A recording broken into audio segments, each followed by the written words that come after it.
Hi, hello, everybody. How are you doing? How are you feeling? Hope everybody's doing well, feeling well. Welcome to the weekend. Welcome to Saturday. Welcome to Community Day. I hope everybody's doing all right.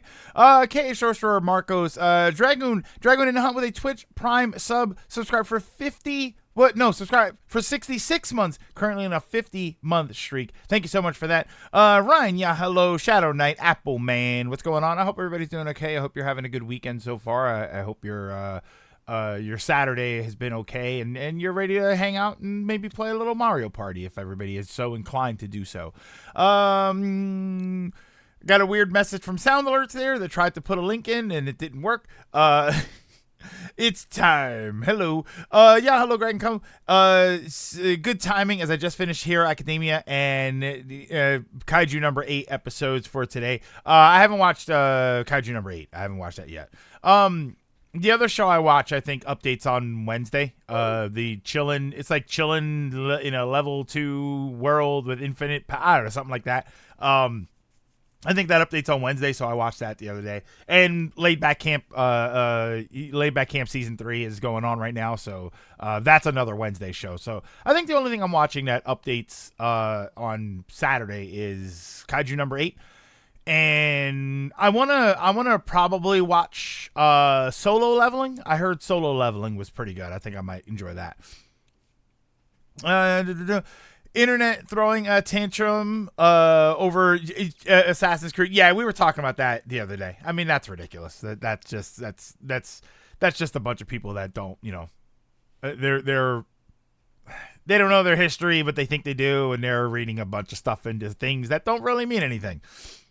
I mean, I've seen, the problem is that you see more and more engagement tweets going on, and you see more and more stuff like that. And I saw, I don't know, it's just kind of wild. It's just the stuff that is out there right now. It's everybody's engagement farming. They all need to say something to make you want to react to it. And I prefer the good ones. And like, I'm usually pretty much, I usually tune out the second I see a blue check mark, to be honest with you, on X. I guess we technically have to start calling it X now because they did actually change the URL. So I did see, like, I usually when I see the blue check marks, I just disengage and I'm like, yeah, I'm not interested in that. But I've been seeing a couple of, like, blue check marks that are just asking fun questions. You know what I mean? They're saying, like, somebody posted a thing. I saw one earlier today that said, for wrestling, it was a Intercontinental Champion, and it had the picture of the belt, and it said, "Who do you think of when you see this?" So I put, like, a picture of Bret the Hitman Hart. Like, I don't mind engaging in when it's fun if it's a blue check mark, but I feel like most of the time I see a blue check mark, and it's always some sort of rage bait farming. Actually binge Solo Leveling last week. It's pretty good. I need to watch Solo Leveling. I really enjoyed Manhwa. Which Mario Party? I do Superstars. I do Mario Party Superstars. It's just easier. I don't have to worry. It's not some ridiculous level of setting up things on Parsec or whatever. And Super Mario Party had, it wasn't really the greatest, but yeah, we just do Superstars here. But they need all the clicks. Logan, what's going on? Everyone getting a bit out of shape over what's likely going to be yeah, Ryan, you're absolutely right. Like, for all of this uproar and for all of this hoopla about this character or that character, ultimately it's an Assassin's Creed game, and they haven't been well received for like a decade. So it's like, what are y'all throwing a fit for? Like, I really don't understand. It just makes me laugh. Yeah, it's always Superstars. That's all. It's just easier. It's the internet. The online works better. I know people like to complain about Nintendo's online, but we rarely have a problem with their online comparatively to a lot of things. So yeah, it's just easier. No drunk Mario Party. No drunk Mario Party. Fun fact, they did not really Twitter's. Yeah. Well, no, Dragoon. It's still the problem is that all of the, like, Twitter still links to X, but I think that's some sort of, I think you pay for that. I think that there's some sort of like like if you misspell a website or something, because you if you misspell certain websites, you'll go to whatever the misspelled website is. But then there are some that if you misspell it, it will correct it and it'll send you to the correct website. So I don't know if there's some sort of like you pay for that, or if there's some sort of cooldown period where if you were to type in Twitter, it would still send you to X, but eventually it won't do that. Because that's what could theoretically, that's what could happen, right? 5 years from now, someone could take twitter.com and make a website that's about bird watching, and they can't have that happen. They can't have their website linked to X. So I think it's some sort of a cooldown thing, or like I said, or you pay, I don't know how it works exactly, but there's probably something where it's like, okay, yeah, now if you have Twitter, it's going to link over to that, but eventually that's going to change. Eventually that's going to correct. But I got the notification on Twitter the other day that my official URL changed. So like if I were to link my Twitter page and say twitter.com/silvergreg78, Twitter actually changed it, and it is officially now x.com/silvergreg78, which means that eventually the Twitter one technically shouldn't work. I think there'd be an uproar if that's how websites worked. If they said, "Oh, we're switching it to X," and then immediately nothing went to Twitter anymore. Like any link that was anywhere, if every link out there that said twitter.com/whatever immediately stopped working, I think there would be an uproar. I would assume that it's just like there's a cooldown period where it just has to like slowly go away. Yeah, I'm still calling it Twitter. Twitter is an actual name. Solo Leveling is Korean, I believe. So it's not technically manga. Well, anime. I think they call it manhwa. Oh, okay. Because it's set up in a different format as well. Well, that's an interesting question that I have. So there are a couple of shows that are like that. So, it wouldn't be manga, it'd be anime. So I mean, I guess it wouldn't be anime. But there are a couple of shows. There was a show.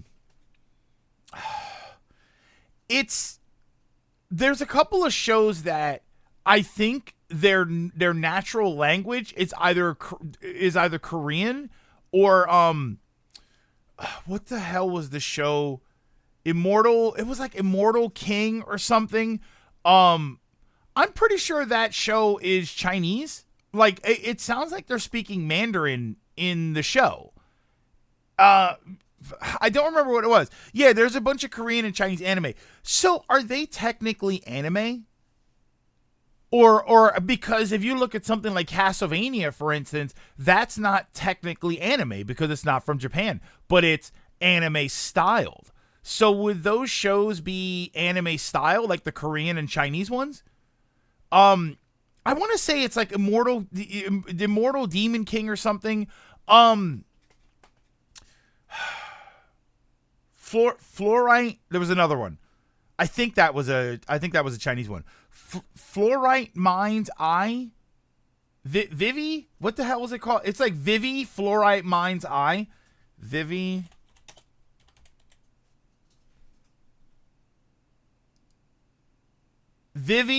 Fluorite Eyes Song. I think that's one. Is that from? Let me see. Hold on. I have it right here. No. Okay. So this is a. Well, is this the manga or is this the anime? I can't tell if this is a manga or an anime. I think this is Japanese. Manga is set up left to right pages and right to left. Right to left and pages right to left. Manhwa. Solo Leveling is based on a manhwa. Is read like a manga, but its panels are set up top to bottom, not right to left. They're called something different, but it's like anime just meaning cartoon. As long as we stop the webtoon anime, what's this? As long as we stop with the webtoon anime, that site just isn't good. If Tower of God is the best you have to offer, you have a long way to go. Wait, what's the webtoon anime? What's that, a website? We had a few manhwa adaptations. Those are still anime when converted. The manhwa to manga difference is more to my well, no, what I was saying is that Immortal and anime Immortal. Was it this? Was it the daily life of an immortal king? I think it's this. I think it's daily life of an immortal king. I'm pretty sure this show, like, when I watched it, I'm pretty sure the language was in Mandarin. It made me kind of curious. Like, is that technically an anime because it's not from Japan? Is it just anime style, or is it anything that's more? Forgive me if I'm inappropriate for saying it, but is it anything that's Eastern, compared to us, would be considered that, and then Western would just be considered anime style. Yeah, Daily Life of an Immortal King. I'm pretty sure that's Chinese. Webtoon is a comic website that gives really shitty deals to creators. Oh, unless you're top of the top in views. Sounds like Twitch. Its top rankers like Tower of God got some anime thanks to Crunchyroll's involvement, and frankly, they're not very good. So after a quick search, in Japan, they say anime to encompass all animation regardless of... Yeah, because anime is just their word for animation. It's just what we've adopted it as from Japan. It only seems like folks outside of Japan treat the term anime as a Japanese thing. Yeah, so that's what we do. That's what we do. And I think that's part of the problem over here. Part of the problem over here is that we use the word cartoon, but cartoon has a... cartoon has a childish stigma to it. There's a stigma around the word cartoon that says it's for children. That's why whenever somebody insults grown-ups here who watch that stuff, they say adults who watch cartoons, when really it's adults who watch animation. But the distinction became... The need to distinguish between it became a lot more clear when you started to get 3D animation, because you wouldn't call The Incredibles a cartoon. It's animation. And I think that helped the general public to really distinguish cartoons from animation in general.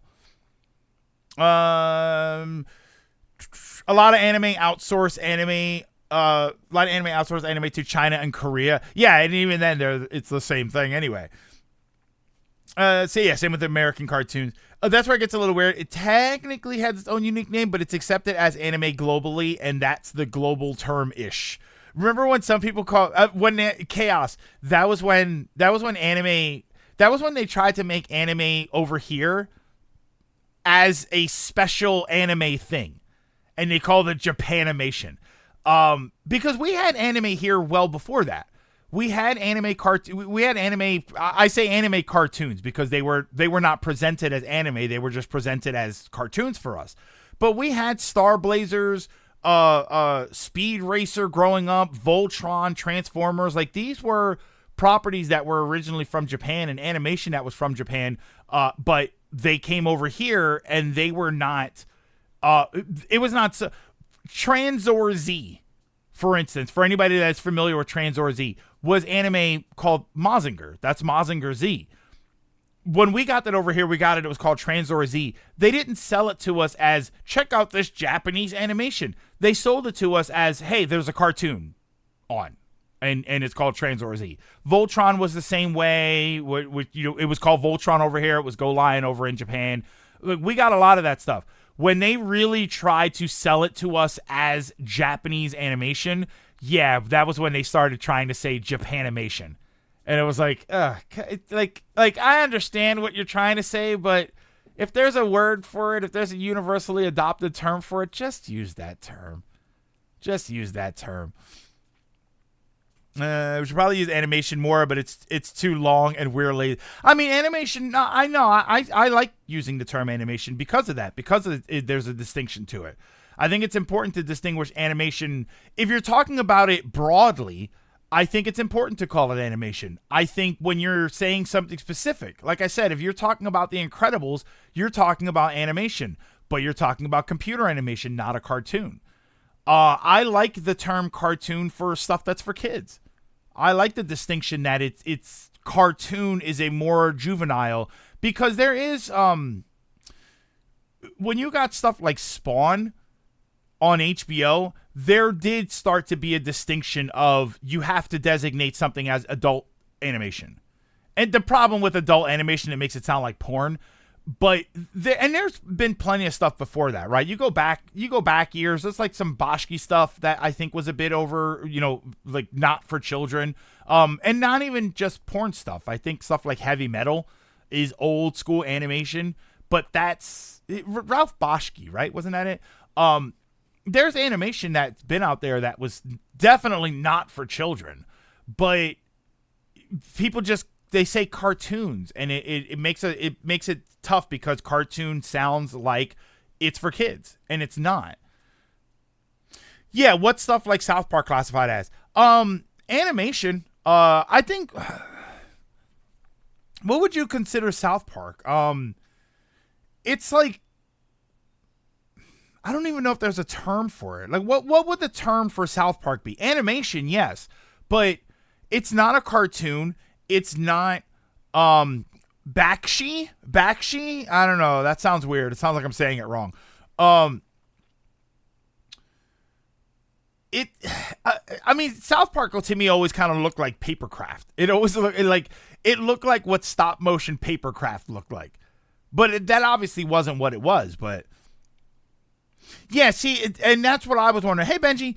And hi, everybody, if I have not said hello to you. That's what I thought. I thought maybe like stop motion, which, I mean, technically that's kind of accurate. It's just when I think of stop motion, I think of physical things. I think of like Claymation, the California Raisins, I think of stuff like that. Wallace and Gromit. So yeah, I guess maybe South Park would technically be stop motion animation, right? But animation is just for kids, and chaos, but animation is just for kids. And that's where I think the word cartoon is used. I think cartoons are for kids. I think animation is for everybody. Satirical animation. No, satirical has to do with the tone. I'm thinking more about just the animation techniques used. Satirical is more about the content of the writing and stuff. Definition of cartoon: motion picture using animation techniques to photograph a sequence of drawings rather than real people or objects. Yeah, I mean, that's going to be Webster's definition of a cartoon. But language grows. Language evolves over time. So there is a distinction when somebody says a cartoon versus an anime versus claymation versus CGI. There's a distinction between that. And you know that distinction because there are certain words that you won't use for certain things. You won't call The Incredibles Wallace and Gromit. You won't call those cartoons. Because a motion picture using animation techniques to photograph a sequence of drawings rather than real people or objects. So that's animation. But when you say cartoon, you think of something specific. And like I said, there's also, hey Trios, there's also the stigma of, or not, stigma's, I mean, it is stigma because like stigma has a negative connotation itself, but there is the attachment of cartoons to children. There is the attachment of when you use the word cartoon, it sounds juvenile. And that's why there's some, like, Invincible. I am hard pressed to call that a cartoon. That is animation. That is grown up adult animation. I am hard pressed to call that a cartoon because when I use the word cartoon, I think My Little Pony. Right? I think maybe something like Avatar kind of crosses that line a little bit, but I would probably think of something like that. But I'm not going to call Invincible a cartoon because that has a connotation of children's viewing, and I don't particularly think children should not. I don't think they should be watching Invincible. I don't think that's a good idea to have your 8-year-olds watching Invincible. Back then, cartoons like Looney Tunes, Tom and Jerry, Disney cartoons, like that stuff. I have no problem using the word cartoon for that, but cartoons for Invincible or Spawn, right? The old HBO Spawn show. That's tough. That's tough for me to use that word because those are not for children. That's what I said. That's what always makes this define stuff so hard. It's so funny. We want definitions, but then we present them. But when presented with them, people often go, "Well, that's not accurate," or "Want a different one." Well, no, it's not that. I don't think that it's. I think the problem with that, Dragoon, you're talking about just like I think it's a conversation about the evolution of language, and yeah, it has a certain definition, but the way we use the term evolves over time and it changes. And in some people, that's when you get into the argument, well, technically, yes, technically that's what it is. But realistically, in everyday use, it doesn't work that way. So what happens is over time that changes. And the definition comes to mean something else. And it either becomes colloquial or it just gets left to the wayside and we don't use that word for that anymore. It's like I always thought about this years ago. There was a conversation about alpha males, the idea of the alpha male, right? Technically, that term doesn't make any sense. A group of alpha males, like when you're talking about people, if you said a group of alpha males, that term technically doesn't make any sense. But if I asked you what it meant, you would know exactly what it meant. It would mean a group of guys that are they're all puffing their chest out, right? They're all loud. They're trying to be the toughest guy in the room. You would understand what that means. So in that regard, that language has changed. And now, yes, it does mean that. And it does make sense. So that's why the whole thing about like cartoons and stuff, yeah, that may not be the original, the origin of the term. And that may not be the Webster's definition of the term, but in practice, there are times when you use it and there are times when you don't. And when you understand those, that means the definition has changed. Children shouldn't be playing GTA, and yeah, but yeah, we have kids watching things like The Simpsons, Family Guy, and Robot Chicken. I think The Simpsons is pretty timid compared to most of the other stuff. Robot Chicken is a bit much. There were moments of Robot Chicken where it's a bit much. Family Guy's probably a little bit over the line every once in a while. I do think that obviously it's not porn or anything, but I do think Family Guy has at moments crossed the line into like maybe there are some jokes there that kids shouldn't be watching, but for like Simpsons, I don't think particularly The Simpsons, Futurama, I don't think they really cross a line. Those are called Chads now, right? I don't know. Isn't Chad like a good thing? Isn't a Chad a guy that seems like that, but he's actually really nice? Like if you isn't the image of the Chad or the Giga Chad? Isn't that like the image of the big muscular guy who looks like he should be like a douchebag, but he's actually a good guy? Isn't that what a Chad is now? Oh, my issue is that to that point. If that were the case, as is done every year, the definition would be updated, but it hasn't because it's still accepted as an accurate definition. We still have plenty of examples of words and definitions being updated, like you're saying. Yeah. I mean, I say Webster's, right? I say like Merriam-Webster's dictionary, but really, if you go to what's the Urban Dictionary? There's a website that does that. I feel like the language moves faster than the dictionary company. And I feel like there's some things that just won't be put into the dictionary, right? Colloquial terms that don't become widespread use, that, you know what I mean? There's stuff that just, I mean, that at that point you're splitting hairs. At that point you are getting down to the point of, all right, well, just because one person used the word, it doesn't mean it goes into the dictionary. But it does stretch out over time. If I go to the dictionary company right now, if I go to Merriam-Webster, like the actual company, and I type in Riz, do I get a definition? If I type in cap, do I get a Webster's definition of those words? Because if I don't, does that mean that they mean nothing? Or have we all agreed that we understand what those words mean? I mean, when I was a kid, I used to learn, you do in fact find them. Yeah, time to stream the dictionary. Goon. Is goon updated in the dictionary as a slang term? And is there a definition for it? When I was a kid, I learned ain't isn't an accurate word.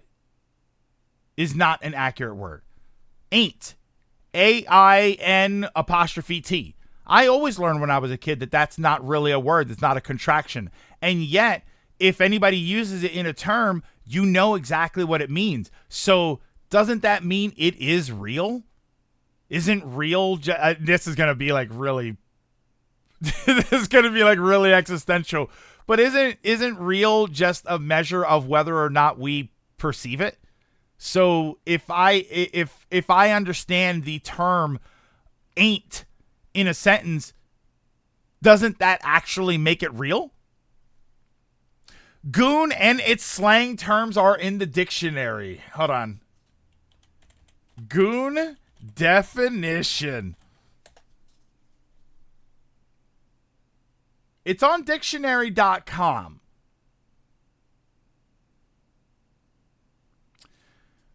Okay, so on dictionary.com, I have noun, informal, a hired hoodlum or thug, or 2, slang, a stupid, foolish, or awkward person, or a rough, coarse person. I do not have the modern term for goon. Not on dictionary.com. Let's see if there's a Merriam-Webster's website here. Hold on.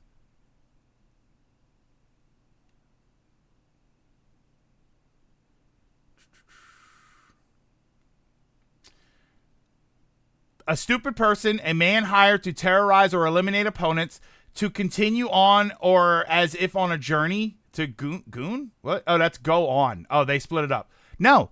So the slang term that we know of as goon does not exist in Merriam-Webster's dictionary. I'm on their website right now. And yet, when someone uses it in that way, don't you know exactly what it means? So is it real or is it not? It's real because we say it's real. It's real because we give it value. So when you look at something like the word cartoon, sure, there's an actual definition for it, and it technically means animation. But over time, we have altered that definition because we only use it in specific ways, and we don't use it in other ways. So we alter that definition. Language doesn't just exist. Language isn't natural. It's something that we make up, and we change it as we go. This is already too deep for me. But Benji, the deeper the better, you know what I mean? Nothing is true, everything is permitted. And now we have circled back to Assassin's Creed. A lot of Shakespeare's language was made up slang to be used in his plays for the general public for the time. Goon is also cheap wine from what I looked up. And that wasn't even in Merriam-Webster's dictionary. Anyone can define a word and give it meaning. It's just how many people accept the word and how much it spreads and retains its meaning. Absolutely. That's how language works. We make up sounds and then we give them definition. You know, you can take something that doesn't sound like a word, but if you give it a definition and you get other people to use it, that becomes a word. It's accurate. That's why I find language. While I've never had the discipline to learn a language the way I should, even though I am trying to learn Japanese right now, which I'm doing really well. I think I'm doing well enough at. But I always found language fascinating because language, there's this weird reality that language is just a bunch of sounds that we gave meaning to. You know, you learn how to make sounds with your mouth, and those sounds you have decided. You know, when I say bottle, I have decided that sound that I make, bottle, means this thing. Right? I say cup, and that's a quick sound, right? I could stub my toe and say ow, or I can think and say cup, and I know that cup means this and ow means I'm in pain. Like that's what language works. That's how language. It's just a bunch of sounds that you give definition to. So we can change those definitions whenever we want to. Just because we accept word doesn't have multiple meanings doesn't eliminate that most of the world still accepts the OG definition. I didn't say it's not accurate. I'm making a point. As long as enough people I know say it, it's that now. My point is new definitions don't get rid of the old definitions, but when new definitions are used in place of old definitions, that becomes the standard. You know, it does. It regardless of whether or not you want to accept it, and regardless of whether or not linguistics want to accept that, the reality is if everybody stops using a word for something and they start using it for something else, like goon means hired thug. And but now people use it for like a lewd term. If literally everybody in the world stopped using it for hired thug and they all meant it for the lewd term, yes, that does actually erase it. It doesn't change the history of the term, but it does effectively change how we use that word. And how do we spread that acceptance? We publish it in easy to access format that defines what the new accepted words are. But that format isn't the end all be all. If you write a law into place and nobody follows the law, what's real? You know, if you make a word and everybody in the world accepts that word exists and it means this thing, just because someone didn't write it down in a book, which one of those is more accurate? The word that everybody's using and has agreed on, or the book that said, well, we don't like it? And that's why we have synonyms. But it's the current accepted standard. And I think the standard's changing. I'm getting the game started here. And that's my point, is that I think the standard's changing. I think that people are starting to realize that just because it's not in a dictionary doesn't mean that it's not a real word. Goon as a lewd term is that. You know, sure, maybe not everybody uses it that way, but a lot of people do. And the more people do, even if they don't put it in the dictionary, it doesn't change the fact that everybody is using it for that way. I have an example. Oh, highlight the 3-letter F slur. Its origins mean a bundle of sticks. In the UK, it means cigarettes. And when it was used to attack gay people, it was adopted, accepted, and changed to mean that. And now, if you use that, if you were then to use it for its original or UK meaning, people wouldn't even give you a chance to explain. Lilac, 100% correct. The origin of that word is not derogatory in any way whatsoever. And yet, if you try and use it in its original form for its original purpose, no one would even give you the chance to explain, and they would accuse you of using that word specifically to to cause a ruckus and to cause trouble. They would 100% do that. Language changes. It's how it works. The R word. I'm going to say the R word because I know that's a very offensive word for people. The R word is a word that has a definition that is not derogatory. And yet, if you use that word, even in its non-derogatory form, someone will say to you, you need to come up with a different word. You can't use that word. It means to hinder. Or like if you do something like if smoking harm. They used to say that smoking harms your growth. You can use a word for that. There's a word for, you can use that word when you say that something is fire resistant. It's flame that. And yet, if you try and use that word now, and that's not even, yeah, it means to slow something down. And if you try and use it for that, you'll get in trouble. Because the world at large has decided, no, I find that word insulting. I don't want you to say that anymore. So the definition has effectively changed. Sure, there's an origin for it. There's a history behind the word. But realistically, you can't use that word anymore.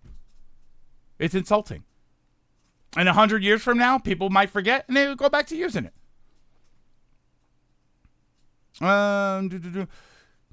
The ones who defended the English speakers, and where it means nothing in a worldwide scale. But yeah, you're right, because it means nothing in different languages. Isn't it like there's like a Korean word or something that is that word? The only British idiom I know is means cigarette. So, okay. We see R for provers in the bakery. But people catch a glimpse of the display, and we had some people get upset. And to be fair, in those word cases, those reached a point where the dictionary updated those definitions. But before the dictionary updated those definitions, it was still not okay. Before Merriam-Webster decided to add it to their book, people had to they put it this way. They didn't add it to the book, and then people decided it was wrong. People decided it was wrong, so they had to add it to the book. Which came first? Which came first? The offense or the definition? The offense came first, and then the meaning and the offense came first, and then they added it to the book. It's the big humid lockers made to quickly make the bread rise. Provers? Is that what you're saying? And aren't there words? There's words like that over here too, right? Like if we say bloody, isn't bloody like? Didn't bloody used to be like the F word in the UK? Like you said, bloody hell, prover. Yeah, didn't bloody used to be like a bad word in the UK, and we're just like, no, he's got a bloody nose. It's like, why are you? It still is. Is it still considered like a really bad word? So if I said he had a bloody nose, that sounds like I'm insulting him, or it's a very tame slang. Bloody hell is considered mild cursing, but it's so inoffensive kids use it. Yeah, it's like damn. Like when I was a little kid, I learned damn was a word you're not supposed to say, and kids aren't supposed to say. But it's like, it's so tame. Ain't is actually ye old proper English, but when poor people started to use it, they stopped using it. And I didn't know all of that. All I knew was I was taught in school, it's not a term because it's not a contraction. That was what I learned, is that it's not an accurate word because it's not an accurate it's not a contraction of two words. Any kids say, yeah, hell was another one. Hell was another one when I was a kid. It's like, you're not supposed to say hell. Like, you're not supposed to say what the hell. So then whenever I was talking about because I went to Catholic school. So when I was talking about the place that was opposite of heaven, I didn't know what I was supposed to say there. So I'd say like the bad place because I was told not to say hell. Technically, bastard isn't even a swear, and yet it's treated like a swear word here.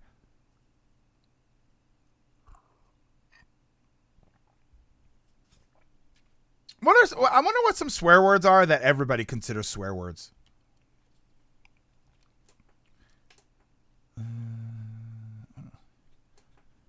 Like not HE double hockey sticks. I always love that one. Wait, I have to wait, there's a download for I have to download an update for Mario Party Superstars. New stages, baby. Let's go. Fuck shit. I guess those technically are, yeah. Yeah, those are considered curse words everywhere, right?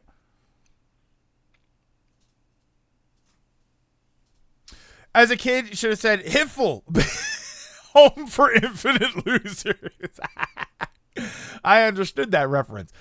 I was taught growing up that God damn it is a swear, but not if a parent or a preacher said, yeah, like, well, I learned, I grew up in Catholic school, so, God damn it was like a, you were taking the Lord's name in vain when you would say something like that. And so that was like, you really weren't supposed to say that. But with that, isn't it to do with Christian origins? Yeah, using it out of context of religion, and talking about heaven or hell, like taking the Lord's name in vain, using hell flippantly opens you to satanic corruption or something. Lilac, there are so many rules. Maybe Yeah, like if you said Jesus Christ, there were people that was like taking the Lord's name in vain. That wasn't really swearing, but that was taking the Lord's name in vain. It's really hypocritical. Parents telling their kids not to swear, even themselves start swearing. Yeah, I always thought that was funny. I always thought that it was funny that when parents swear in front of their kids, and then they get mad when their kids swear. It's like, yeah, but you understand that you made that everyday language. Like you did that. That was your fault. So yeah, you really can't get mad when a kid says something like that, and it's like, well, where did they learn that from? They learned it because you speak. You use words and they hear it. That's how children learn things. It's just rude to use a person in any name, whether you believe in them or not, as a name. Yeah, and that's, there's always that's a back and forth thing. I was Benji. You know what I was gonna say? I was gonna say you. All right. They learned it by watching you. That's an old drug commercial where like the dad didn't understand. That's an old commercial. The dad would bust into the kid's room and he's got like the box of pot and like joints and stuff. And he's like, "Where did you get this? Who taught you this?" And the kid's like, "You, all right? I learned it by watching you." And it's like parents who do drugs have children who do drugs. And so to this day, I always remember that. Looking up stores in another country, remember they translate to is hilarious. Yeah, that's an old school commercial. My dad didn't really care if we swore as long as we were rude or vulgar. My mom always taught me not to curse, so I didn't really curse a lot. That's why, you know what? I think we've said this before. That's why I don't curse a lot here. My mom always taught me not to really curse a ton. I mean, not at all. I never cursed around my mom, other than like me. I could probably count on my hand the number of times she ever heard me cursing. I don't curse in front of my father. I don't typically curse in front of my family or anything. I had like a phase in high school where I was cursing a lot with my friends. I wasn't like calling them F you and all that, but I had no problem cursing, and it was just kind of like, I don't know. It does nothing for me. Like if I'm mad, you've definitely heard me swear in here. If I'm mad about something, I'll absolutely do it, but I feel like that's what it's for. I feel like it devalues swearing when you use it all the time. I think that swearing should have a purpose. You should be angry or, I feel like angry is the most important one. I feel like you should be angry. Or you should be very, very serious about what it is you're trying to say. If something tastes bad, it's like, oh, God, that tastes terrible. Why is that awful? But if it tastes really bad, if it's like that taste that gets on your tongue and you can't scrape it off fast enough, then it's like, yeah, it tastes like shit. And you need to say that. Like sometimes you need to, I've said before, if you stub your toe, there is no amount of fricks that gets it done. You can stub your toe and say frick till the cows come home. It's not going to feel better. It's just not. Greg's like, sorry, Chad, I can't swear. Mom will be mad at me. I mean, she technically won't be, but technically. Vanilla, how are you today? It's my birthday today. Happy birthday. How appropriate that we're going to play Mario Party. Vanilla, it's your birthday. Hold on. Give me a second here.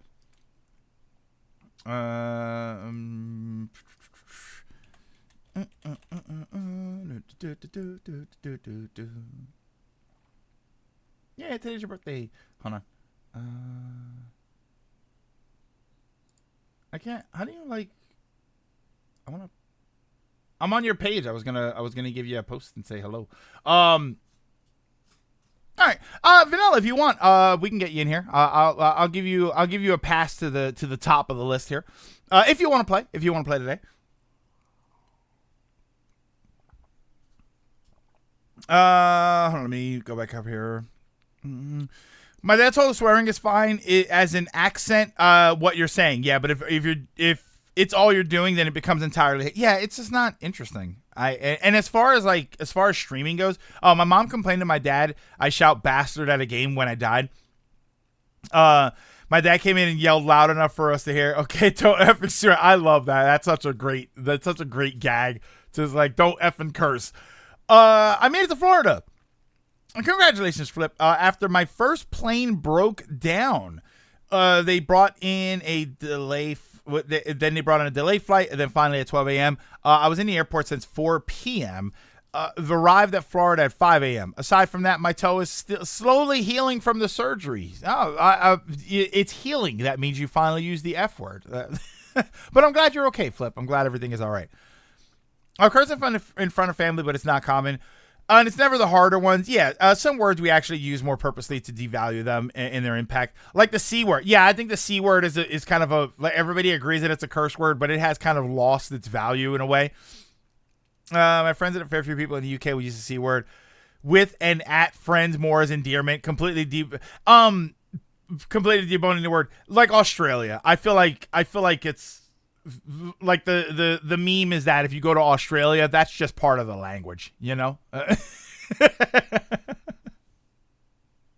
Oh, Logan, thank you so much for dropping that. Christ alive, what a race. Benji, I'll get you in here too. Yeah, we'll do that. We'll do that. If swearing is immature, then why is it referred to as adult language? I don't think it's immature. I think that there's no value to it when you do it all the time. I definitely think that kids shouldn't be the ones doing it. But yeah, I guess you're right. It is. Kids aren't supposed to do it, but it's considered immature. Yeah, you're right. That does kind of not make any sense. That's kind of funny. Was it? Hey everyone, how are y'all? Dolphin noise? Yeah, video games just bring out a lot of cursing. Hey CT, yeah, I mean, I don't rage anywhere near as hard as when I'm playing any game. And that's why I said like Splatoon. I put Splatoon in last night because I was like, oh, I got some time. Maybe I'll play some Splatoon. It's been a little while. I couldn't even bring myself to play it because I knew I was just gonna be mad. I knew I was just gonna rage. Plus, there's a thing going on this weekend. I swear these Splatfest, I swear they're just coming out of nowhere. I saw a notification earlier this week for a Splatfest, and then I didn't even realize it was this weekend. So I swear they're just coming out of nowhere. Alrighty. So give me a second here. Well, I guess, all right, so we got two. So I'll tell you what, we'll pick a third person, and then we'll just get into a regular game, and then we'll figure out who else wants to play. So let me set up a game here.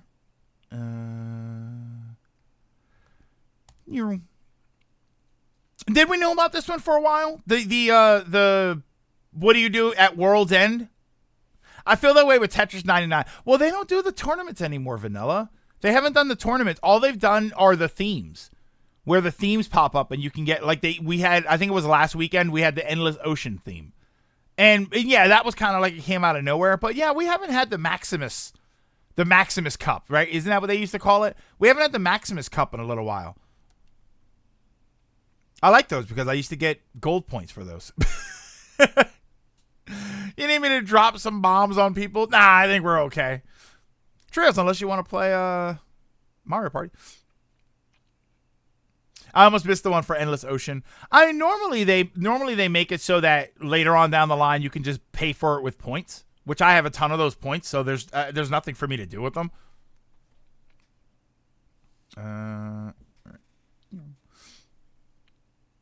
One second here. Let me change this up.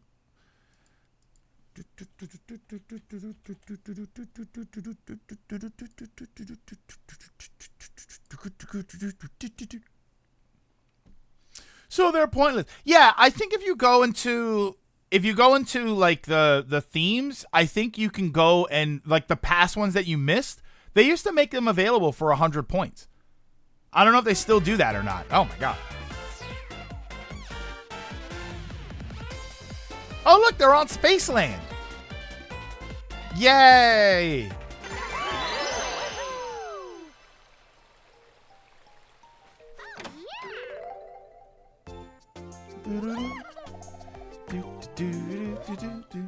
Oh wait, hold on.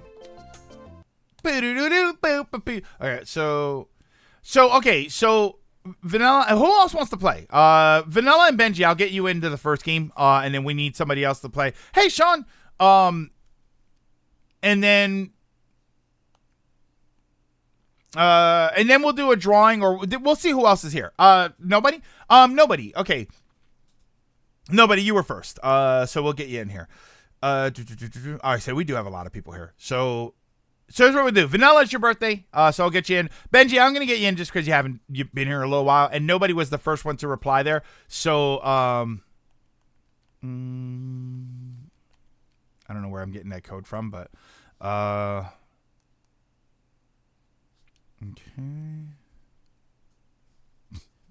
Now I gotta remember the code. All right, so I'm gonna message you three the code.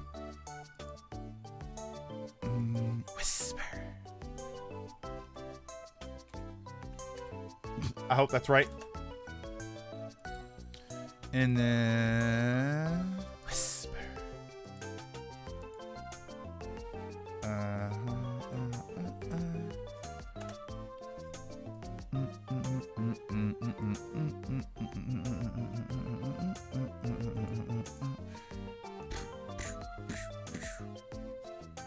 Okay. So that's the code. I just messaged you three on Twitch, so you can check your messages, and then the room code, the room ID is up here. It's on the screen right now. That confused me. I was like, wait, nobody responded. Yeah. Oh wait. Yeah. So everybody else, when we finish this game, we'll do 2 games. We'll stick around for 2 games. When we do the second one, I'll do it again. We'll probably do like a regular drawing, and then we'll do it like we normally do for the next game. So I apologize if you didn't get into the first game.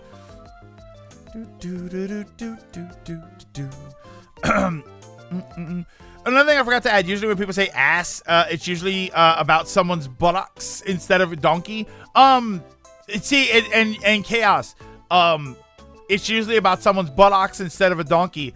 I feel like I do hear it for ass, but I feel like I hear like for butt, but I feel like I hear terms for butt as other things. Normally when I hear the word ass, it's because something is bad. I more hear ass for this game is ass than I do for like, oh, check out that ass. Or I'm sorry, dat ass. Ah, there's another word that should technically mean nothing, but we've given meaning to. Dat. Thought, right? Gyat isn't Gyat's the new one, right? Gyat, isn't that the new one? Dat buttocks. Buttocks. I love it. Oh wait, I love it, but behind, what's my favorite word for butt?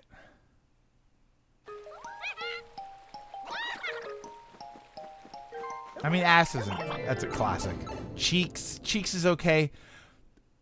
I have a silly fondness to derriere. I don't know what the hell it means. I don't know why it means that. I like bum. Bum I do think is funny, but derriere, I don't know why. Coccyx, it's the tailbone. Yeah. Ryan, I'm familiar. I have fallen and landed on my coccyx quite often in my life. Well, not often, but Tushy, but Tushy's so adorable.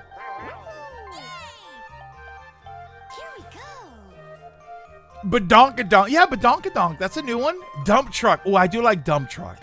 I do enjoy dump truck. See, but I think a dump truck it implies a specific size. That's the thing. I don't think you can just say dump truck for any butt. I think dump truck has to be that dump truck. It's got to be big. Otherwise, it doesn't work. Cake is kind of the same way, right? Hold on.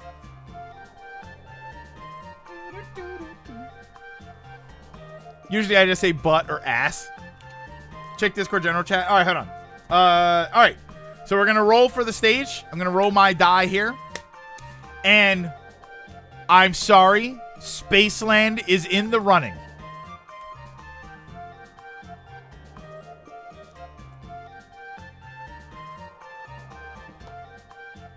5. Horrorland. Okay. Let's do, what do we normally do? 20 turns? 15 turns. Let's do 15 turns. That way we can get 2 games in. Bonus stars. I wonder what updated. I got an update, and I wonder why. Let's go classic. Minigame help.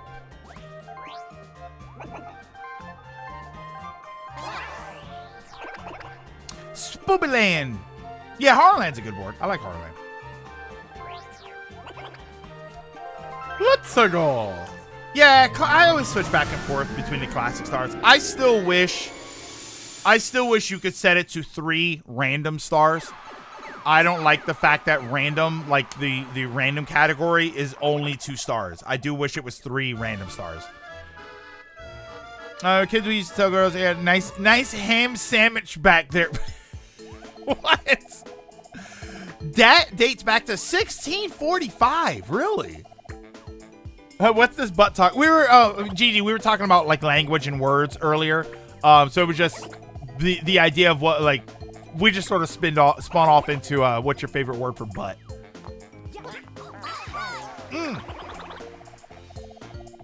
I got one nobody said. Hold on, let me double check, make sure nobody said this. Yeah, nobody said this. Fanny. Nobody said fanny. Is this your first time playing this board? No. It means basically what it does now. It was slang for that.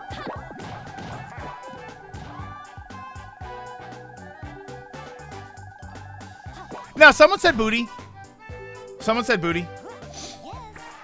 Yes. I wouldn't, because fanny means woman parts in the UK, not ass. Wait, fanny? What? Really? No way. Oh, Heine. Heine was an old school one.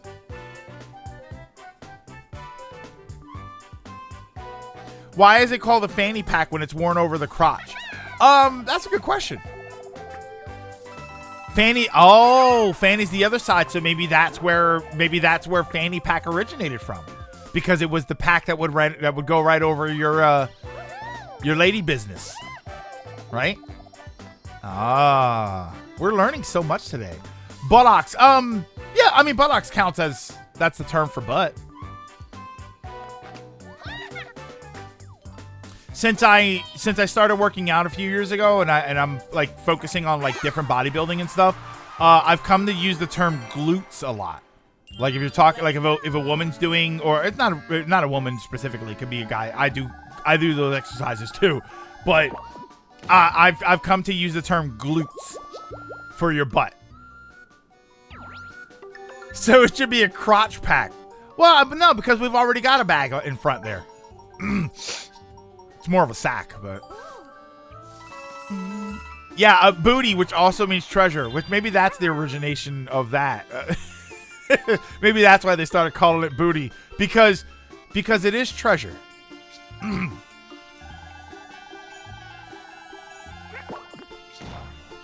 Did anyone say ham? I think Dragon said ham sandwich. Guess I'm eating anime ramen. Is it anime ramen or is it cartoon ramen? Oh, come on. Oh, we already have crotch packs. They're called jock straps.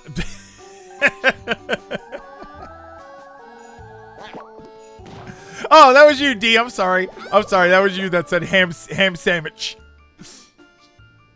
Oh, follower form. Hold on.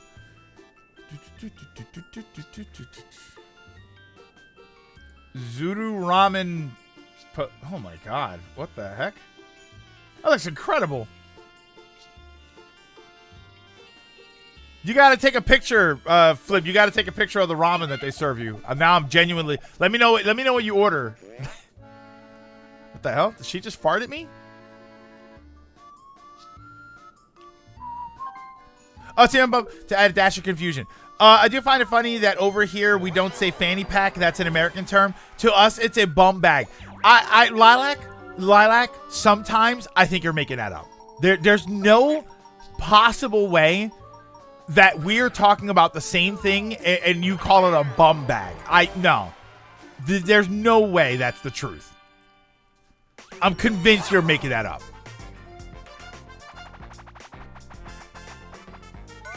You put mayonnaise in your ramen for a taste? Ugh. I don't like mayonnaise, though. That's the problem. You do call it bum bag? God, I hate this level. Oh, my God. Wait. Use super strength to pull the... I still never know which way I'm supposed to turn this. It says rotate, pull rope. I don't know if that matters which direction. And I never know which one I'm supposed to do, so I'm going to do both. What about the big bum bag? Clockwise. Oh, wait. This is the longest this game has ever lasted. Oh, my God. I have never won that game before. Like, no matter which side. I don't think this, I've never been on this side. But I never win that game. It's always clockwise. And then which stick is it supposed to be? Because I just did both of them. Oh, my hands. Did you not have the glove? Holy smokes. Oh, I have to type in, like, characters? What the?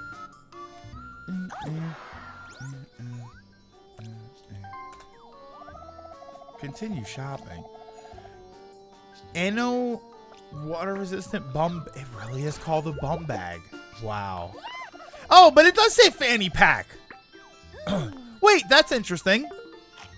That link that you linked me says Eno water resistant bum bag with multi pockets, large capacity waist fanny pack for hiking, dog walking. So it does actually say fanny pack. Always left if it ever needs the right, it specifically says so. Thank you for that. Is that a Mario 64 callback? Okay. We're not doing this again. Oh man. Yeah, I've never won that minigame before. Some places, especially if you have American storefronts, oh, they'll put both. UK only stores go with a bum bag or waist pack. Yeah, I feel like waist pack is the safe one.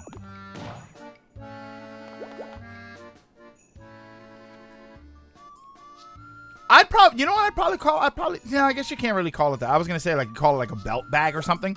Follow form. Here we go. Oh my God. This place is unabashedly weeby.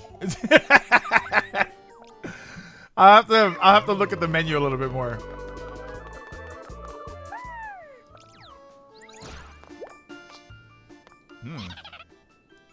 What's that meal you got, Flip? What's that food in there?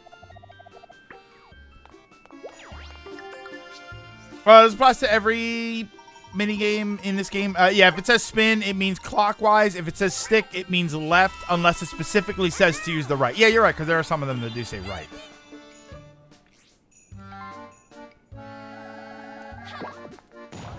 All right, come on. Come on, Daisy. 9, that's not bad. Are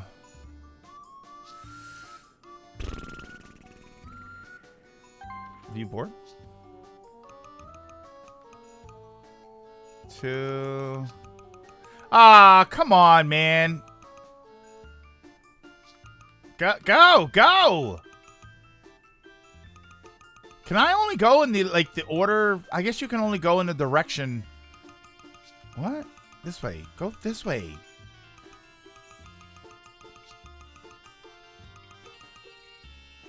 It's not gonna take into account that I go that way. 1, 2. Ah, that sucks. If I go up there, I'll pass it. But I won't have enough money.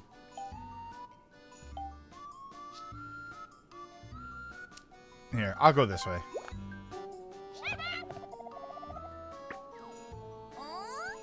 Let's buy the double dice. Oh, I know what I should have done. Damn, I did the wrong thing. I'm sorry, I did the wrong thing. Here, Toad, let me buy more things from you. Hidden block? I should have bought the whistle and then took a chance and see if I could get it to appear on the other side.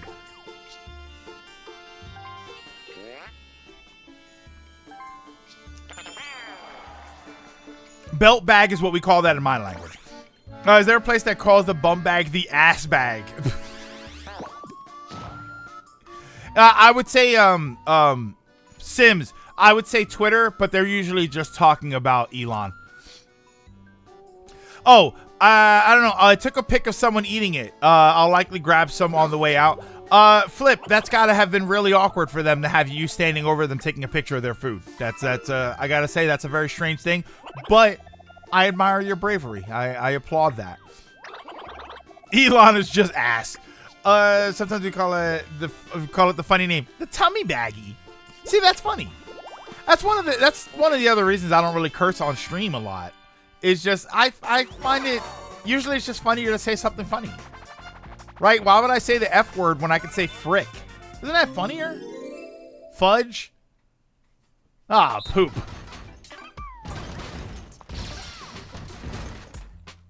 We need Flip to spill the beans on if Nintendo are behind the canceling of line physical thousand. Yeah, Flip. They didn't cancel GameStop mail away orders, right?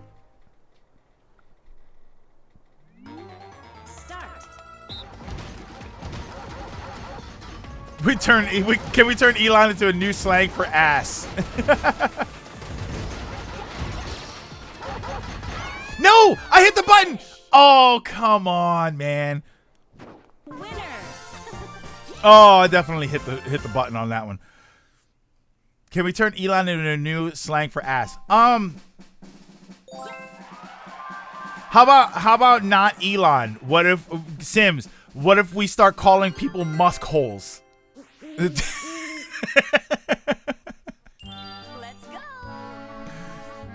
Oh, I hit the button right as I hit it. It like hopped a little bit and it got me, I think.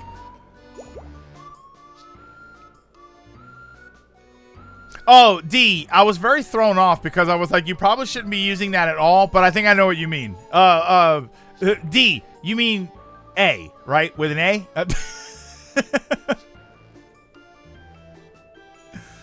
God, you're such an Elon. I don't know. I think shut your musk hole is that's not bad.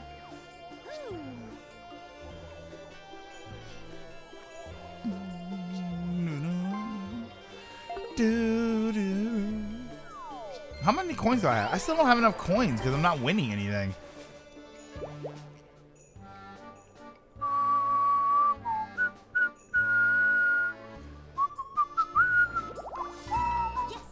Oh, it's nincompoop.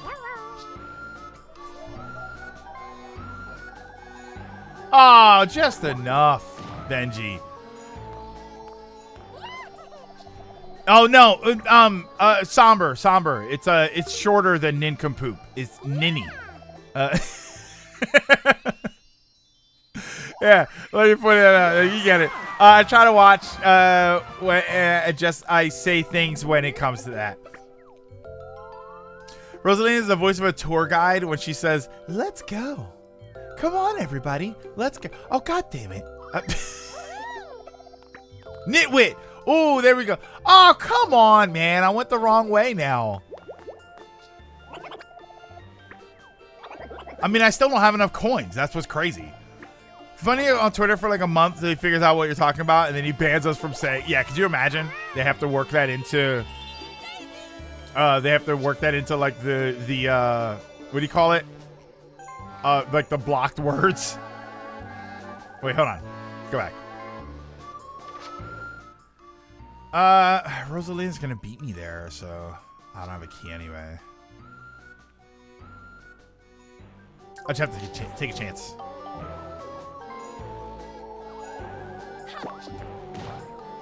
I didn't pay the bank. Oh, you didn't have any money to pay the bank. I do.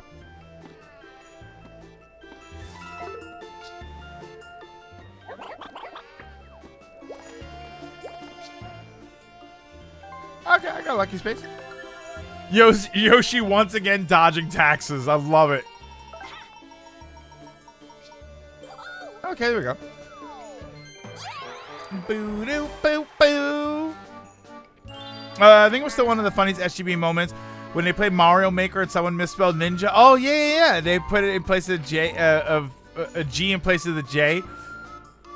Yeah, That was I remember that a lot. Like I remember there was a lot of like, let's make that joke, but let's be very careful. Yeah, let's be very, yeah, let's not even Benji. You know what? You know what's crazy, Benji? First of all, I'm gonna ask not to do that just because I don't want to start some sort of precedent. But what is amazing to me is that you didn't get flagged for that. That is kind of impressive.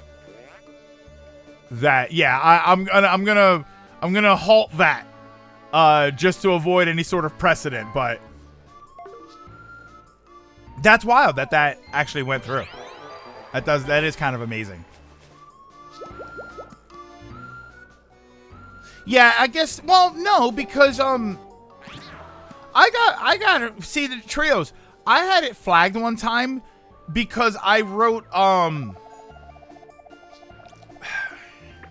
it was, I think I wrote Japan,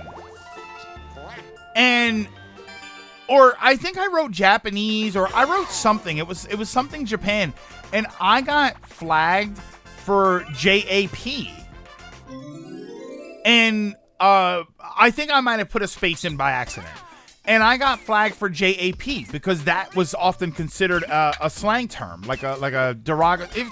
It was considered a derogatory term. I'm not really sure why, but I know what it was for, and it flagged me for that. I mean, it flags you for some pretty interesting things.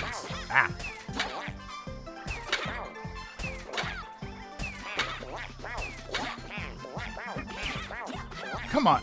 Daisy always misses the double ones, man.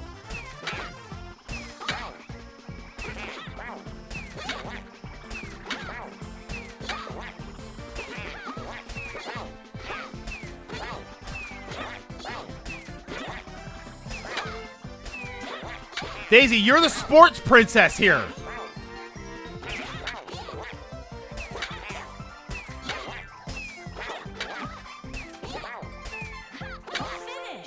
Oh my gosh, she is the sports princess. Holy smokes. Yeah, remember that, Somber? Remember Automod used to stop waifu?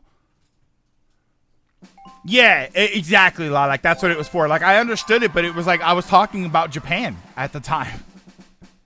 It's like, wait, how am I not supposed to say? Like, wasn't what was the one, the Free Company thing, the Xbox Final Fantasy one?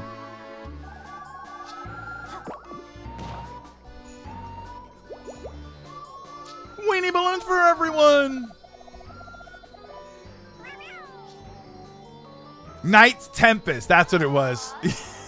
Like, how are you supposed to not be? How are you supposed to avoid that?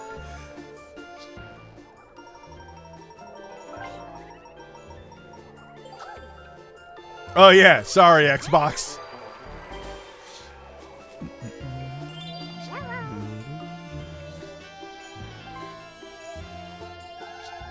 To be fair, it would be funny to have Twitter be the only social media platform that has the name of the owner on the banned word. That would be kind of an achievement.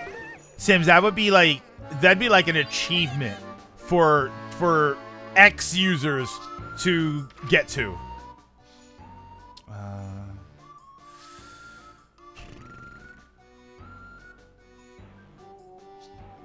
All right, I'm going big here. I'm gonna try something. I'm gonna try something very huge. Hopefully, I can get this. I need to get this perfectly right.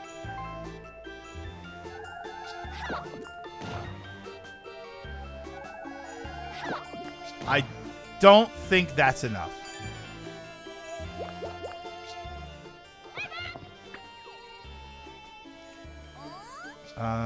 Let's go. Let's just go mushroom. I just got those coins.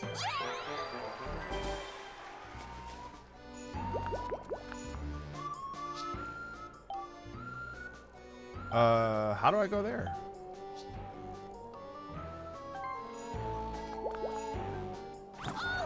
Oh! Pay 3 to warp.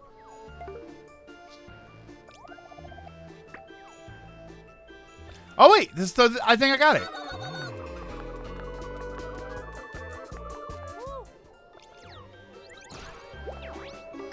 Sort of. I sort of got it.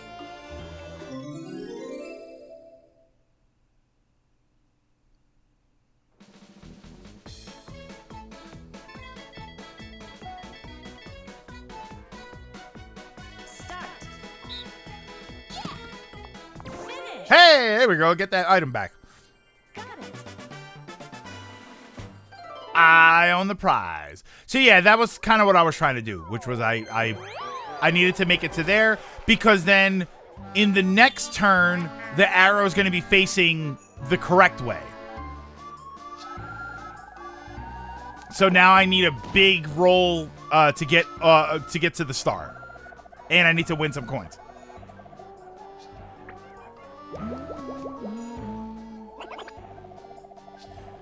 Another code recollection is on sale, I think, for $50. Sorry, I'm on Twitter. X. See, I want to call it Twitter, but I like the idea that if we adopt the new name, we are X people, right? We're X-Men and ladies, whatever you identify. We're X, however you identify as.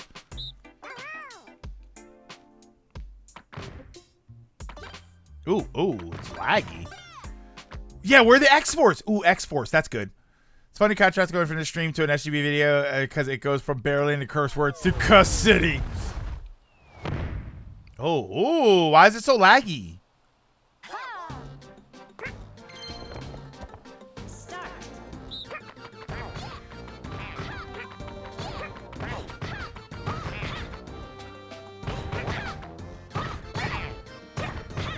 Oh no!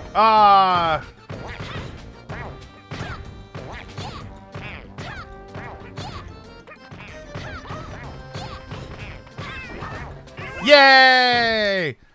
Yeah, why that mini game specifically? Yeah, and we upload X pictures and X videos. I don't know, I kind of like adopting X. This is funnier. Bugs Bunny's classic joke of Nimrod was a diss, but people thought Nimrod was a famous Greek hunter, so Bugs was comparing Elmer to that. But because no one who knew who Nimrod was, they assumed it was a diss word. Is that where Nimrod comes from as a slang insult term? Is that a Bugs Bunny joke? Yeah, why was that laggy? Because the last game wasn't like that.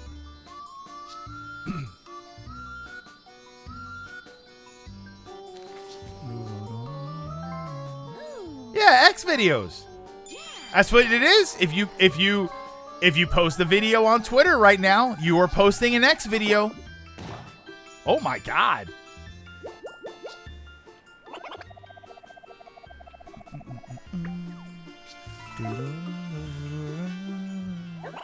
See, isn't that funnier? I read it as Nimoy. What a Nimoy. The interview one of the Looney Tunes people years ago, and he thought it was hilarious misunderstanding, not worth correcting. I mean, yeah, it's funnier that way. We've talked before about Simpsons that does that, where not like misunderstanding, but just the idea that Simpsons has set a lot of precedent for certain elements of language. Like, I needed another reason to hate Twitter now. Why? Listen, Trios. If you're frustrated, you can just go to Twitter and watch some X videos. All right, here we go. This needs to be basically tens. I'm not gonna look.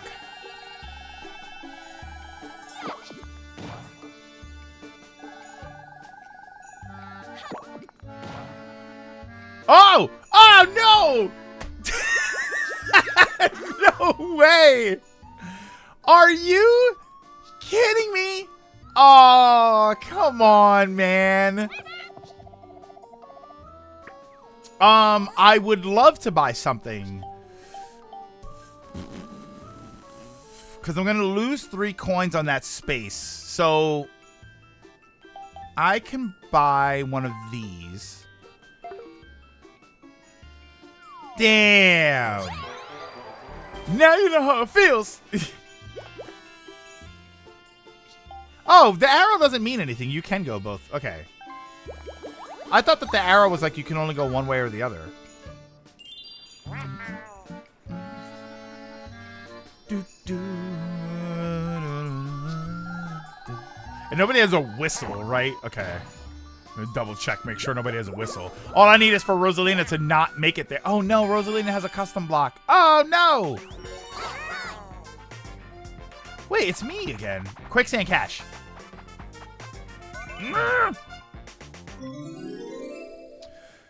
So the idea of bugs eating carrots, real life carrots are actually super bad for rabbits. That's probably why people have sort of had to fix that. Oh my god, it's so laggy. Maybe this will work out better for me.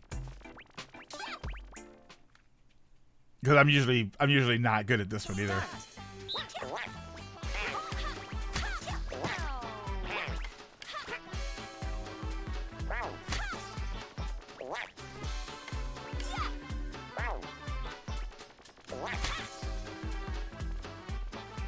No, come on, the connection's unstable. Come on, lag! Help me out here!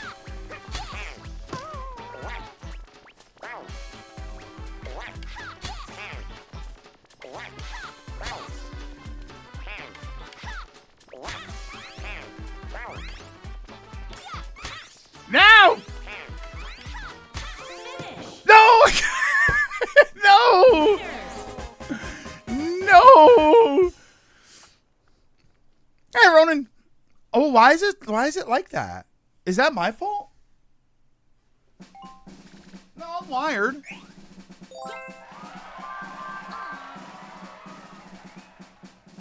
Everyone should be able to check at the bottom left of their screen. Is that me? Let's go. Yeah, I don't know if I can check that though. Does somebody say that theirs is? I mean, I'm not gonna give anybody crap for it. I'm just kind of curious. But it's weird because the rest of the game isn't laggy. Like this isn't laggy when they move around. The other mini game, like the first mini game, wasn't like that. So I don't know what that is.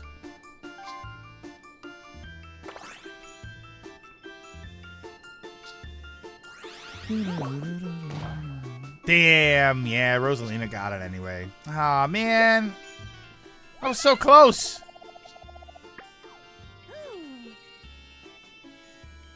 I think, and she hasn't, oh, she definitely has enough coins. Never mind. Full bar, yeah, blue's good, yellow's is you, red is uh-oh. You're playing a Nintendo game online, a good stable connection is a luxury. Is it you nobody? That's okay. I'm not, the game is still running. It's fine. It's just, it's a little bit laggy. Here's what I would say though, and I'm not just talking to you, I'm talking to everybody when I say this. For the Switch specifically, I do think that if your setup allows for it, I do think that the adapter, either if you have the OLED, you should have an Ethernet connection on your dock anyway. I do think the adapter's worth it. I always think that it's just for stability's sake. I think that it's worth it. I personally, if at all possible, I always avoid Wi-Fi. My computer for streaming and my Switch, like I run from my router to the computer is probably about 30 feet, maybe 40 feet, because I run it around the base of my living room. I run it all the way around, and I have 2 Ethernet cords that run all the way here. One is plugged into my computer, and one I switch between my Switch or my whatever I'm hooking up. So like my PS5 is also over here. Yeah, even if you don't have the OLED, you can buy the OLED dock. Oh, can you really?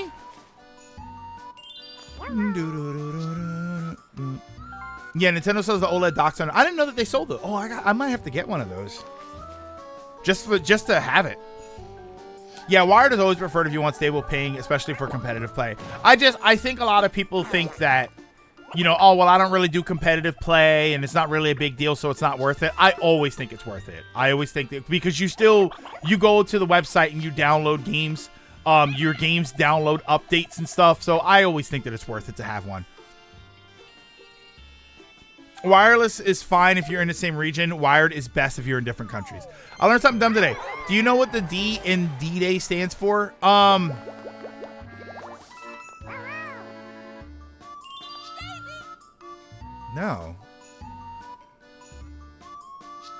The D and D-Day. I don't know. I don't know what that. I now that I think about it. Oh wait. Where's the? Oh, is the star in range? Where is it? Oh, good. I can get to it. We're not even gonna risk it. D is day. What? Is it D-Day? Is it not D-Day? Is it D-Day?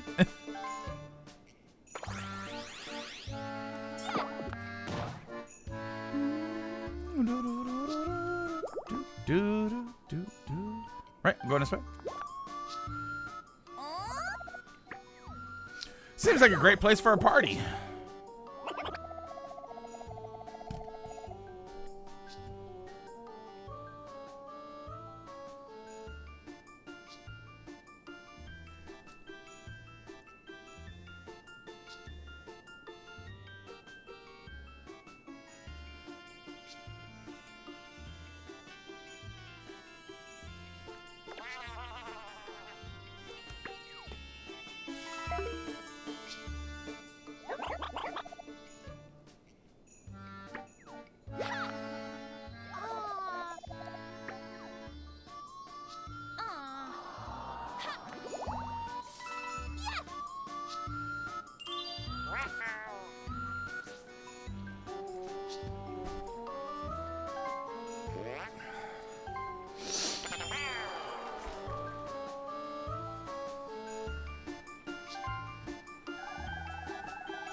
I'd say I'm taking my game and going home, but I'm home.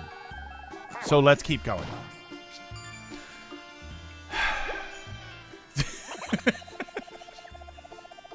What's this? Lilac, that link is working? Oh, there we go. It's working.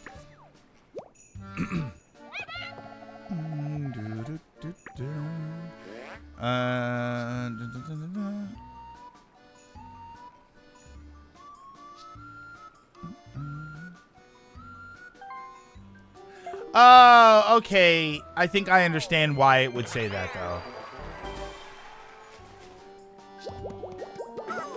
Okay, I'm trying, and now I'm just back to trying to figure out the D-Day thing. I think I understand why. Because wasn't it like after D-Day? What, didn't they say like D-Day +1 and +2 and stuff?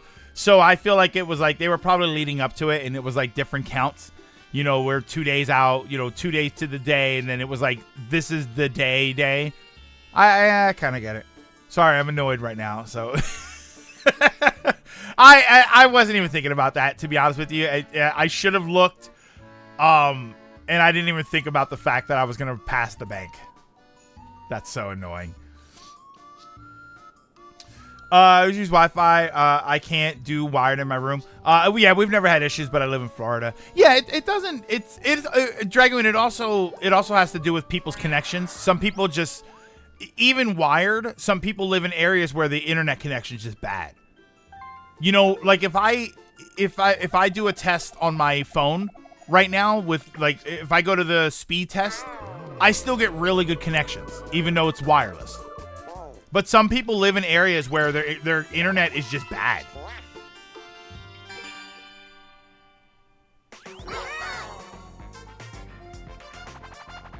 Or wireless internet is cheaper. To have a really good connection via AT&T. Yeah, that's why some people just have really good connections. I get like over 400. I get 400 megs over Wi-Fi. I get around 800 download. And then I get about 22, 23 upload.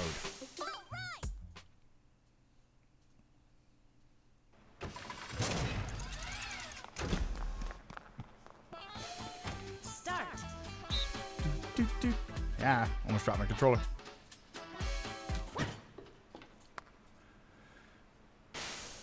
This is stress the game. Wireless can be interfered with by other networks, especially to the 2.4 gigahertz range. I think they just switched it. We have 5 gigahertz for us. I think it's, no, you know what it is? We have 6 now.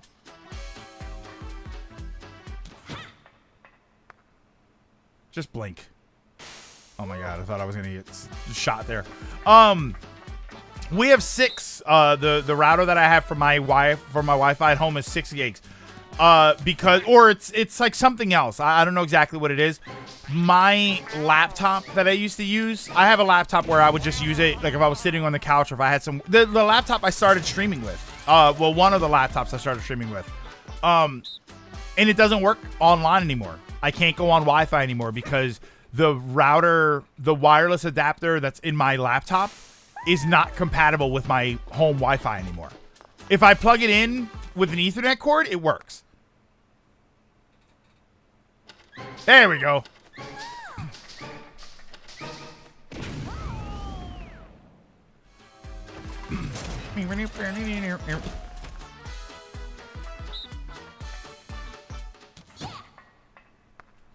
Yeah, my laptop is off grid. All right, here we go.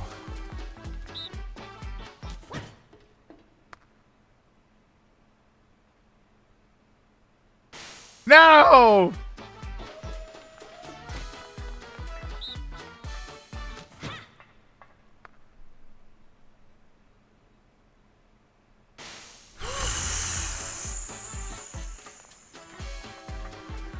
Oh, the game got laggy all of a sudden.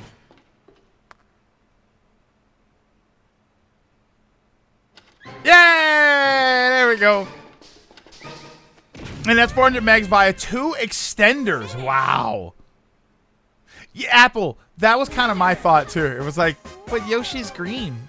Why do you think I always go for the orange one with Daisy? Or orange yellowish there. I always do that with Daisy because it's Daisy. She's the yellow orange one. So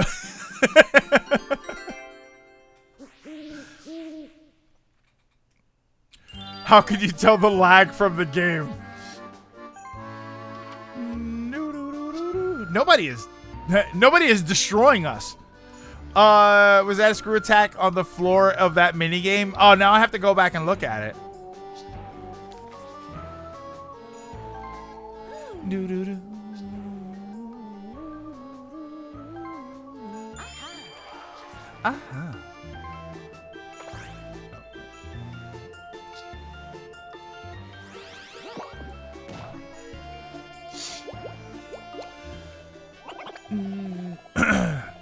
Yeah, there was a shudder when Yoshi ran on stage. That was why I was like, wait a minute.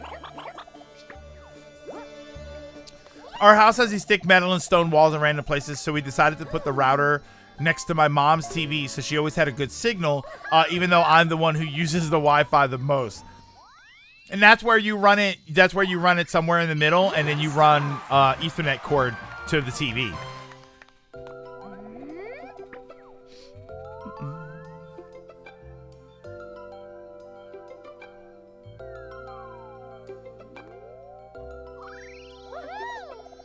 Woohoo! All right, where am I? I'm all the way up there. This is a disaster. Losers shouldn't win pity coins in regular games. Nobody does, though. They don't win. I don't think they win pity coins. Well, the ones that like lose the most, I don't think they get coins.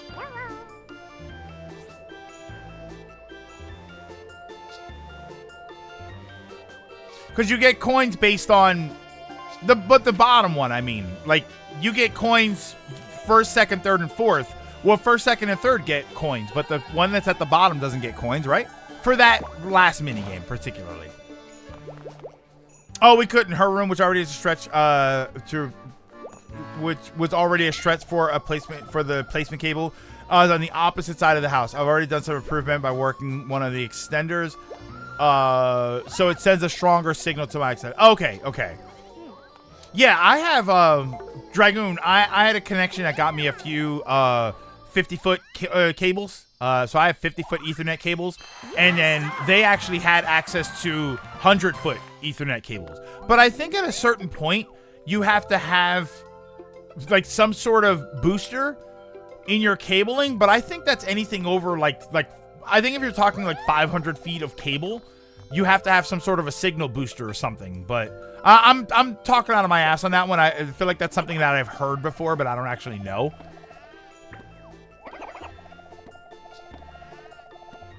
But yeah, you can get 50 and 100 foot Ethernet cords. It's just you have, and then you got to set them up around. I set mine up around my baseboards.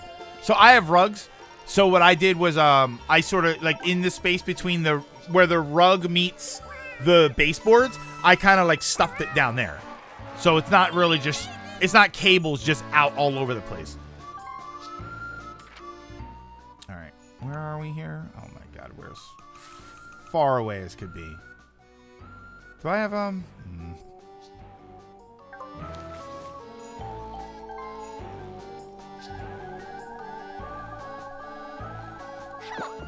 Oh, I should have used the mushroom. The mushroom with the 2 would have given me 7, and I would have been on the bank. I'll take that. Don't talk out of there. People might confuse you for a politician. Wait, talk out of where? In old Mario Party, you either win or got nothing. The issue is between the last extender in my room is the kitchen, a hallway where the extender sits, and my room, so I can't run it unless I ran it up the wall and around a ceiling. Which is what people do. Ethernet can go pretty long, unlike HDMI, where you need to... Maybe I'm thinking of HDMI. Maybe HDMI is what I'm thinking of, where you need like a signal booster. I've heard it for Ethernet, but I know like when I've heard it for Ethernet, it was like ridiculous amounts where you have to start talking about like a booster or something. Yeah, HDMI I think does that too. Oh, my butt. Oh, okay. I'm not supposed to talk out of my fanny. Okay, my derriere.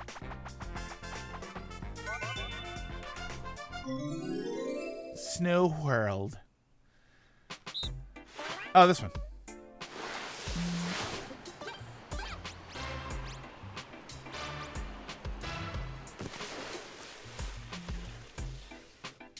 Imagine you set your buttons up so that there's a stick.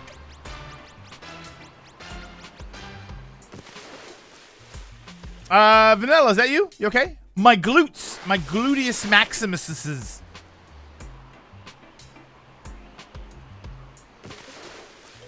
I just got in trouble for cursing too loud at the game. I kid you not, from my dad. Tell him you're mad as HE double hockey sticks. Oh, I'm rather drowsy, which is why I didn't join for Mario Party. It sounds like it's coffee time. Oh my God, wait, never mind. We all lost.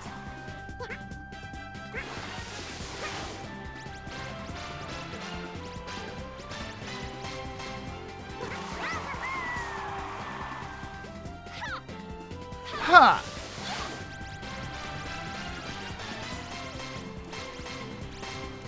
No! Oh, come on! Oh, I had one more. At 5 p.m. in the afternoon? Absolutely.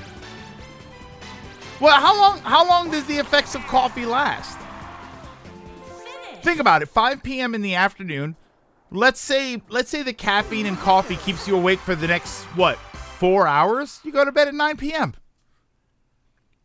And depending on how you react to caffeine, if you have some sort of a crash at the end of the caffeine, that'll make it easier to go to sleep.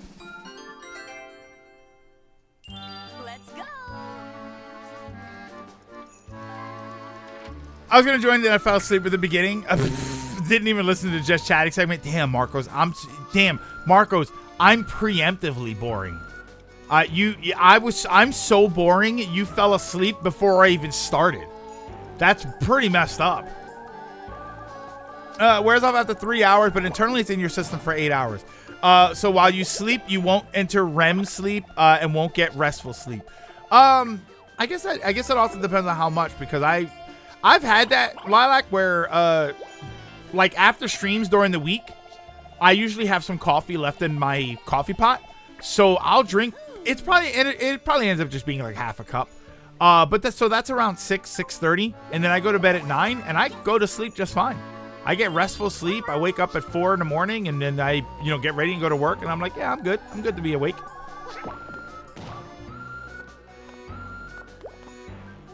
More like I should have not gone to bar. Oh yeah, you did say you went to Barcade. Then you area freak are a freak, I'm assuming, but no, Lilac, to be honest with you, I mean, that's not a lot of coffee, right? Half a cup of coffee is not really that's not a lot of caffeine. I also make my coffee a little more, I would say watery. So like you're supposed to put a tablespoon in for every 6 ounces of water that you use. And I think I usually put about, or like a cup, like for every cup of water, you're supposed to put like a scoop of coffee. I think I usually put like 5 scoops of coffee for like 6.5 cups of water. So I make it a little bit watered down. Chance time. Here we go. Here we go. Here we go. Uh-oh. From... No!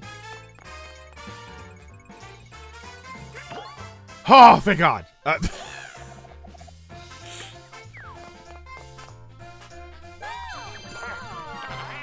Yay! That's your birthday present.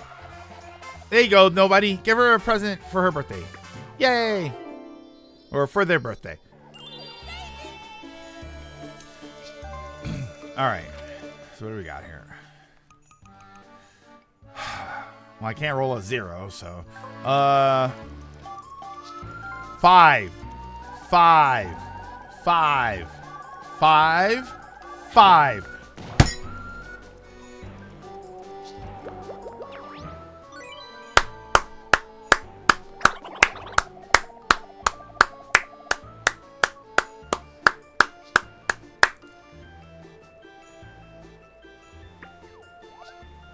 Uh-huh.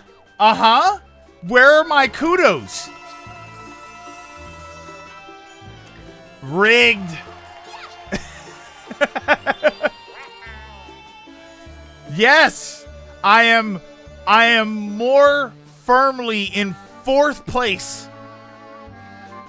So when you have a coffee blonde, which worked at Starbucks, it was a weaker coffee roast, easier to drink, less overall caffeine. I never actually ordered blonde coffee. But yeah, like that's, but I usually get like the mild roast. I every once in a while I'll get a dark roast or something, but I usually get a pretty mild coffee. But yeah, that's usually what I do. I'm fine with that. Streamer privilege. Besides, I wouldn't go to... There's no way I'm going to Starbucks, paying Starbucks prices, and then technically getting less caffeine. Yeah, mild roast watered down is basically a blonde roast. Yeah, I'm not paying for less. If I'm oh my God, this is the 3rd mini game today where it's me versus everybody else. Quicksand Cash. Yes.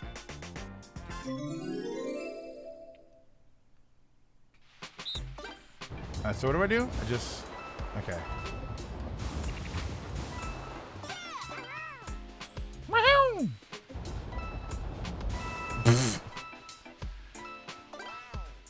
Yeah, if you're at Starbucks, you are paying for less.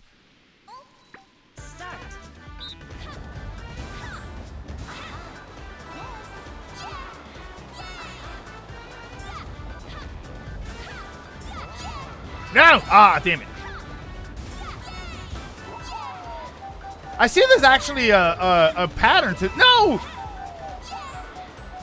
I've never been the... Oh, my God. This is the 3rd time today I've actually been the... What's it called? Like the bad guy. Finish. Boy, you really can't win that game, huh? That's so hard to win. I mean, that's just everybody gets their own coins, but you each get 27. That's crazy that you don't split the coins. Jim Prince don't rip you off as much. Yeah, Starbucks. I've never gotten anything from Starbucks that I thought was worth the price, except way back in the day, they used to sell these slices of lemon cake, and they were like $1.50. But it was like lemon iced cake, and they were so good. Oh, and these Rice Krispie bricks. It says Rice Krispie squares, but they were I want to say a good like 4 or 5 inches square, and then like 3 inches thick. They were so good.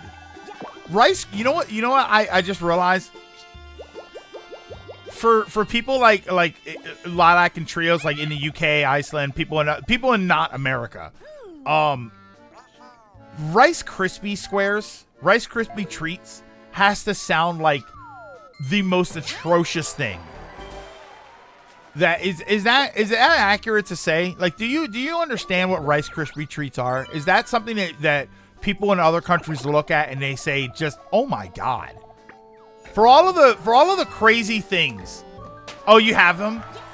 Like, I think about how, like, American breakfast, right? Sugary pancakes with sugary syrup, with sugary cereal. Like, I think about all of that.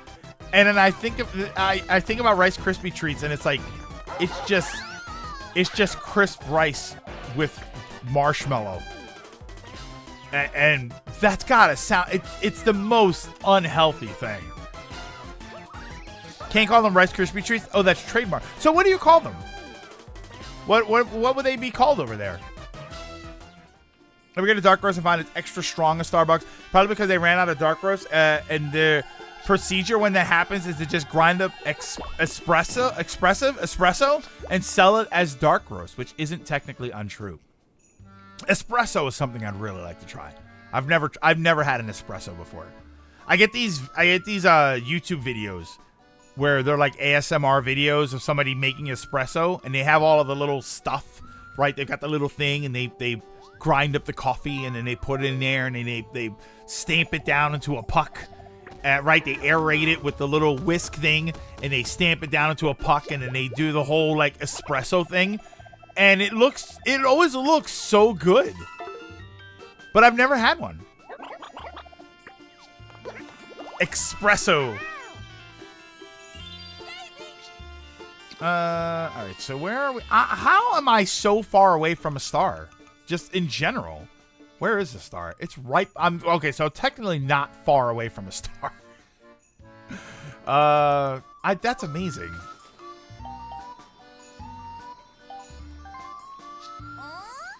Yeah, it's espresso. No, I know. I called it espresso.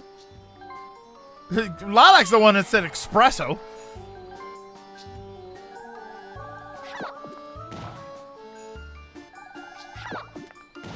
Are we serious?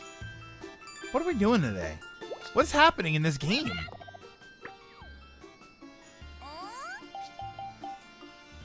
Oh, somebody blew the whistle so it moved. I'm going to buy one of these. I don't like coffee, but I do like coffee-flavored things. You wanted a 5. I mean, yeah, I didn't want it the next time. Oh, wait, hold on. Event space. We got drilled on that when I worked there. Using the leftover espresso, it becomes espresso. In the jungle, you must wait until the dice read 5 or 8. Oh, in the jungle, you must wait until the dice read 5 or 8. Anybody, come on. I know that reference. Anybody else? Come on. Someone say it. Benji, you don't say it. You know the reference. Come on. That's an easy one. I think it's an easy one. Jumanji. There you go. Has anybody... Jumanji... When did Jumanji come out?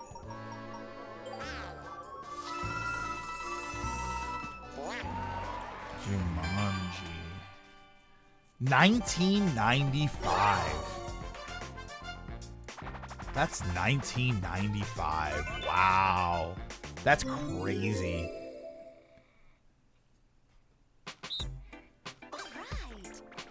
Wow. I can't believe that was that long ago. It makes sense, but holy crap. And I think what's even crazier is that people still know that, like, references to that. And there was another Jumanji movie and it sucked, I think.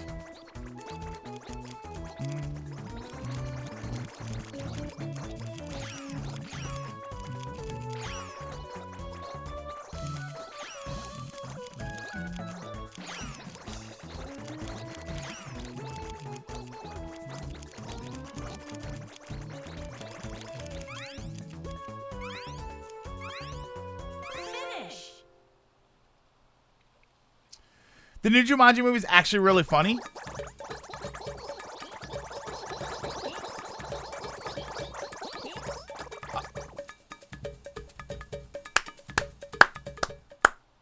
Let's go. There was a Jumanji cartoon series. I don't think I remember that. Yeah, that was Kirsten Dunst as a kid. I had the Shadow pancakes from the Sonic collaboration. They were bigger than I thought they would be.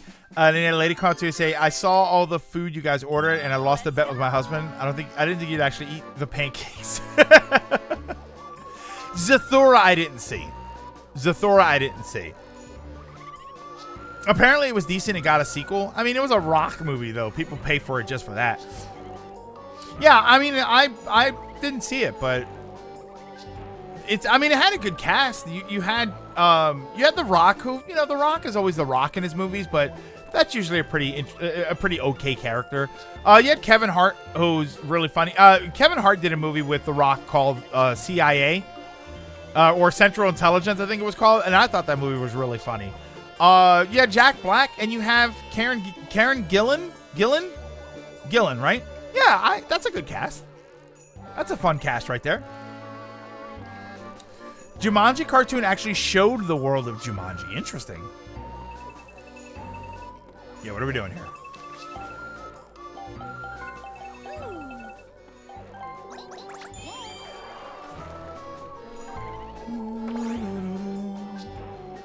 Wasn't Jack Black was the best? Was that the movie where Jack Black played it was a girl, but then in the movie it looked like her? It looked like Jack Black? Would they look like Jack Black? I'm saying it as the character, not as a person. The movie was both funny and really touching in places. To a point we talked about before, you never say and assumed it was bad, only to have a lot of people go, it was pretty decent. It was decent to pretty good. It's the power of what I've heard. Yeah, it's definitely the power of what I've heard. And I acknowledge that. That's why I'm always quick to say, like, I didn't see it. That's the way people talked about it. To be fair, though, I never heard anybody say that the Jumanji movie was bad. Just that it was like a generic.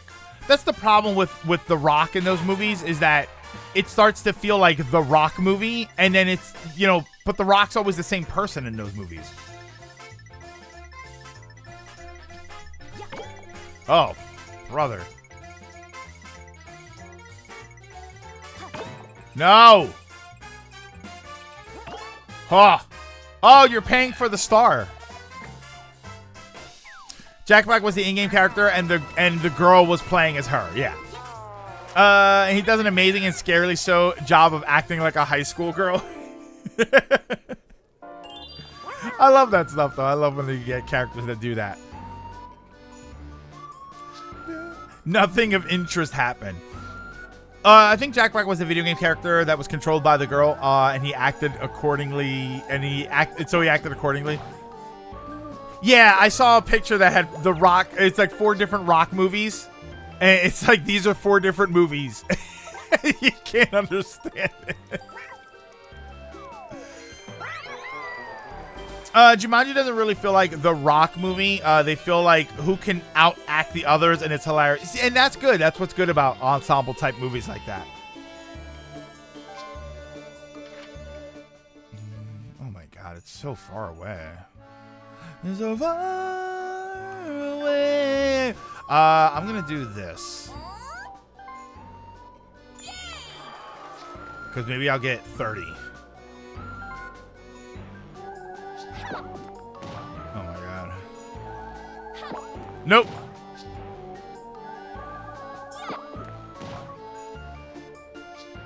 It said I was 29 to the star. I don't even know how that's possible.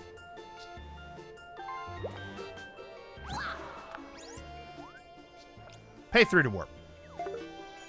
I know I don't have a lot of coins, but I'll pay 3 to warp. Like if Hollywood tried to do another Mrs. Doubtfire, I don't know the actor that could take the character or concept away from Robin because he owned it so well. I mean, you see that a lot in movies, though. You see that a lot where it's like, I don't know who else could do this.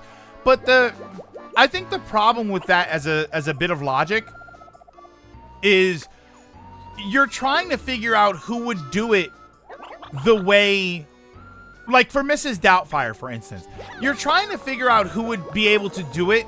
Oh, hey, I did make it. The way Robin Williams did it. But you wouldn't get anybody that could do it the way Robin Williams does it because no one else is Robin Williams. What you'd get is a different interpretation of that character. Hey, I got a star. And I think that has a lot of value on its own. I think that's important. That's an important distinction to make. Is that, yeah, you're not going to get anybody that does it like Robin Williams. Back to the Future. I've often said that I think Back to the Future is a movie series that I would like to see redone right now. I think that it would be very interesting. Hey, I landed on the bank too. I think it would be a lot of fun. I think it would be interesting because listen, I don't mean to hurt anybody's feelings here. But if you make a movie right now in Back to the Future, it was in 1985 and he went back to 1955. If you made that movie right now and they went back accordingly, let's say the movie comes out next year, 2025, they'd have to go back to 1995. You know, right? No, 85. No, 95. If you made Back to the Future and it was set next year and he went back 30 years, he would go back in 1995. He would be back in time to see Jumanji in the movie theater. Isn't that insane? But then you'd also see 2055. But the point is, no one would be able to do it like Michael J. Fox and Christopher Lloyd. But you're not really looking for that. You're looking for just the premise being made in a modern era. Oh, wait. Oh, no. Oh, I hit the wrong button. I wasn't paying attention to the controls. Sometimes it's so perfect you can't follow it up. I feel Robert Downey Jr. was literally Tony Stark. So, like, if you did Marvel movies 20 years from now and you had a new Iron Man, you would say, oh, no one's going to be able to do it like Robert Downey Jr. Yeah, but you're not recreating Robert Downey Jr. You're just making a new Iron Man. Winner. That was one of the issues the live-action Aladdin had. It was a decent movie, but everyone was so focused on Will Smith's genie compared to Robin Williams' genie. And Robin Williams was the genie in only most of the films. You mean without the sequels? Because what reason do you have to go to the future to fix something that could have been passed on as a note? Even with the Aladdin remake, we're having a bigger. Yeah. That's Lilac said the same exact thing.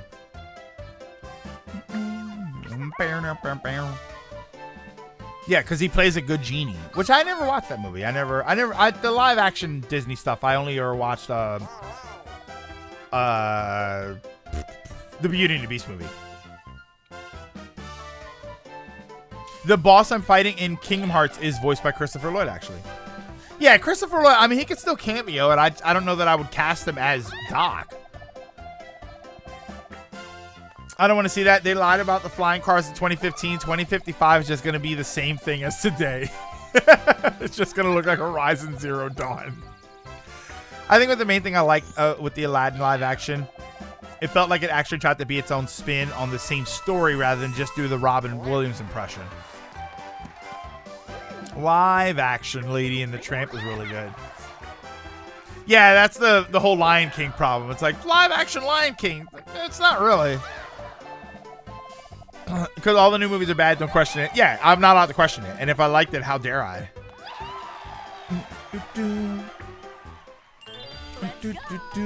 A comparison is natural, though. Everybody compared Heath Ledger to Jack Nicholson, and then Heath dominated the role. But leading up to it, that's a good distinction there.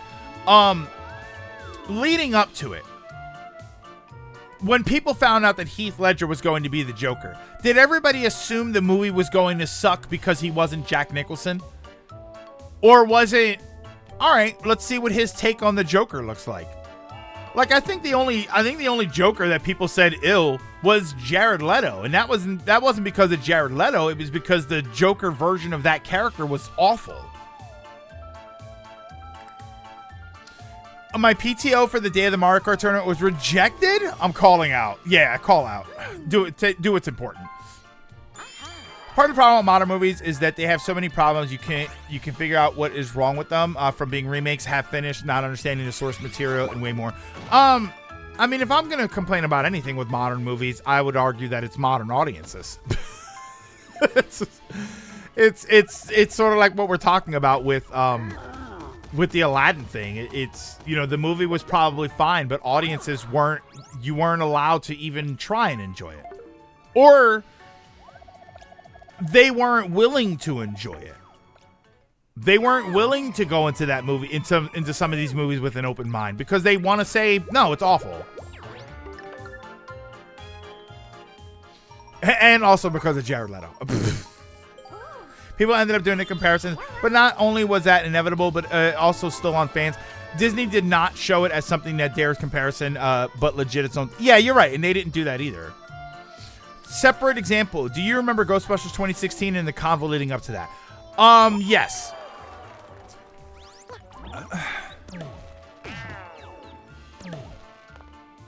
Yes, I do remember that. And to be fair to that discourse, I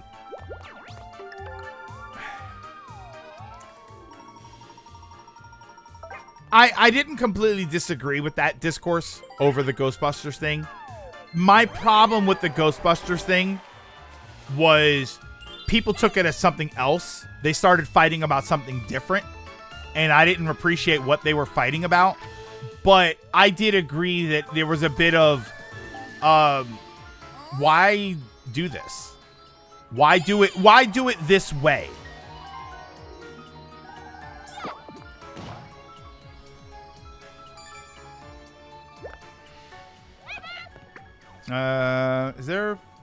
Did you include anything else? Come on.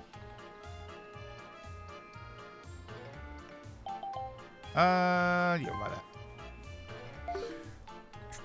That's exactly my point. Leading up to it, the conversation was there about, I don't know if Heath can do it, and then he did it, and the conversation changed. I think the fact there's still discussion around comparing those interpretations unfavorably to Robin's version means that Robin still owns the best interpretation of those characters.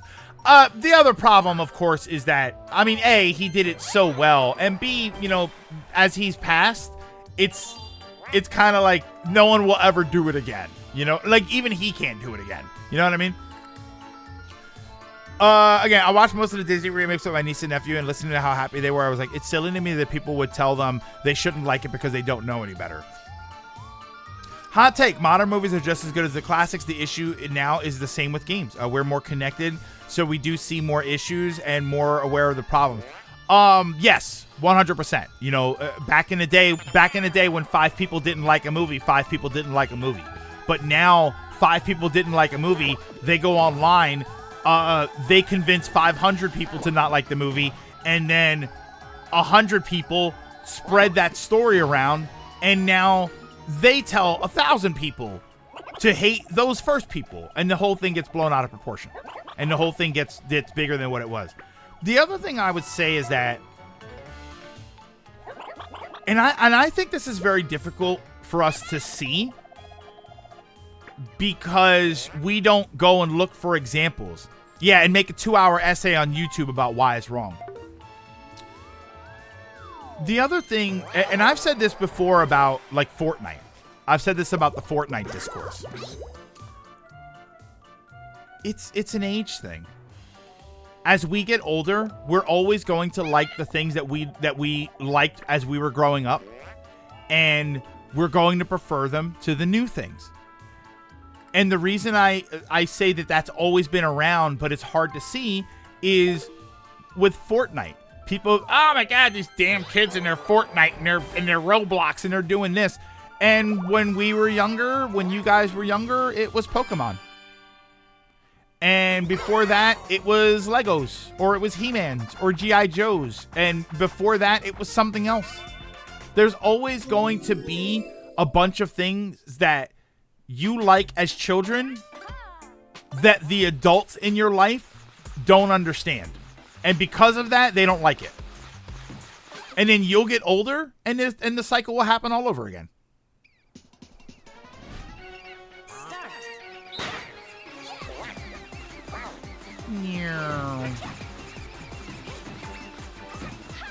Oh my god, wait, why am I doing so bad? Oh, wait, okay, hold on. I remember what I was doing wrong. I really gotta read the instructions.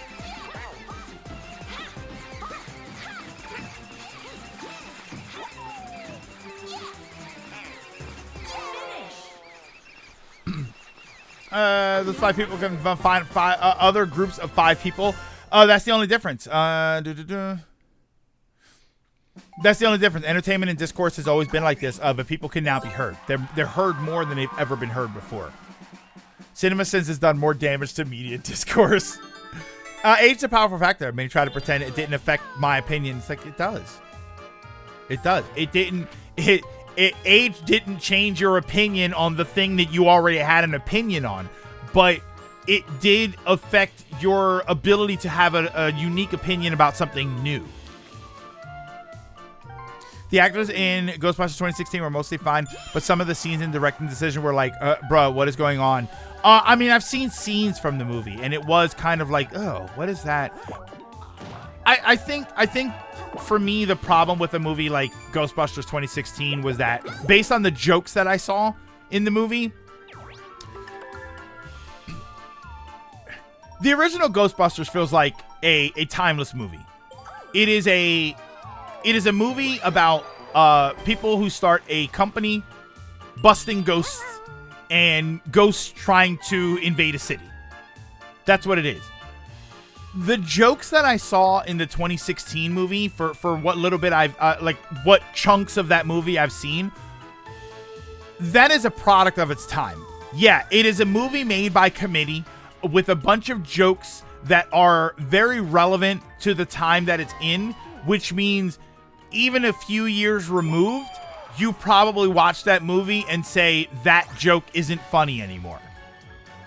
And wow, what a joke that was written by 12 people in a room that thought that was funny. And not in the good way. Not like a joke that 12 people said, wow, that's funny. It was 12 people who said, this is what I think people will think is funny. That's a good way to say that. It's a bunch of jokes written by people who thought, this is what we think other people will think is funny. It's like, that's kind of not how it works, though. Just write something that you think is funny. And it comes through naturally. Yeah, I forgot it's tank control, Shadow. I always kind of forget with that game. I go back and forth. The Fortnite kids have now entered the workforce, and it shows. Take Star Wars, for example. There's the action scene goof. Someone fumbles a punch. It's recorded, shared, and torn to show how bad the movie is. Meanwhile, in episode 6, a couple didn't notice Luke's kick missed by a mile. Fans decide instead to make headcanon and say he's force kicked. I mean, yeah, nobody looks at the head bonk. Lilac. Was that New Hope? Nobody looks at the head bonk and thinks that that's ridiculous. It's like, oh, look at that. It's a funny gag in a movie. It's a goof that happened. I was holding A too. I didn't know I was supposed to hold A or not. Everything went wrong in that game for me. I share this on my niece and nephews. We talk about older stuff. I won't lie, I'm a little biased, and that's what doesn't make what you like bad or worse. It's just what you grew up with. Wait. Oh, that does work. Can I? Yeah, I can do that. Okay. I like tank controls. Yeah, when I remember that it's using tank controls. Start.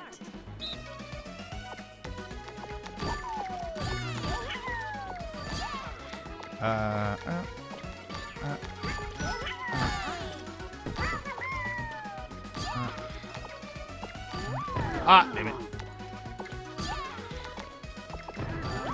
Ah.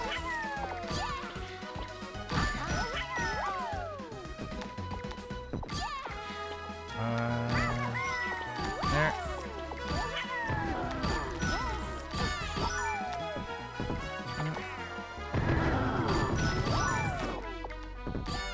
Ah, damn it.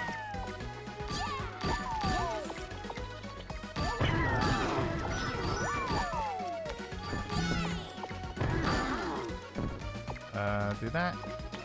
Do that. Ah. Oh, no.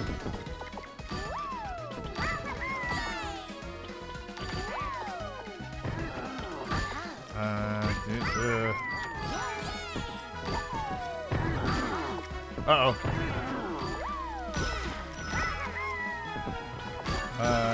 No, right there.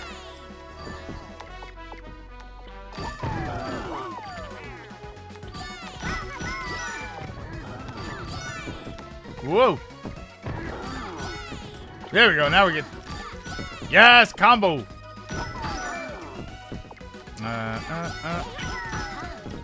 Combo breaker.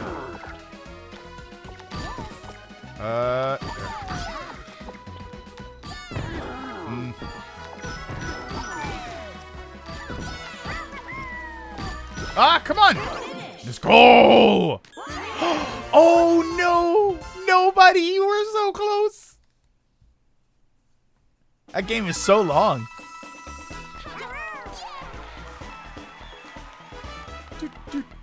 I don't know. Could have been either one of us. It's called find a target audience. The problem is if you zero in on your target audience way too close, you exclude everybody else. And there is a danger of that. There's a huge danger in doing that. Oh wait, hold on. Before anything else. So let's go. So how many's in the bank? Let's go 7.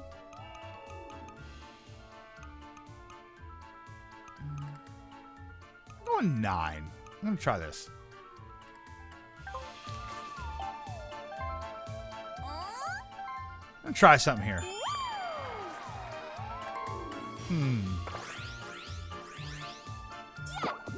I meandered too much. I was getting ready to start doing that, and I looked at the score. I was like, oh my god, wait, I have to hurry up. I'm never getting the start. I'm sorry. Let's get another one of those. Watching OG Dragon Ball the restaurant. I'm coming back for more. Did you get ramen? Did you end up getting ramen? Speaking of Disney shows, Young Sheldon finale was actually pretty good. Oh, I didn't. I heard that it was ending.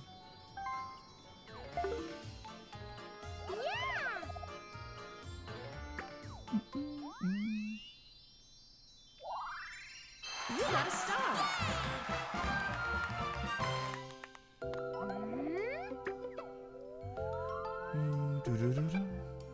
No, go to the. Damn it.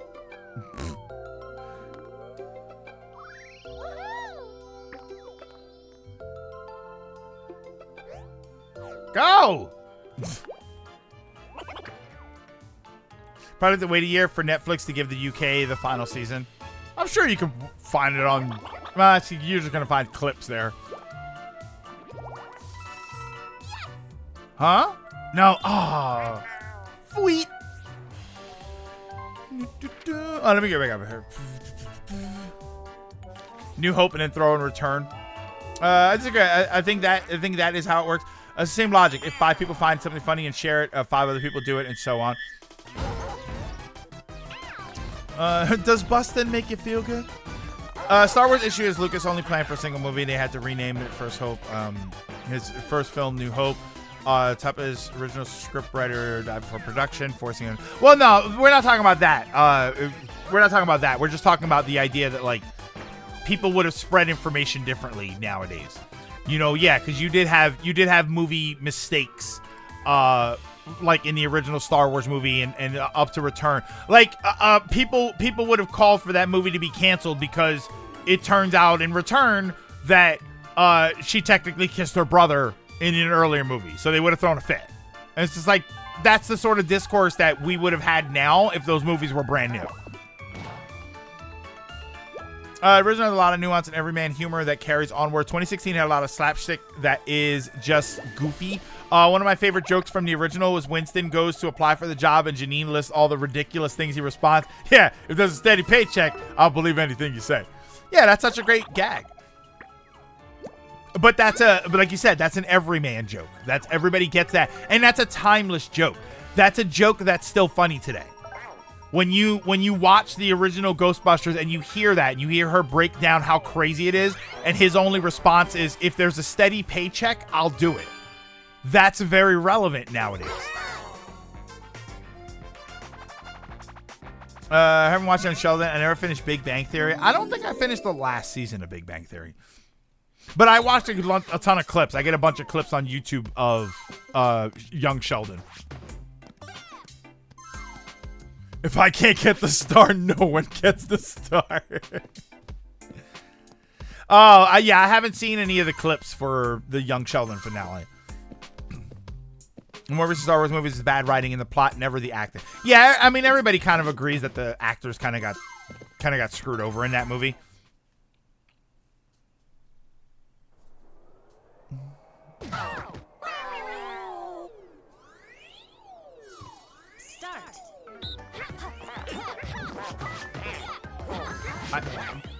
Mentally, it's like hard to connect.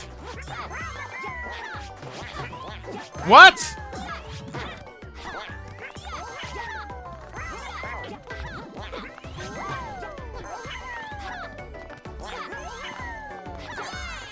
Come on.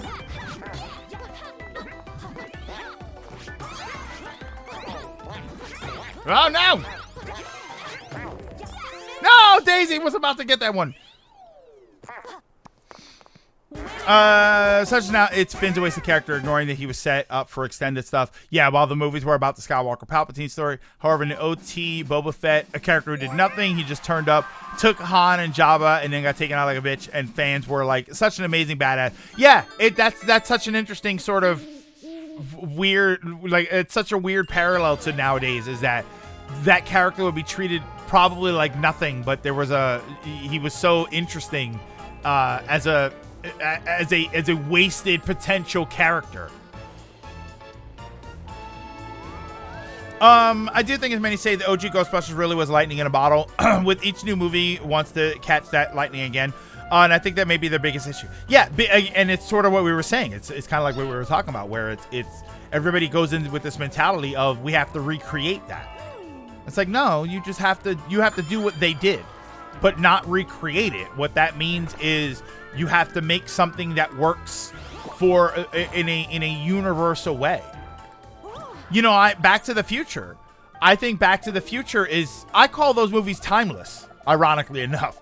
I call the Back to the Future movies timeless. Because even though we're at a point now where their future is now our past, you can still watch those movies and understand the concept. You can understand the concept of going back to affect your former life, especially in the second movie. The idea that you go back and something changes and it throws your whole life into disarray. How would it make things better? How would it make things worse? That's a timeless concept.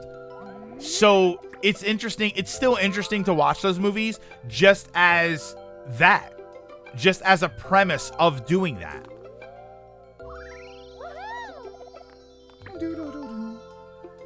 Yeah, a big part of Boba Fett was expanded on later, but that's much later.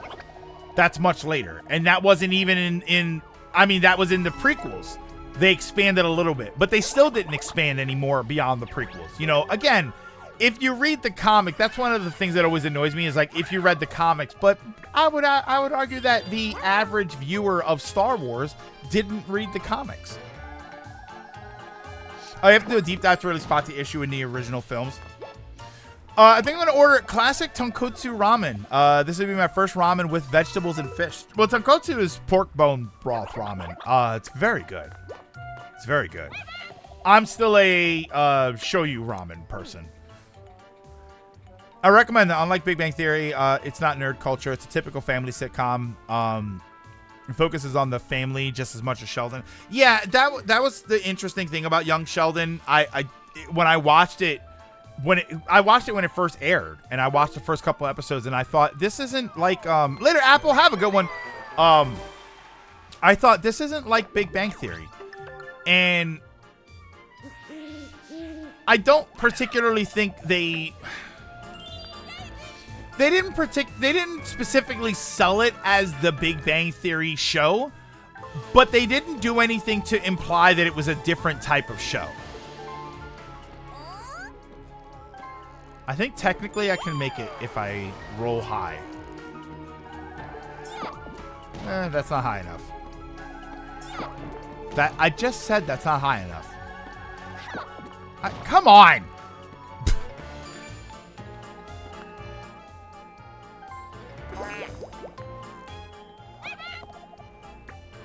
Would I like to buy something? I would... I hate the warp block because I always feel like I'm screwing somebody over. How many turns do I have left? How many turns are there left?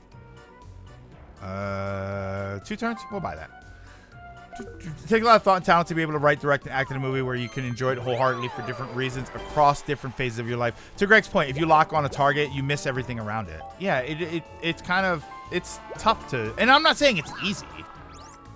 Right? It's not easy to do that, but it is something that you need to do as a movie maker. I think that it's an important thing to do, unless you're making something very specific.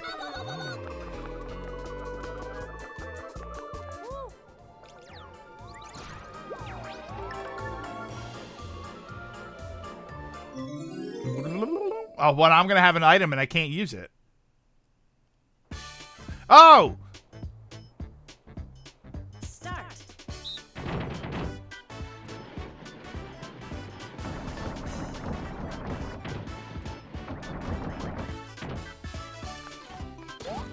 Oh my god, it lagged a little bit, and I was worried. It's also a tricky situation because the question is, why do I need to consume a completely different piece of media in order to enjoy the one I signed up for? But as FNAF fans have shown, you can make it work. As I would say, as Marvel fans have shown, you can make it work. Big thing we bring up that is relevant when talking about characters like Boba is that the Star Wars extended universe was and is massive. A lot of characters got expanded on very quickly when you look into that stuff, a lot of which was why people were so mad when Disney was uncanoning so much of it.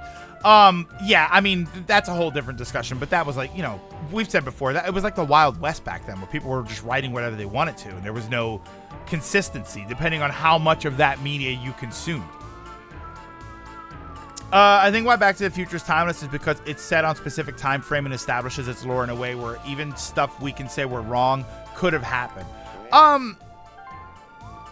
No, but I think the problem is that, you know, if the biggest issue I would say is just that, you know, it's easy to make, like, if you made Back to the Future now, it's easy to get 2025 correct and it's easy to get 1995 correct, but you're guessing at 2055. You're guessing at what 2055 would look like. So that does kind of make it tricky. You know, it is an aspect that you'll have to navigate. That's the third chance time.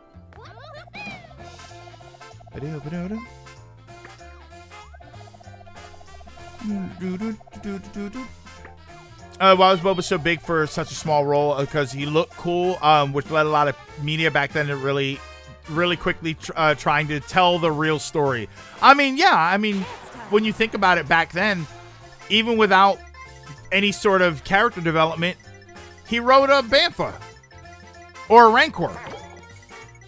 What the hell? What?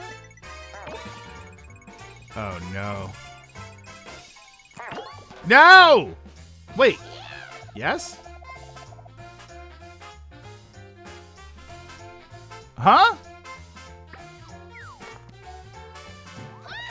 Yes?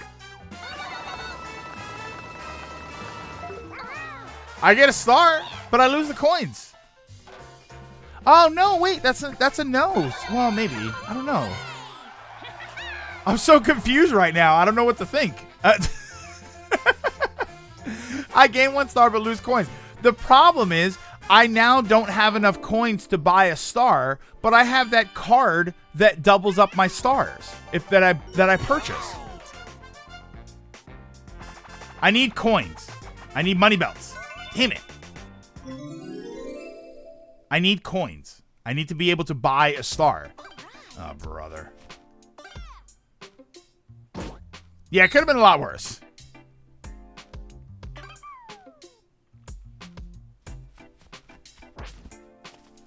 Ah. It wasn't much of a Wild West as you think. The authors were a lot better at not outright decanonizing stuff. Oh, okay. So I guess, yeah, I'd always heard that it was kind of like people were kind of doing their own thing and not really paying attention to each other. Start.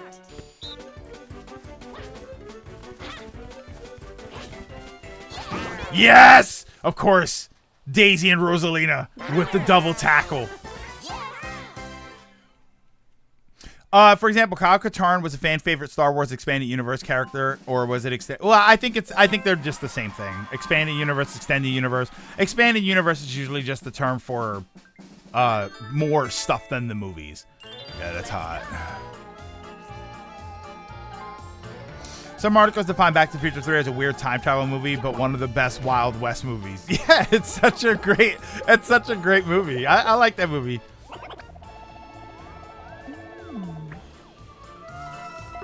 But yeah, you know, you can go back and watch those movies, and they're still, even though, especially the 2015, you know, Back to the Future. Oh, brother, here we go.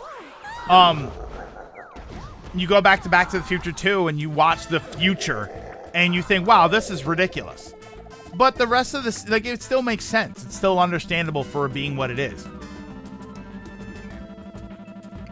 132? Ooh, for Back to the Future? Ooh. I gotta go, No! I used to have a button. Just makes me miss the button. What if stories to say the old EU was confusing? Oh, okay. All right. Now some of the Wild West is gone. You can't just decide I'm going to expand on Finn. Oh, because guess what? Disney owns him. Because of those kinds of limits, it's harder to cast. It's harder for cast to gain more backstory nowadays, unless they're massively popular or in a success. I gotta make those louder. Oh, I owe Logan. Logan's still here. I owe Logan a Gonzaga suit. Kako's-san is a fan favorite due to the Star Wars games, Star Wars Dark Forces, Star Wars Jedi Knight Dark Forces 2, and Jedi Knight 2 Outcast, and wait. Kyle Katarn was in all of those?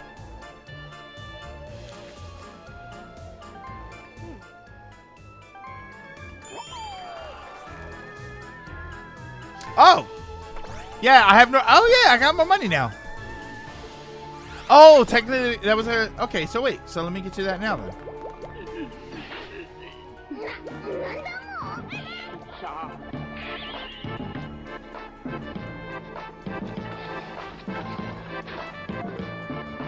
Ah, Gonzales, ore wa tsuyoi, ore ika ara silver point. Woo!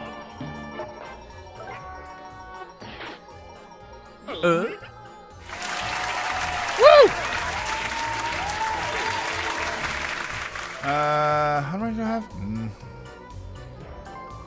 All right, so technically I could make it. I need 18 or more.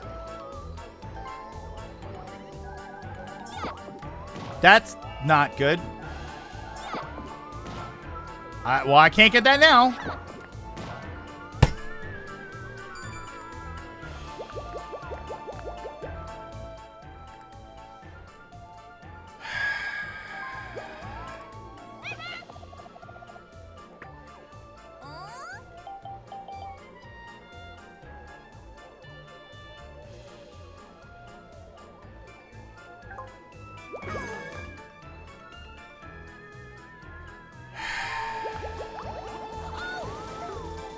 1. You could fall into the star. The new Dune movies follow the plot of the book for the most part, but at least the filler and rewrites are from other Dune books, mostly just swapped around who did what. Finn was popular, and he did have all that stuff expanded in Lego shorts, which are canon. However, with John Boyega burning that Disney bridge, that is why we don't get more live-action Finn. If we get anything, it'll be Lego or animated. And like John Boyega burned that bridge, but he was like, I can understand why. He was mad. He was mad. The fans were crapping on him. Like there's a lot of reasons for him to sort of burn that connection and say, yeah, I this is ridiculous. Oh, come on.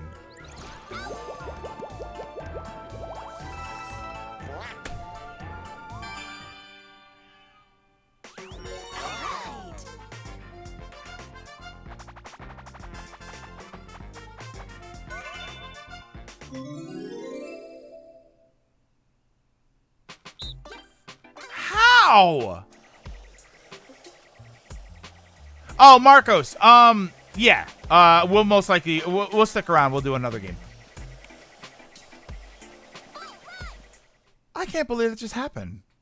Yeah, that was a justified burning of that bridge. How did that just happen?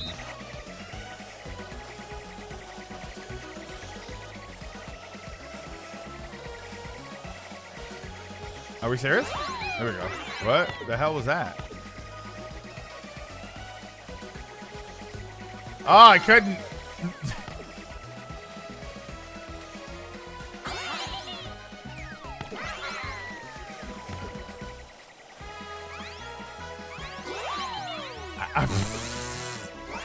No! Oh, they got one right at the end. Like I said, he had a story in the films, and it concluded with Phasma's death. His force sensitivity and other stuff would be left for expanded stories that have come out.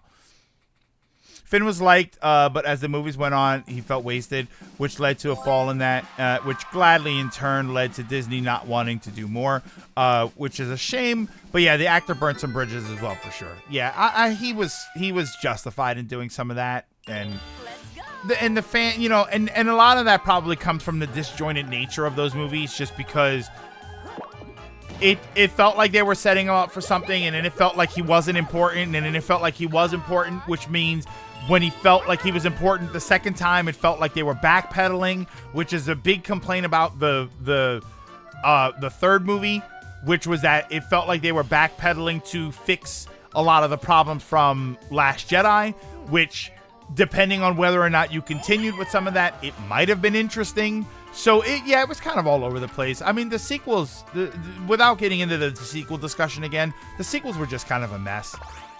It was just a lot of problems.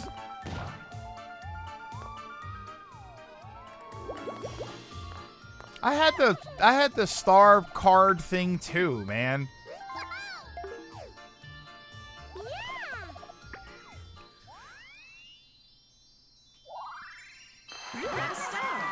Well, it's not just Abrams, though, because Abrams was just the first movie, right?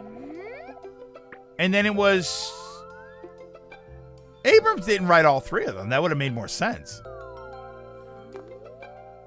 Biggest harm to the cast of the new movies was the lack of cohesion, which led to no one getting properly developed. It made it so that no matter how popular they were, it was sadly gone by the next movie. The first one and then the third one. Okay, yeah, 7 and 9. And then it was Rian Johnson was the second one, right?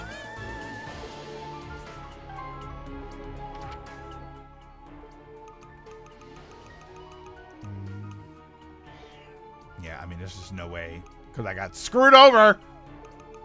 At this point, I should just... Hi, buddy. Hi. I have that thing. What do I do here? Oh, you know what I do? I know exactly what I do. 6.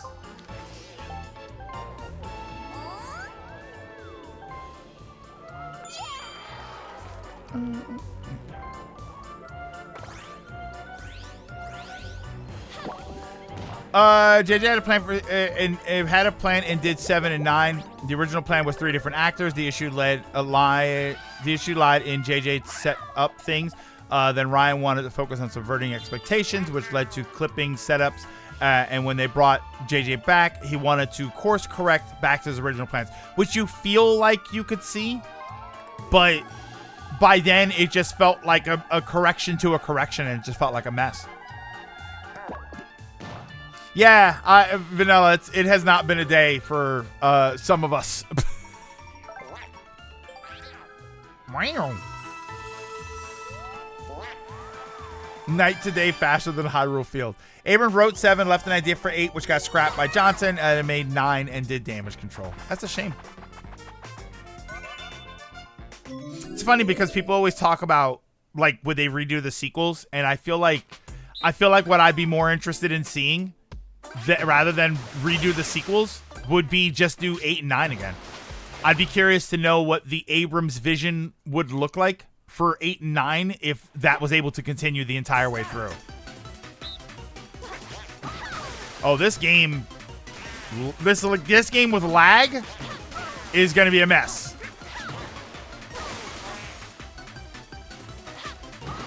Yeah, the connection's unstable. We're aware. No! Careful's daughter made an excellent stand-in for her. Cheaters use lag. Do you think I can get away with Star Wars Days of Future Past kind of movie to fix 8 and 9? No. I think you would just have to do 8 and 9 again.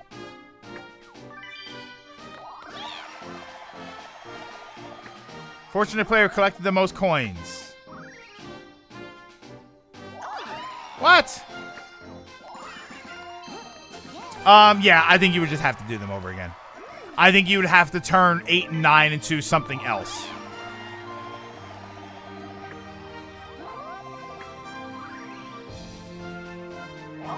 What? No! Damn.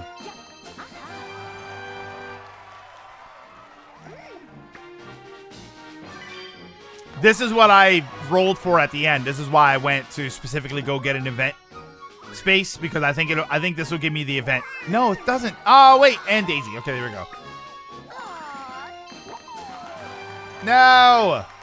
No sweep. I don't think they need fixing so much. Just leave them and focus on the future. We fixed the prequels, which shows like CCW and Rebels.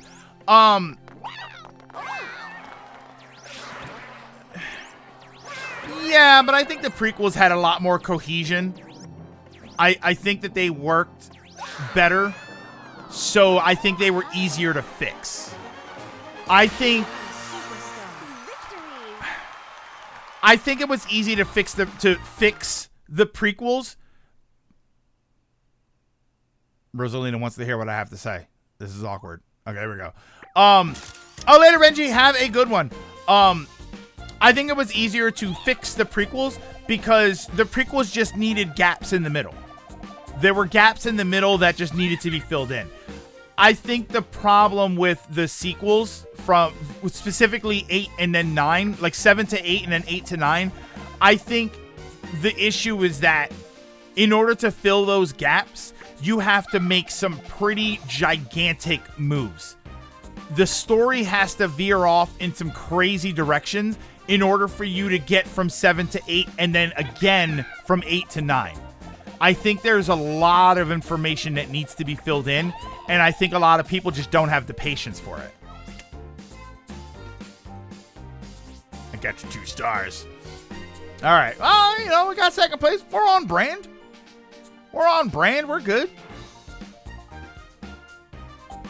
So where was the event? I tried to get the event star because I forgot that I had it on. I remembered right at the end that I have it on classic stars. What was my coins? Coins weren't too bad. Did I have anything? Items used. I know I used a ton of items.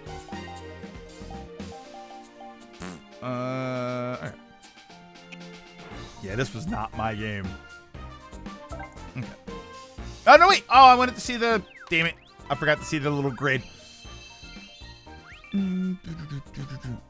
Yeah, that's my problem with the sequels as far as like filling in the gaps to try and make it all work with extra stuff, is that you have to veer off in a lot of directions in order to make that work. And it's going to take a ton of work. You know, you were able to do a lot of... Clone Wars did a lot of heavy lifting. Yeah.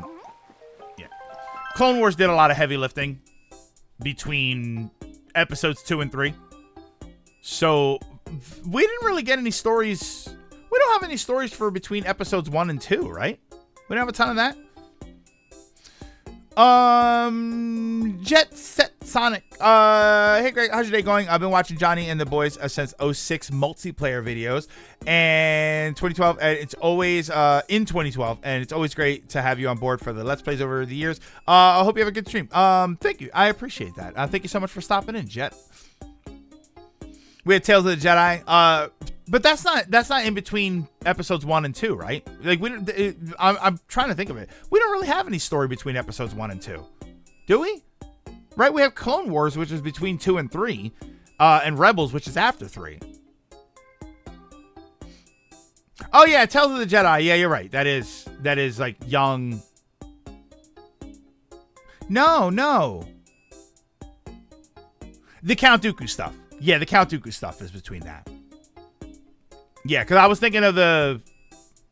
No, some of the Count Dooku stuff, because some of it is before episode 1, right? Like the young Qui-Gon stuff is obviously before episode 1.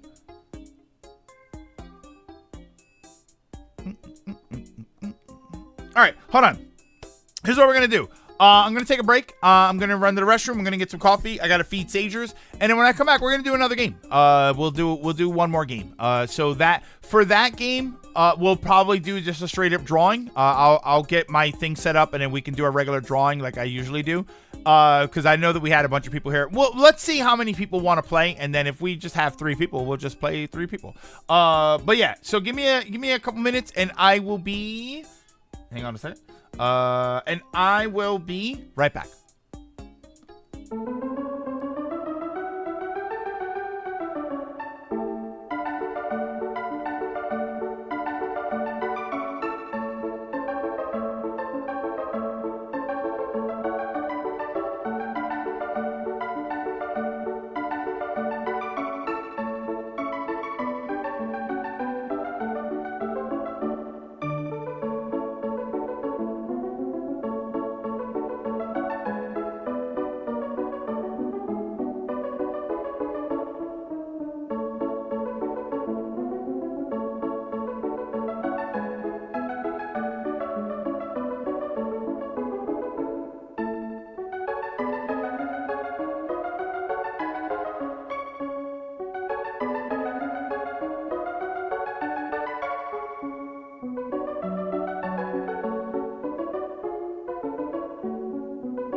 I think we're good.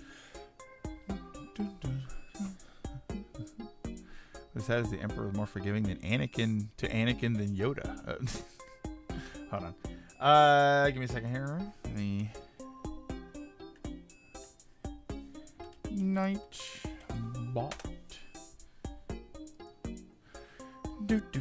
Teat. Marcos. Teat? You okay there?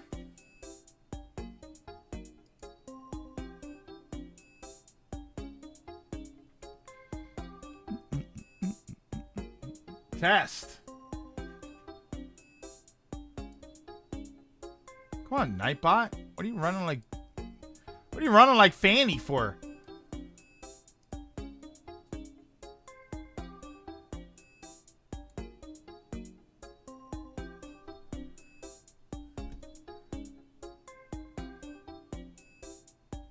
Wow, it's running so badly.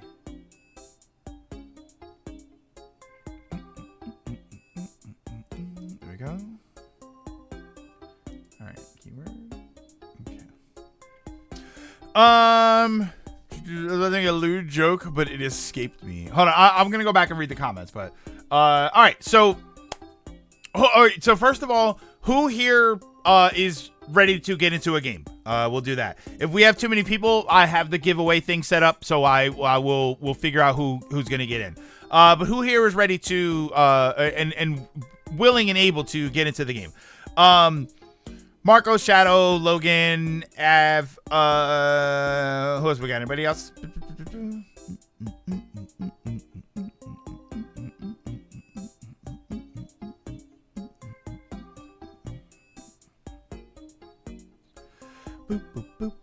So just the 4? Okay, so we'll have to do the giveaway then.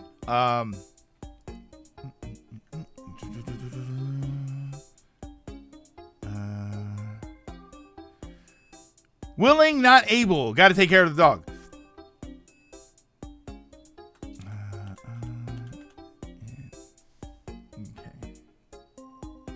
Okay. So here's the keyword. So I'm going to set up a keyword here. You're going to type in I'm in. I-M-I-N. I think it just has to all be one word. So let's see if this works here. Because I don't think it's working. Oh, there it is. There it is. It's working.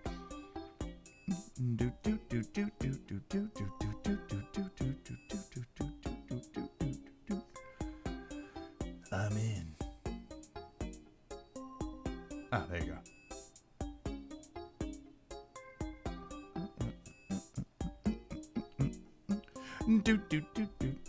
All right, so that's all we had. So I'm gonna roll 3. I'll let you know.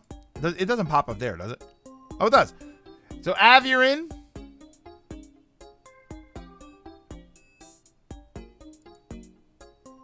Shadow, you're in.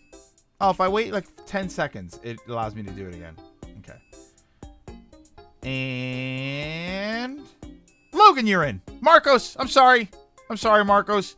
Marcos, next time, you get a bye, so you go right in. You get right into the game, and don't let me forget that. So, I'm sorry, Marcos. I always feel bad for this.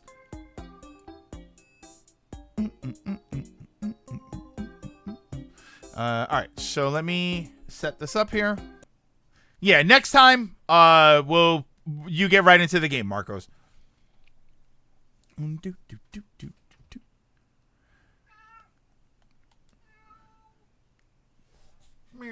No, buddy, it's closed right now. The kitchen is closed. Even though your food is upstairs and I already fed you.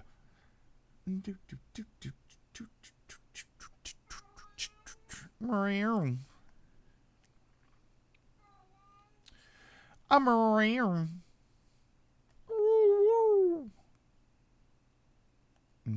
Come on. Thankfully, work is being active on my end, but thankfully, work is being active on my end, but sadly, that means I can't join. It's AGM. It's a good problem to have, right? Oh, that just means I can go get food earlier than expected. What a great way to look at that, and that also makes me hungry a little bit.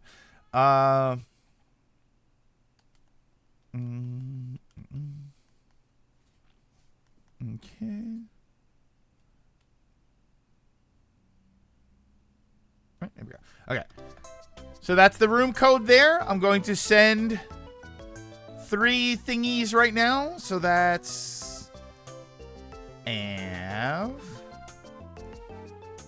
I think this was the code I used. So I'm sending you whispers right now. There we go.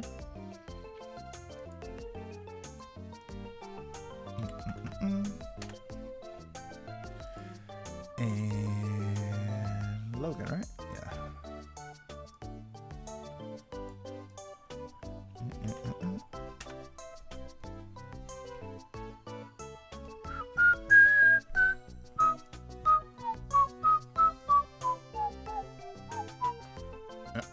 Hang on a second here.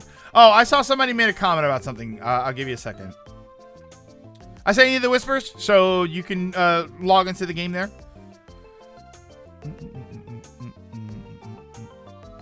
Oh, okay.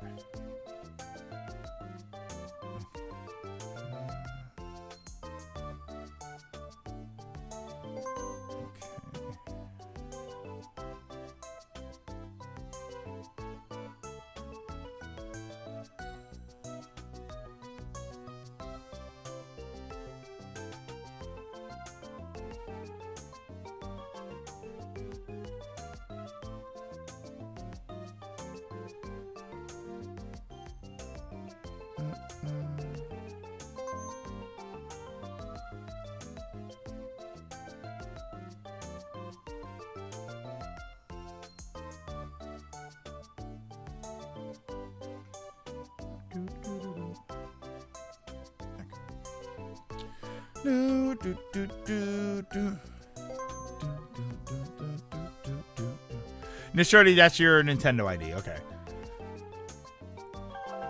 Sorry, sorting something out there.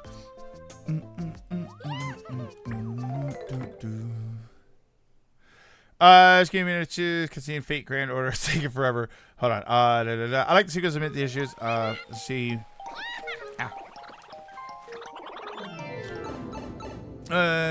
See the idea they put down. I don't think it's like slamming in the pieces. I also just don't care. Movies usually aren't meant to, or movies are usually meant to be my brain off and enjoy stuff. While there are movies that that are made to make you think. I never thought of Star Wars as one. No, but I think the problem, Lilac, is that hang on.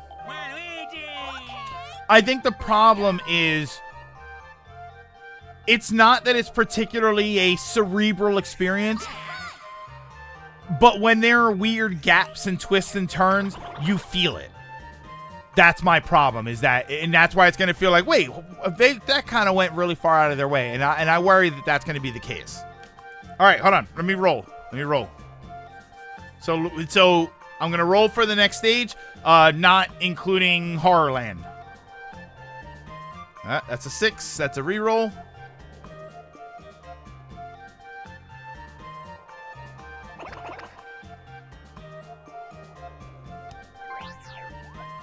Yep, that's what came up. Spaceland. Yeah.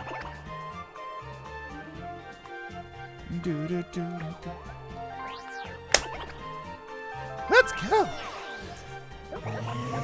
Greetings, since the Star Wars issue has always been a very connected series, so being able to have all the pieces fit comfortably is important, at least for me. And the harder they make those pieces fit, the more it pulls the entire narrative trying to be told. Yeah, it's a lot to do. It's a lot of work to do.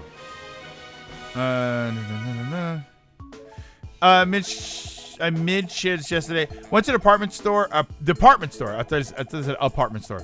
Check out on an AC, and thankfully I had $70 in-store credit, so I managed to get AC for free with the money I was going to spend. I pre-ordered Paper Mario digitally. I'd rather be safe with recent issues. Which is, yeah, with what's going on with the digital thing, with the cancellation thing. Somebody said earlier, I didn't see who it was that said it. I saw it really quickly. See if I can find the comment here.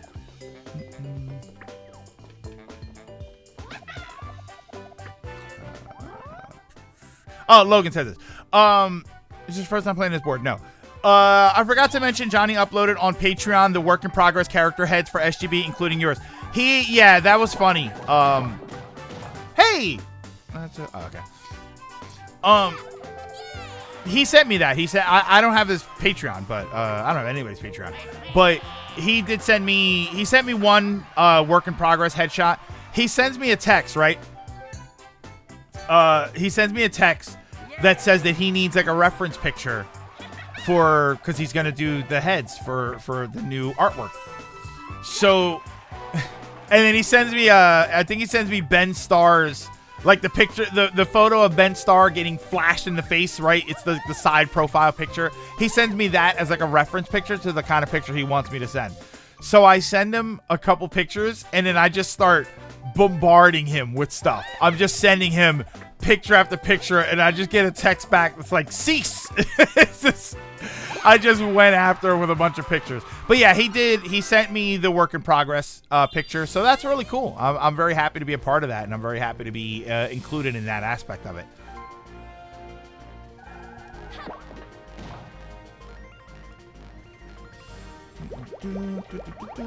Come on. That's the same way I started the last game.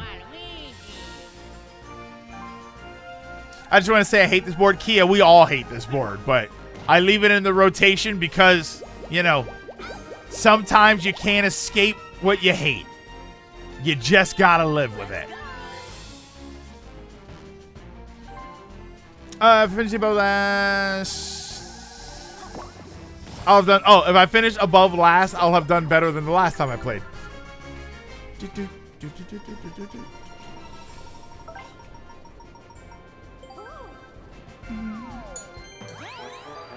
Oh, and you were mentioning Tales of the Empire. I liked it, but yeah, I didn't like it as much as Tales of the Jedi. I didn't like some of the I'm trying to remember it. I remember watching it and thinking, I don't like this.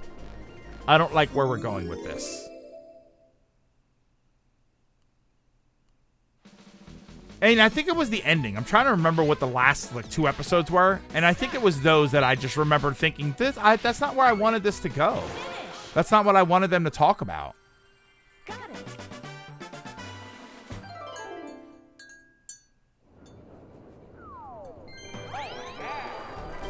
What was the...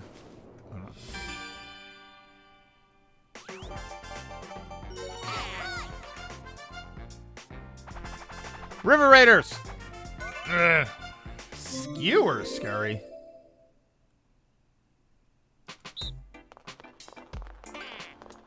Oh, this thing. Oh, wait, it's me.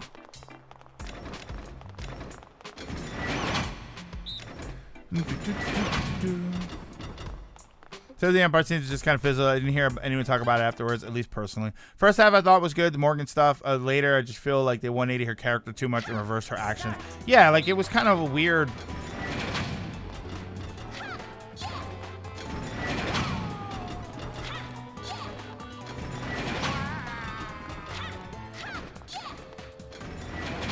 What?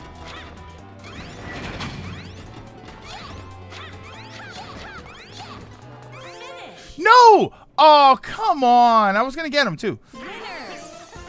Main problem says the Empire only matters in half of the... Yeah, it was kind of... They weren't... Like, kind of... I mean, it wasn't about the Empire. Hold on. Sony's negotiations to acquire Paramount have now begun, and Sony has signed the NDA as well. So there was... Okay, so I heard a little bit about this. I forgot that this was actually a thing that was going to happen. Okay. Oh, I got items. First half I thought was alright. The Morgan side, yeah. Super duper delay flight. I got to see the Bad Batch finale. I haven't watched. I've only watched 4 episodes of the series of the season so far. So I was ready for the arrow to travel. It kind of caught me off guard.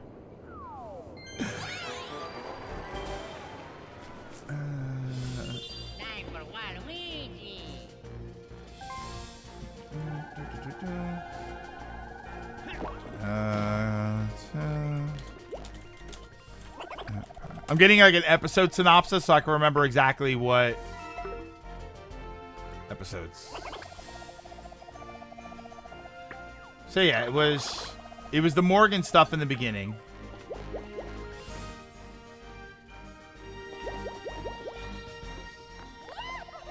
Yeah, and then it was and it's a shame, like the Barris stuff I thought would have been really interesting. And I think that was the problem. You got a star. Yeah, I don't know. I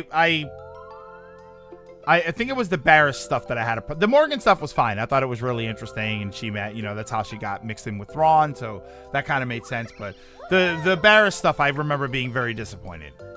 I was like, I don't know. I don't.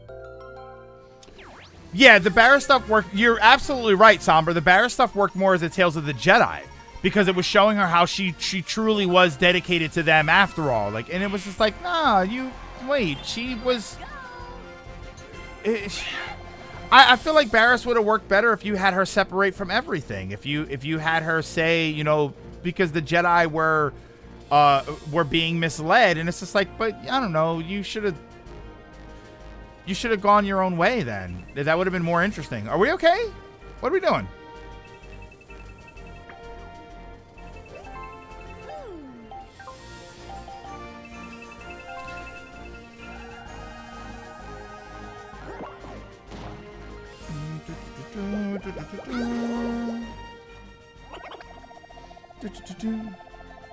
I'm a Jedi. Mass murders them. Yeah, Barris was such an interesting concept of a character. This is a character that we saw earlier, and and she was Luminara's, so we all know that problem. Time for taxes. Yeah, we okay? Oh, you have to bail. No. Here we go. For anybody that says, what's wrong with Spaceland? That's what's wrong with Spaceland. Now we're locked in this loop where this happens all the time.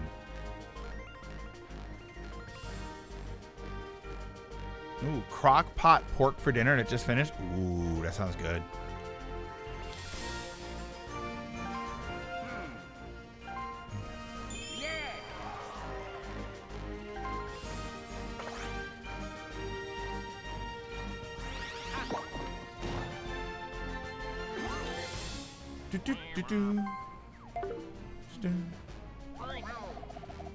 I remember last time I was here on Spaceland, I was stuck the whole game. Oh, and he makes it worse. We also recently got an air fryer, and it's beautiful. Air fryer is, I would argue, one of the best things that people can have nowadays. Is an air fryer. It's just so good.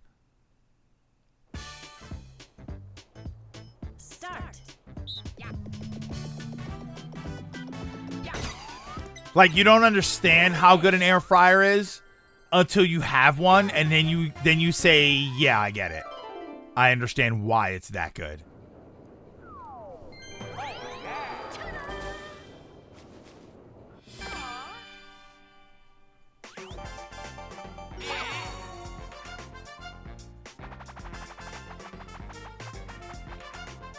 Leaf Fleet. Ah, brother. It's an oven with the utility of a microwave. You can put so much into it, and it's so good. Oh, my God. And it comes out crispy. And I put a piece of chicken in there one time, like a chicken breast, and I put it on too long, and it was still, like, tender and juicy. Oh, my God. It's so good. Yeah, it seems nice until you have one, and it's like, how did I live without this?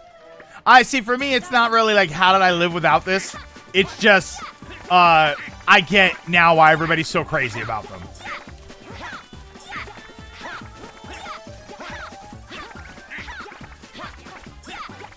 Nah, no.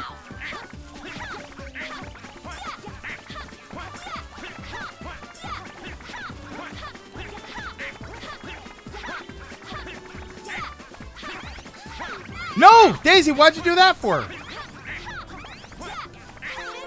No! It's so bad.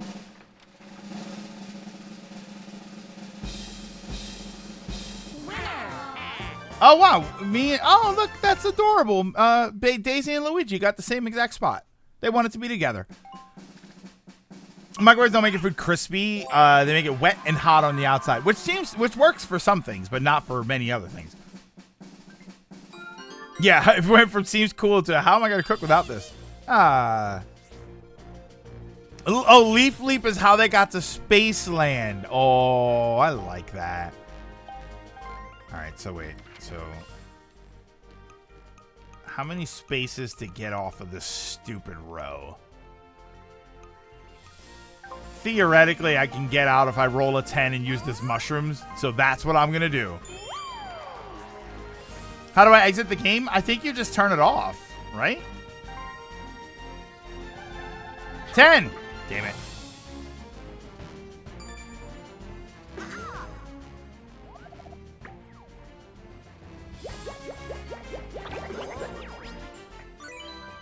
Hey, all right. I'll take my 6. Yeah, there you go. You should be good there.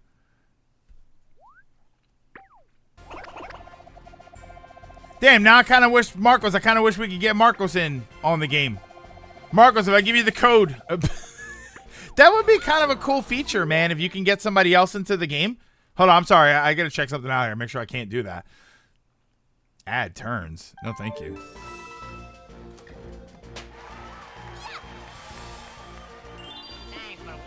I was going to say just reset the room. I mean, can I? Should I reset the game? I mean, we haven't really made any progress. See, Shadow already got a star. Yeah, Shadow, if you save the game and add him, I think you can have it rejoin. Actually, you know what? How about this? This is what we're going to do. We'll probably restart the game, but let's see if I can do that. Can I save the game? Return to Village Square. You can continue playing from the beginning of the turn when you come back. Go to Square. So let's see if I can do this.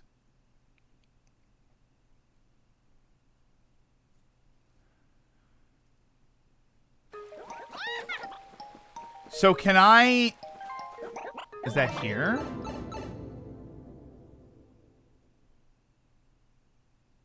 Or will that go back into the game? This is fine to test. Do you know how to play? Yes. You have progress data from a game that's begun earlier. Resume play where you left off. Let's continue and see what happens. Oh wait, there's a second game? What? See, I think if I hit yes, it's just gonna go right into the game. Yeah, see, it's just gonna do that. Nah, okay, so... Alright, so we'll go back and we'll just, I'll quit out the game and then we'll start a new game. Damn. Yeah, it has the player name, so it needs to restart. Yeah, that's a bummer. Alright, so we'll go to the Villa Square. Oh, stop the game and go to the friend house. It's okay, Logan. This is an interesting test because now we can see if this ever happens again, because we've had this situation before. So now we can kind of see. Oh, if you want to play with someone else, press B to end your current session. So I think you have to wrap it up anyway. Okay, so yeah.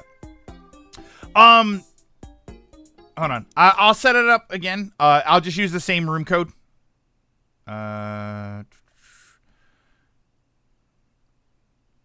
Yeah, this is interesting. So you can't. There's no way to do that. You just have to start the round over. That's a bummer. I do kind of wish you could do that. Like have another player come in to take someone else's spot. Come on.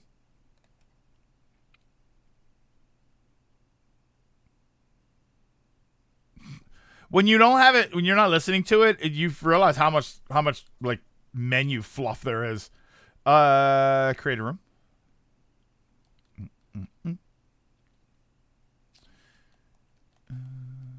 It's gonna be the same code. So okay. So that's the room ID. And then Marcos, I'm gonna send you the code.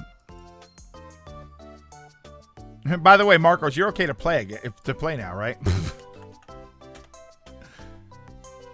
I'm sitting here saying it, and I'm like, well, wait, Marcos said they were gonna get food. Yeah, now I feel bad. Like, you said you were gonna get food, so now I'm like, uh-oh.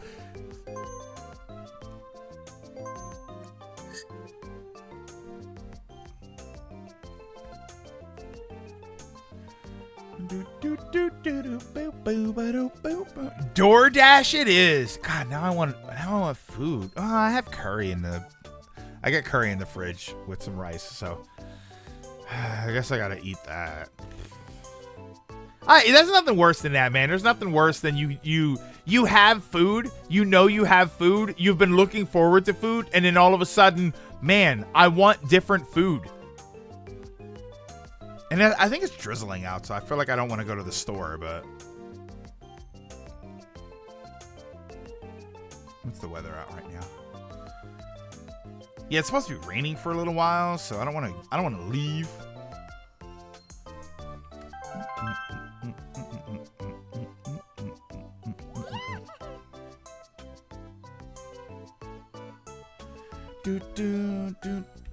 Leftovers is just a backlog for eating. Yes, Kia, but the question is it a backlog for eating, or is it a callback to the food I made a couple of days ago? It's tough, you know? It's actually, you know what I mean? It's how do you differentiate? Here we go. You know how to play, y'all.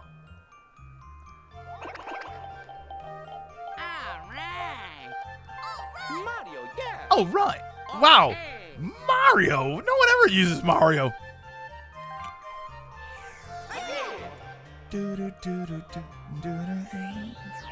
I can never go back. I had to get them. Hold on. We're gonna do Spaceland though. We're gonna keep it all Spaceland. Keep all that the same. No. Go back.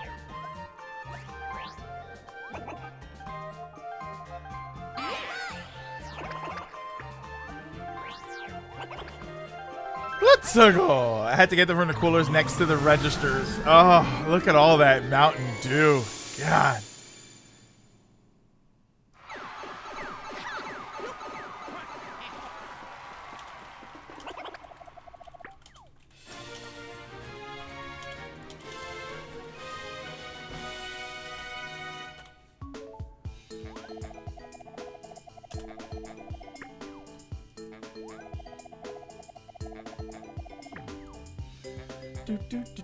I had to comment. Lilac, I commented on the picture.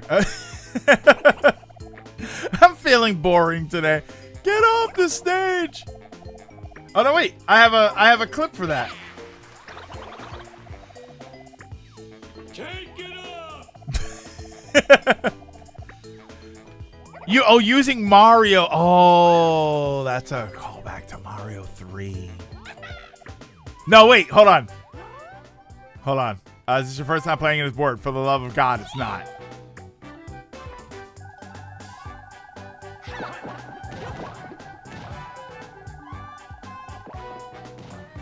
Oh, no. Okay. Damn it. I was going to say, if Mario got third place, like third turn in order, I was going to say that was a callback to Mario 3. But he's calling back to Mario 2 this time. I bet they like vanilla ice cream. We okay? Why is everybody not like... Hello? If Mario rolls a 3? We okay? What's happening? I think the second game was a mistake.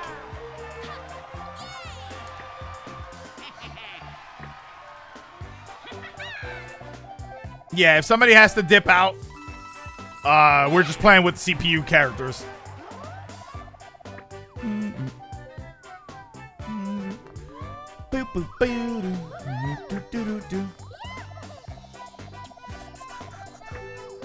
No problem. No problem. We just I want to make sure that it wasn't lag or it wasn't that your game was messing up.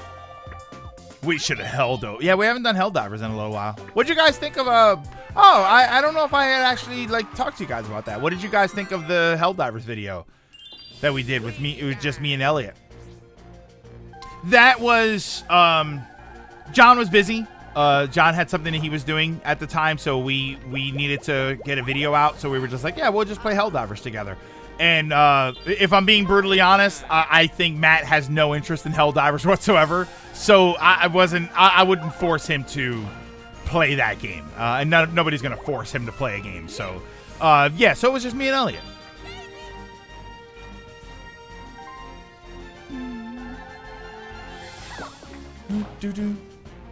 Yeah, AGM, I thought about that too. I thought about like, should I record my footage and then we can do something? But that's a lot of editing for Elliot to do. That's basically going to be. I mean, you're at a point where that's like an editor that's going to need a bunch of footage from different people. So it wasn't really worth. Oh, brother, here. How does it start already?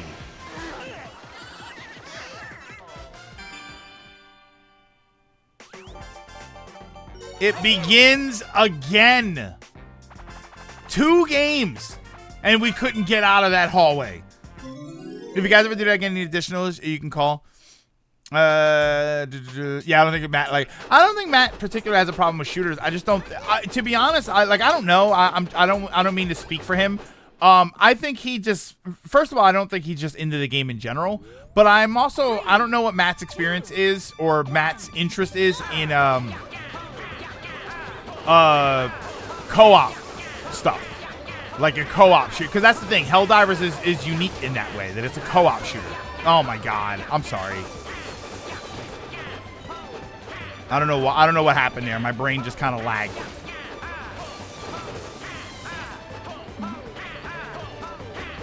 Did you play heads or tails on whose POV it would be? No, it's because Elliot does the editing. It's easier for him to do the recording, so everything would be from his POV. I was surprised Elliot didn't get his head taken off with the amount of times he walked in front of your gunfire. I know. I have Ronan. I'm taking the credit for that, Ronan, in that I for the time that I did play Helldivers and the few times that I played it online, I have trained myself to be very like attentive to what the other players are doing and not shoot people.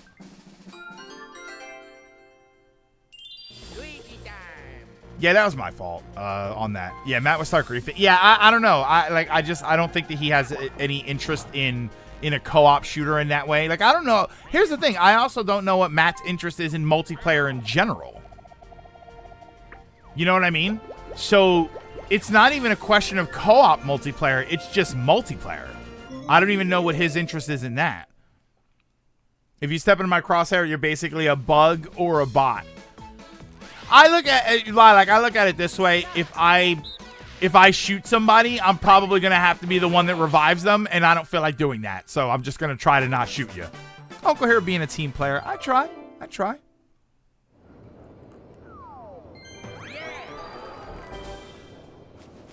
That's my only feedback for the Idiots Play format. Because even in Lethal Company, we got a lot of moments where the action was off screen, and that's just a byproduct of what of the recording. Like, it's not going to be everybody's footage. I did think of that. I did think of talking to them about, should I record my footage and then we do something with it, or I upload it separately, or if that's something that they wanted to do. I think that will be from game to game. I think maybe there could be something that gets done later.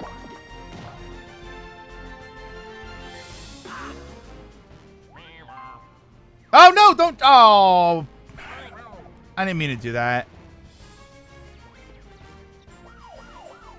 This Splatoon doesn't have friendly fire. I don't know that I would play that game. Come on, man. I didn't mean to do that.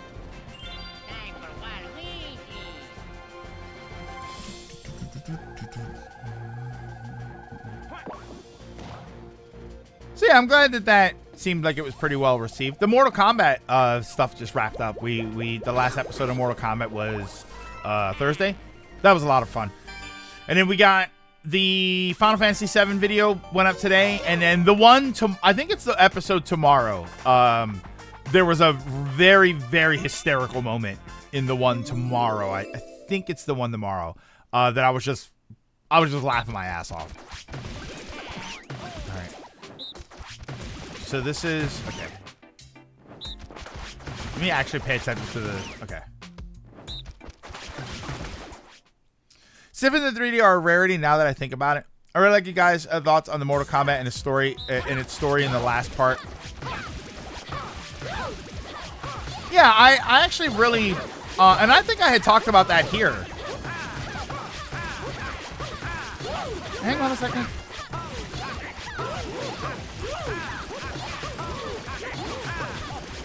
Okay.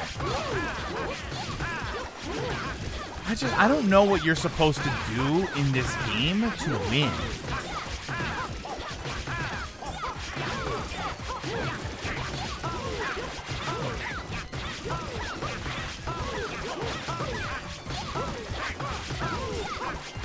I think we say this every time. Every time this game comes up, we talk about this game, and we say the same damn thing. That as long as the person who is on the skateboard knows what they're doing, it's impossible to win that game.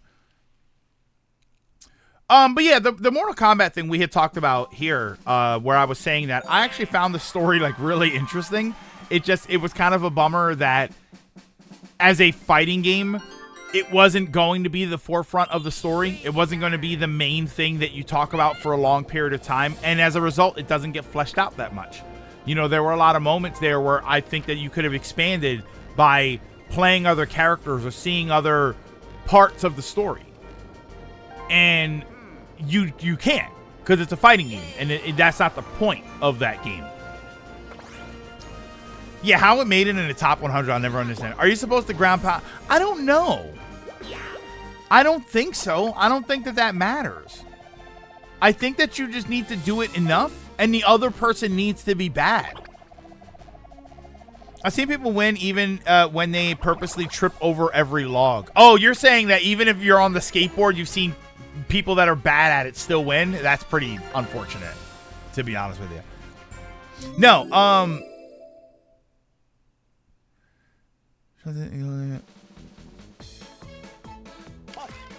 Ronan, where's your... Oh, you mean on the video?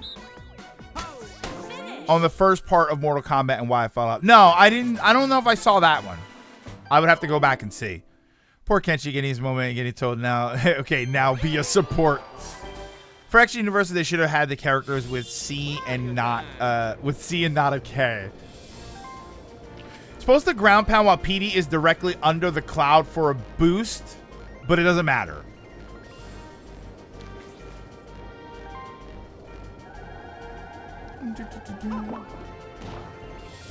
Yeah, I did. I did. The single player has to drop their controller for the third and to win, for the 3 to win, and even then that's a 50-50.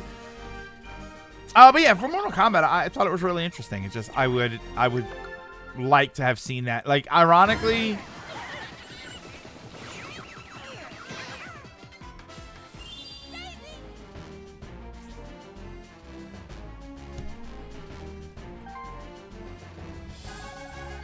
at least we're all the way back here. Because I accidentally paid for the thing. I could use some coins. Who's got the most coins? Sorry, Waluigi, you're getting it. You've got way more coins than everybody else. Normally I do random, but... This single player can hit all of the logs and still wins.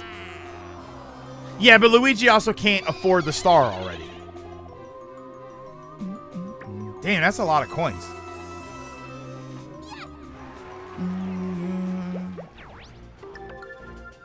Nah, okay, I'll take it.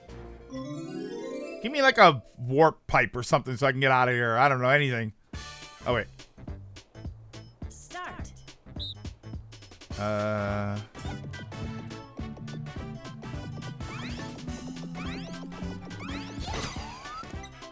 it. Finish.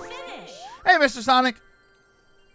Got Funny thing about the Piranha Plant minigame and the B minigame, people are like, we hate this game, and yet they continually come back and votes and polls, and Mario Party Top 100 use polling data to find the games that were included. I mean, what, like, if they make it in, what gets not picked, you know? What didn't make it? Oh, here we go. Pretty much. Okay. Well, that's just spiteful. But I also do have the most coins.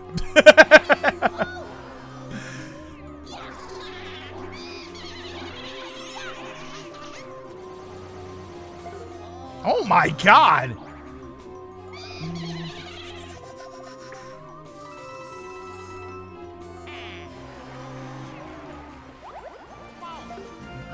I'm reading, Ronan, I'm reading your comment here. Yeah,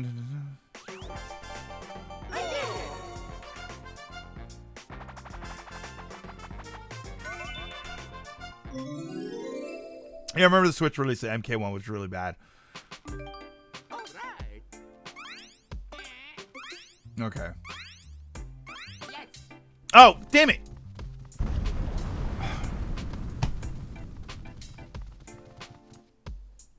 Oh no, wait. Okay, we're good. I always do that. I always think that I'm supposed to be paying attention to that screen, and this is the screen I'm supposed to pay attention to.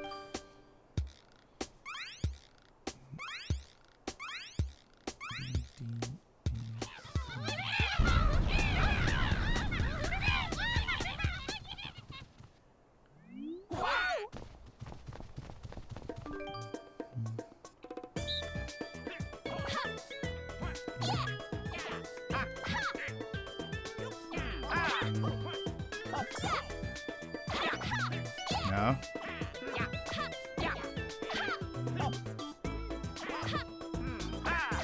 I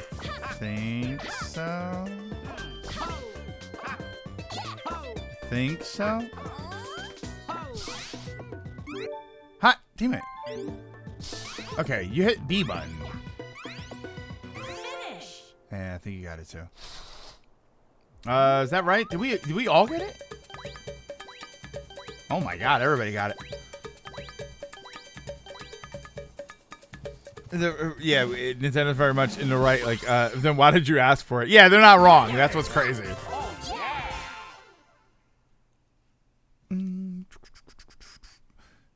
What got left out? Good mini games. At the right time, I'm gonna say my opinion is wrong just because I hate that skateboard mini game. Yeah, that was a waste of time. That did nothing.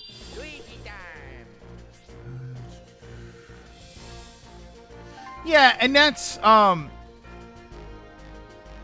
just remember them swap Tekken 8 for the time being. And Ronan, I read your comment there. And that's kind of in a way that's what we were talking about in the thing, was that, you know, there's this meta that forms, and the casual player, because casual players don't care about meta. Casual players don't look up videos and I need to figure out who the best characters are and what the best combos are. Casual players just play it for playing it.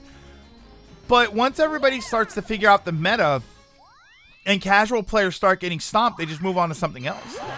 And that was what I said in the video, in the last video, was when, and of course, it's somebody like was very pissed off, and I think they sent a comment to me that was all like raged out on me. I don't remember if it was there or if it was in on Twitter, but somebody was like, "You don't know what you're talking about," blah blah blah, and I'm like, okay, but we see it happen in a lot of different games. There's tons of games, any multiplayer game, we see that happen when a meta forms, and there's a skill gap, and the wider the skill gap, the worse it gets. Casual players don't want to do the work. They don't want to do the homework, like you said, to be able to be competitive in the game. And meta players figure out where they are in the meta hierarchy, and the game gets stale, and they don't change, because if they already figured out the best way to play it, changing just means you're not optimizing your ability to play the game, and you don't want to play it anymore, right? And you're just done. Like, oh, okay, I'm, you know, in a game where I have 20, 30 different guns to use, I have found out that there are 3 guns that are worth using. And everything else is incomparable or doesn't hold up to those other guns.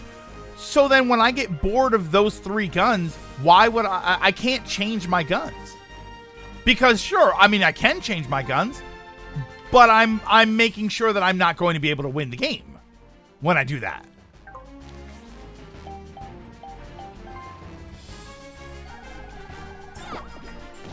Oh, look at that. Oh, wait, I can go this way? I'm literally going this way? Oh, wait.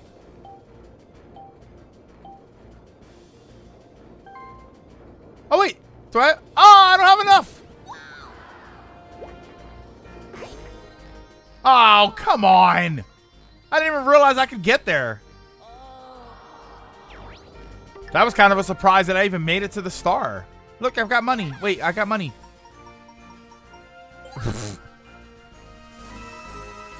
But Meta's changing its name again. Oh yeah, Oculus. Is Meta changing their name again, by the way? Lilac, I don't know if you're making a joke or not. Casuals don't want homework. Hardcore fans don't want to be pulled down, so the game kind of gets pulled apart. People just don't want to play it. You know? And it happens with every game. It's just some games it happens faster than others. I think we've mentioned this in the video, though. I'm kind of curious about this, Ronan.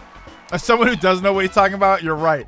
I also mentioned that, and I think you commented on this. Somebody commented on this, that I wonder who they're talking about. I mentioned that I know a couple people that play Tekken 8, but I feel like Tekken 8, for as much attention as that game got early, I feel like I don't hear about it anymore. You know, what I said in the video was that when there's a new character in Guilty Gear, I hear all about it. I don't really hear anything about Tekken 8. I feel like that's another one. Maybe it's just because it hasn't gotten new content. So I don't know if that's why. Well, Marcos, I was saying it in the Mortal Kombat video, and I was saying that like Tekken 8 was the other example of that. Start. Yeah, Mortal Kombat definitely is guilty of that. Ah, damn it. What?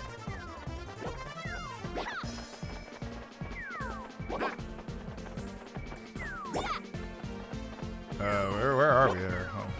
Yeah, buddy. Oh, no. No.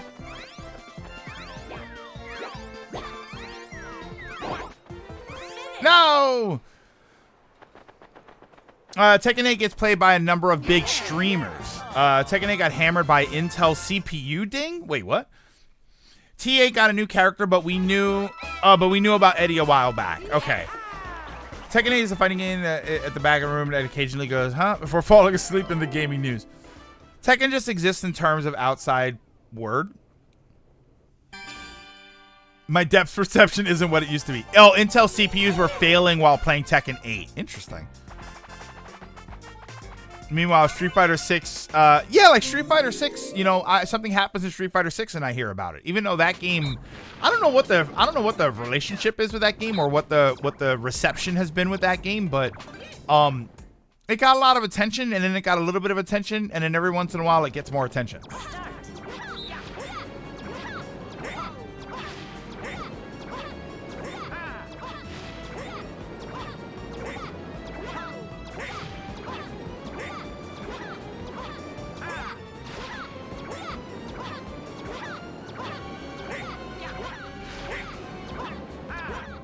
No! What?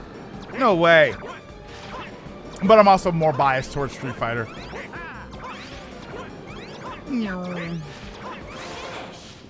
Tekken 8 gets streamed by big streamers like Ronan. Conan was my first minigame. Never owned Mario Party 5. I just played it off the demo disc. To call back to it. This is part of the issue I was talking about before Tekken 8 came out. I was concerned that fighting games were all releasing and starting to eat into each other. No matter how good they are, you only have so many fighting games. I mean, yeah, it's the same problem. It's just the gaming problem that we've talked about, where there's a finite amount of time and there's only so much time that you can dedicate towards certain things. it exists within fighting games. It exists within all, and you think about it, like even if you only exclusively play fighting games, you usually have to dedicate, if you're hardcore into fighting games, you usually have to dedicate so much time to them that you can only fit a handful of fighting games into your life. And that assumes you're not going to play other video games. You know, maybe one or two other video games. It's the same problem. It's the gaming problem that we've been having for a little while now.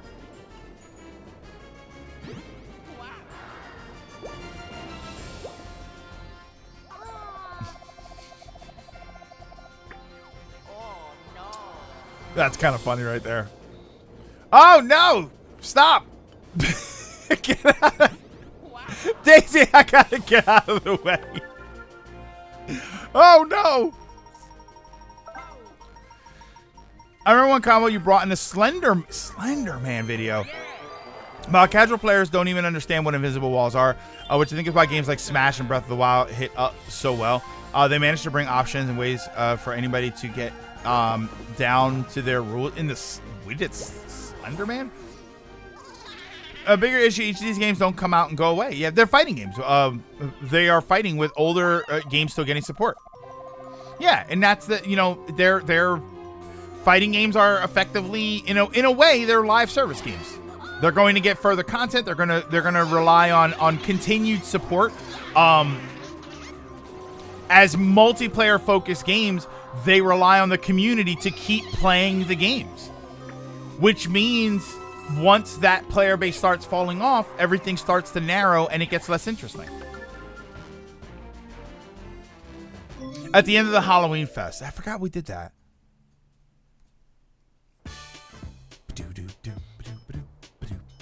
Start. No, it's no, Luigi. When it comes to games like that, the options are the games themselves. If you want another type of fighting game, you can find them. Yeah, you can find them. It's just when there's so much variety, you only have time for a certain amount of them. Fighting games aren't really, you just jump, like, you can, right? You can play a fighting game as, oh, I'm going to play some Mortal Kombat, and then I'm going to play some Killer Instinct, and I'm going to play, and you can do that. Okay. Hold on. Alright, so theoretically, I can get this star now. I just have to be very careful.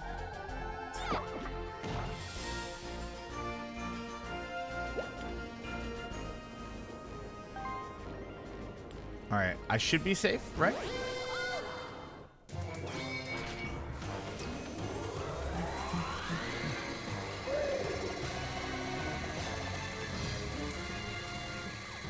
Big Bowser coin beam. Did I get anybody? Have we ever had anybody get hit with this? I'm pretty sure we have.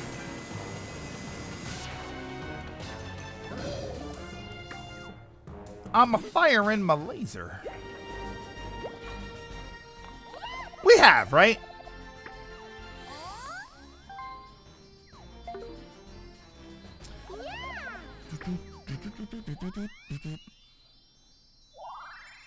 You got a star.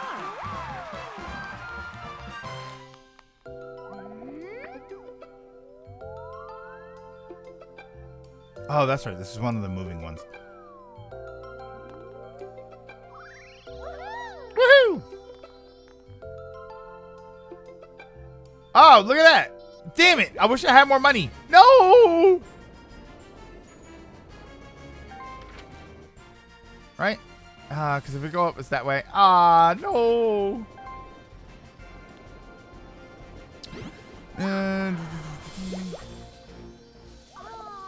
I know. Hold on.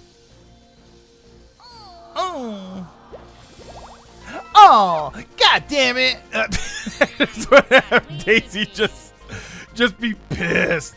I remember told Tekken's a big name. It's going to be fine. I'm like, so Street Fighter and Guilty Gear and Mortal Kombat and the other games out right now. Not to mention their older games. So you also have to think about the newer games where they're popular and you know, some of those. It's just a lot. It's a lot. It's a lot of. And again, it's not just a fighting game problem. It's a video game problem. You know, there are enough fighting games for you to fill your time completely, but then that means you're not playing any other video games.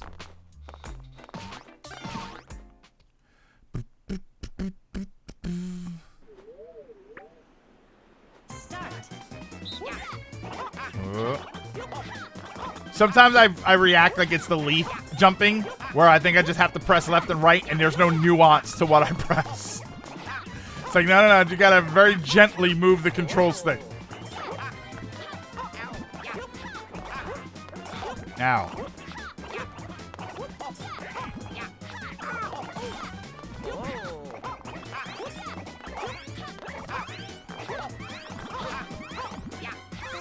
Ah, damn it.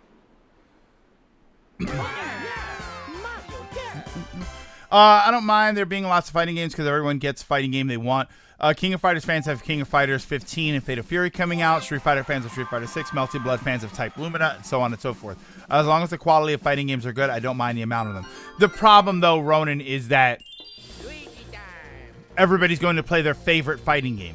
So when the entire community is divided between 20 games, the player bases for those games are smaller. And the faster new fighting games come out, the faster that player base shrinks down because they're not playing those games as long as they were. This is the issue. This is the issue that video games just in general are having. Games that require multiplayer games that require a fan base to engage in them for a long period of time will suffer when there's too many. And when they keep coming out too fast. You know, yeah, great. You play tons of Smash, and you got new characters, and there's a fighter pass, and it's got 5 more characters, and there's this, and there's that. But that means that for the next 4 or 5 years, you're going to play Smash and maybe a handful of other games. And that means that in that 4 or 5 years where you're still playing Smash and maybe, you know, or for right now, right? Let's say you're playing Mortal Kombat 1 and you're playing Tekken 8 and you're playing Street Fighter and you're still playing Guilty Gear. Right, because you've been playing Guilty Gear for 4 years now, or however long it's been that Guilty Gear's been out. So what happens when a DNF Duel comes out? What happens when the next Melty Blood game, or what happens when there's another BlazBlue game? What happens when those new games come out? You either add those into your rotation, which means you're playing each game less, or you switch to the new games, which means you're now the player base for the old game is shrinking, or you don't engage in them, which makes it harder for new people to get into. Games can't be sustained on the classic hardcore fans. So it's a case of bloated fighting market, and that's my point, Kia, is that it's a bloated fighting game market. I mean, it may or may not be, but it's just a bloated video game market. Because, again, all of that is assuming you're not also playing other games. You're not also engaging in Tears of the Kingdom for 500 hours. Yeah, we're good.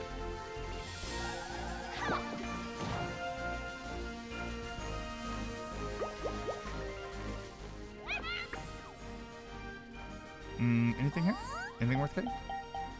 Triple time? I don't want to spend any money. Nah, we're good.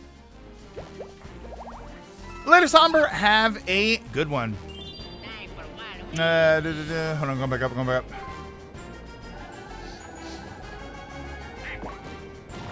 I think I've been hit by it on stream at some point. Wait, what? Hold on. Sadly, every game is finite. Street Fighter 6 has modern controls that play like Smash games for the sake of options, and even that got limited. There's only so much you can do before, in casual and meta sense, ask for a new game altogether, where it's just not enough anymore.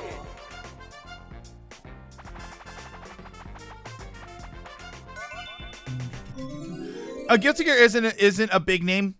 Strive got big in the beginning, but once the honeymoon phase was over, it went back to the niche franchise it's always been.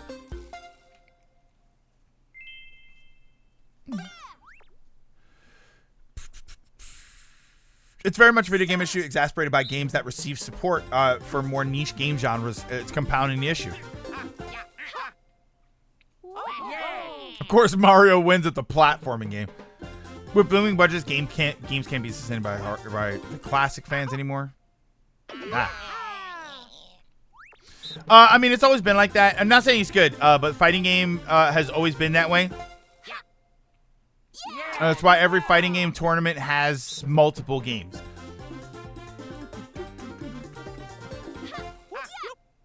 What? No way.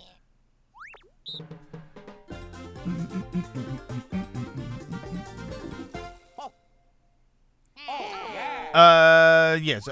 Fighting games always been that way. That's why every fighting game tournament has multiple games. The thing though is like, and bear in mind, I'm thinking about this when I was really growing up with fighting games. There weren't nearly as many, and you didn't have online support, so the games didn't last that long. They didn't have the reach. You know, now they do. Now there's games are bigger and more interconnected than they've ever been, but because there's so many of them, what are we doing here? Because there's just so many of them, it's tough. It's tough for these markets to sustain themselves.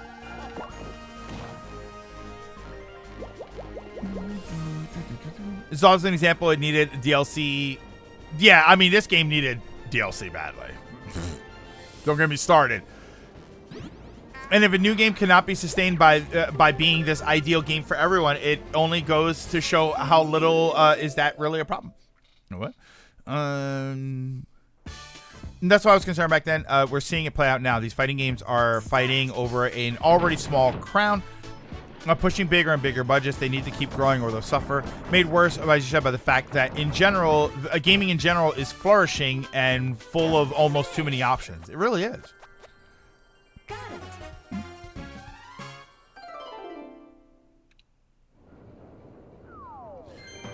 Everyone knew what DNF Duel was, but certain characters were so overpowered that there was so little casual content. I'm surprised it even got a season of DLC. So there you go. I mean, right there you have an issue where that kind of accelerates the problem, but you have the issue where that game was not designed with casual players in mind.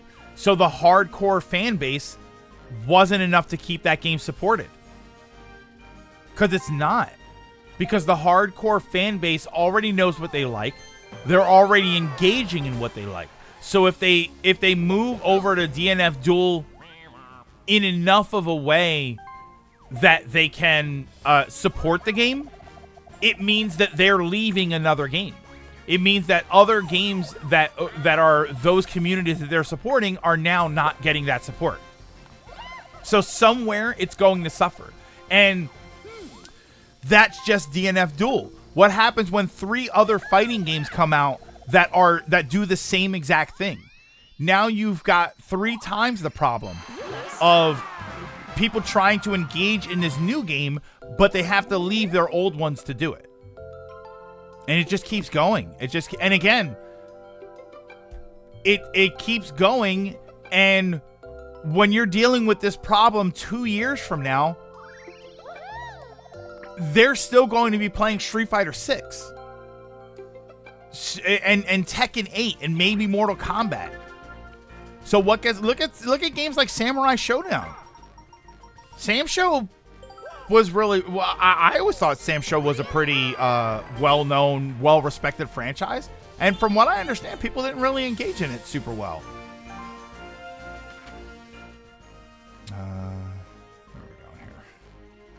Oh, wait, I got the stupid thingy.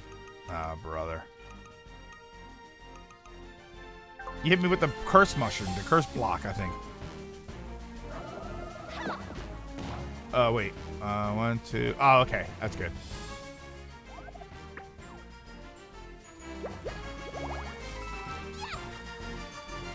Okay. Assuming rumors are true about the next Mario Party, expect it next month in the Direct. Let's hope so. They all didn't come out at the same time either. You needed to wait a bit for Killer Instinct and Marvel vs. Capcom. It needed DLC badly, as you saw with sales. It's selling better than a Mario Party game than Super by a margin so large. I don't think it can be dismissed as a Switch effect.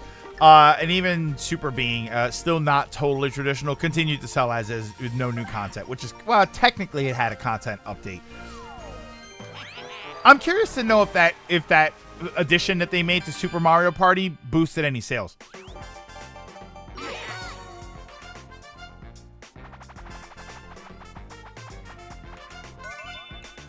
I'd argue every market is ultimately hard to remain sustainable. Even the food market, where the entire world needs to eat, has issues. Do you feel the idea of engaging into this has to be for everyone? While ideal isn't sustainable, at some point you have to ask, what kind of people am I making this for? Otherwise, we then complain the game feels unfocused. Start. Oh, hold on.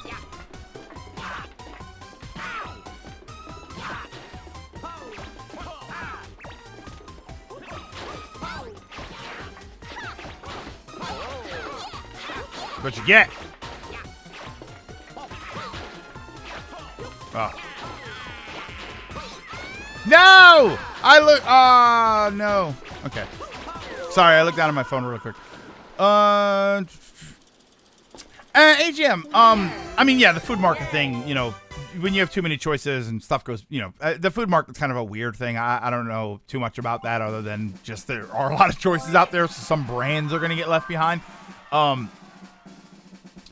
The sustainability in gaming.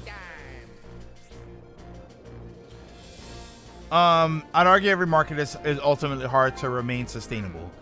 Probably not every market. I think that I don't think every market is hard to remain sustainable. I think that the trick is to understand why it's not sustainable and to adjust accordingly. Gaming, for instance, I think gaming, for as big and as popular as gaming has gotten, I think that there is a version of the gaming industry that is still very sustainable. But I don't think it looks like what we're used to right now. I don't think it looks like $200 million games and games that last for years. I question whether or not it means, you know, games that last for years is kind of the problem. Even long games, like games that last hundreds of hours, I don't even think is necessarily the problem. I think that smaller budgets, you can have the game still be longer, right? You can have your Tears of the Kingdoms and your Persona 5s where people play it over and over again and they get 500 hours out of it. But I do think it has to exist in a way that allows for other games, because that's the problem, is that some of these experiences last so long that they don't naturally make room for other experiences. That's what it means when we say that they're fighting for your time, is that they're fighting to not make room for other games and other experiences. So I do think that they need to be scaled back in size and scope, and or length of time, so that you have time to buy other games and play other games. There's a lot of people that don't buy a lot of games, and it has nothing to do with the fact that they think the games suck, and it has nothing to do with the fact that they don't have money. It's just not worth it for them to buy a bunch of games that they're never going to play. You know, we've said this is the problem that we talked about last year, where you had games that were coming out that were rated at 90s and above, and they were fantastic games, but there were just so many good games, some of them were just going to get left. They were just naturally going to get left behind. And it wasn't a case of, wow, this game sucks, I'm not going to play it. It was just, I don't have the time.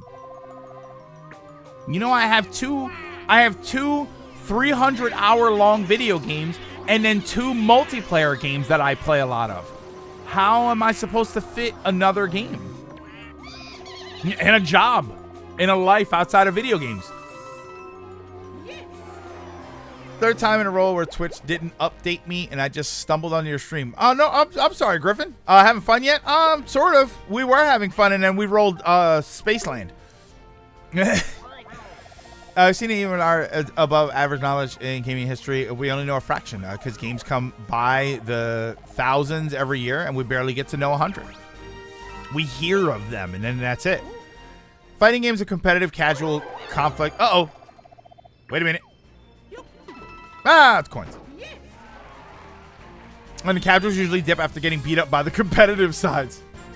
Well, and while that's true, the reality is the casuals are also just casual. So, oh wait, where am I? I'm all the way up there.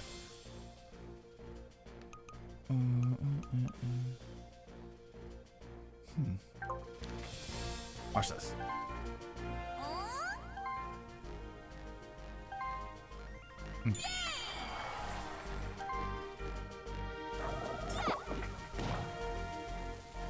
Come on, blank space. That's a star. Damn it. But yeah, but my what I was gonna say was that casual players are casual players, which means that even if they really like the game, their tendency is to just move on to something else. You know, we say that about I say that about casual players versus competitive players, where they're going to get beaten up and they're going to move on, and that's true. But even if they don't get beaten up, even if casual players get into a fighting game and they really enjoy it, by nature of them being casual players, they're just going to move on to something else. They're just going to play something else, and it's not because they think that it sucks. It's just because that's how they approach video games. They approach video games as bite-sized experiences that they can then engage in and then move on to the next one. Yes, the game's giving everything to Mario today. Well, it's got his name on the box. Did Mario Party update did not affect sales? It sold about as well for years, which is fascinating.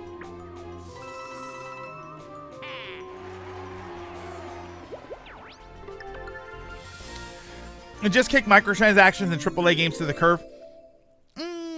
Not AAA games. Scale them back. I mean, microtransactions. I often defend microtransactions, but depending on the kind, some of them are very, very responsible for extending game life.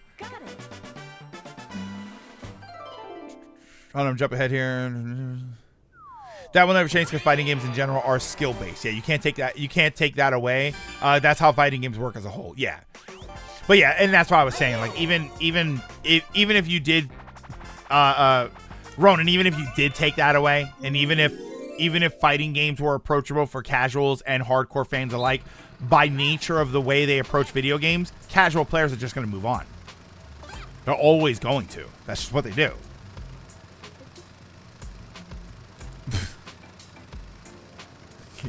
Mario. Okay. Oh, is that okay? What are you doing? Would you hurry up? AAA games have their place. Yeah, you just have to scale them back. They just can't be they can't be $200 million. They can't be $200 million experiences that take 500 hours and then have a bunch of DLC microtransactions that extend the playtime of the game. Oh, no.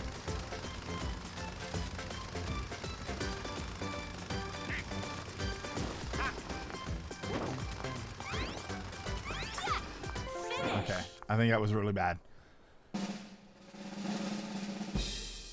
Oof, that was bad.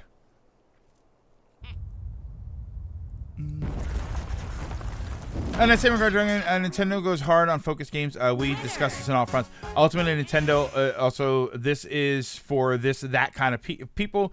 And if you have a problem, you can join the Smash competitive players. Casuals don't feel the need to spend hundreds of hours on fighting games the way competitive side. No, because they have fun with it. They play it and they think it's funny, and they look at all the cool moves and they try and do, they get a couple of combos and they feel good and they beat the game and they find a story and then they move on. And they play some other people and then they move on. And even if they're successful at the game, even if they're good at the game, they don't want to play the game for 1,000 hours. That's what makes them casual players, is that they approach video games from a casual mindset. Not to bring up, we have Nintendo, who continues to ride very substantial system they've created by looking at the market and going, that doesn't seem like the smartest idea. I mean, yeah, you look at Nintendo. Nintendo has these experiences that are not particularly bite-sized, but they're all, you're not meant to play Mario Wonder for 500 hours. They didn't give you the platformer pass where for the next 4 years you're going to get a bunch of DLC for Mario Wonder. You're meant to buy that game and play through all of it and enjoy what you're doing, and then Move on and buy another game.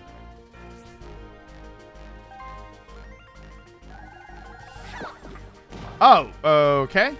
Sure. Yeah, what the hell? This line of characters is literally Mario being the side dish in Daisy's threesome. Daisy's threesome date. I felt tempted to draw funnily instead of actually playing this minigame and the crayon minigame. I like the crayon minigame. Or be like me, go to Japan. Trios, I could stop the sentence right there and I'm already jealous. Or be like me, go to Japan, play the game in an arcade and get absolutely curb stomped.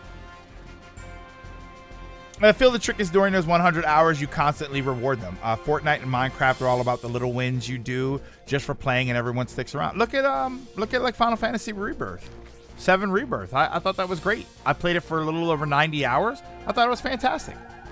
You know, not without its flaws, but as far as a length of time video game, I thought that it was very much worth my time and my money. It doesn't require me to keep playing the game for the next year and a half. And I was very happy with the experience that I got out of it.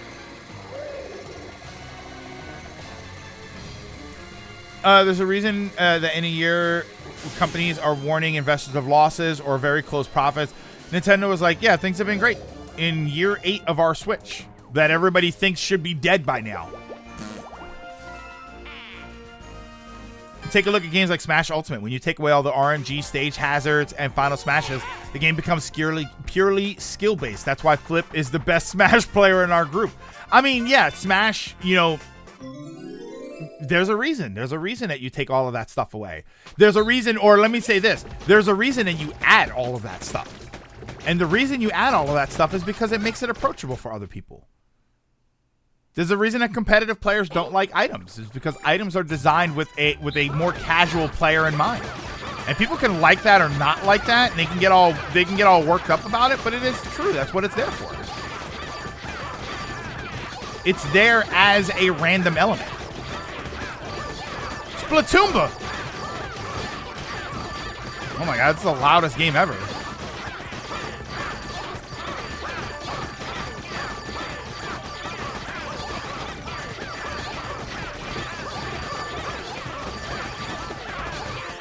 Oh, I think we got him. Did we get him? Yeah.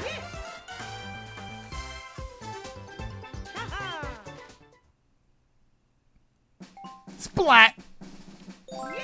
Kind of goes to speedrunning as well. Speedrunners are a competitive side for platformers and RPGs. The only thing about speedrunners, like, I feel like speedrunning is a different system because speedrunning, it's not head to head typically. Like, speedrunning is effectively a time trial, which can be done on its own time. Speedrunning doesn't require an active community. That's the thing. I can go right now and find a game that speedrunners aren't like actively competing in, or they're not really, it doesn't have an active community around it, and I can speedrun that game and I can get some attention for it. And I'm not saying that as like you're an attention grabber. I'm just saying that's how speedrunning works. Speedrunning, it's not really something that you don't need an active community for speedrunning. I can pick any game and I can speedrun it. There are some that are more interesting to speedrun. There are some that are speedran in a more competitive way. But any game can have a speedrun done for it.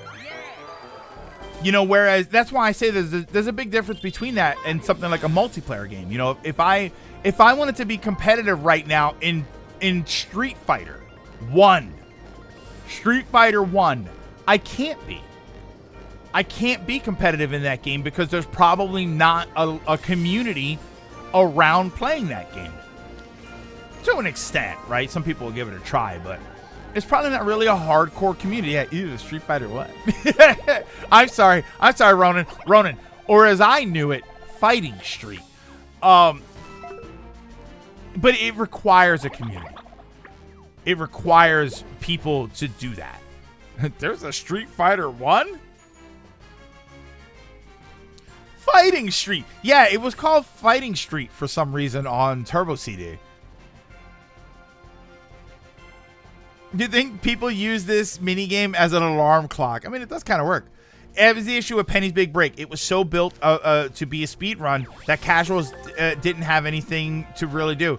Let me ask you something in regards to that. Do you think that that's true for something like Pizza Tower? And what was that other game? The one that I always forget the name of? I have been so far away from a star this entire time.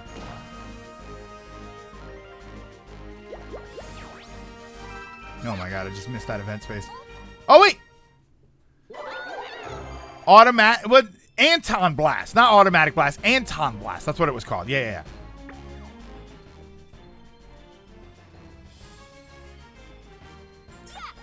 Come on. Pizza Towers is faster than anything carried by how memey it is. Yeah, but that was my question. Like, do you think that those games they're very heavily focused on speed running those games? So, like, do you think casual players have a hard time engaging in those games?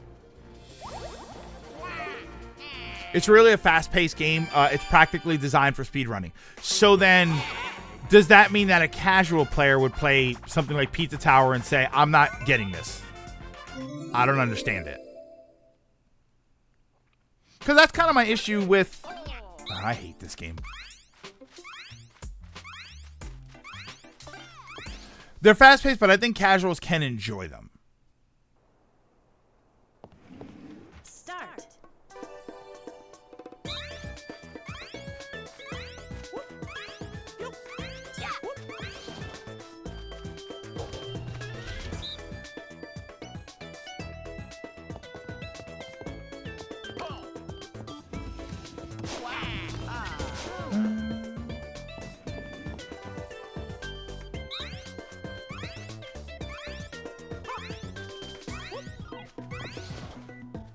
Ah, wait. I didn't hit the right button there. Oh! I didn't know that happened. I thought it automatically picked one for you. That's kind of funny. I hit a button, but I didn't hit it in time. And...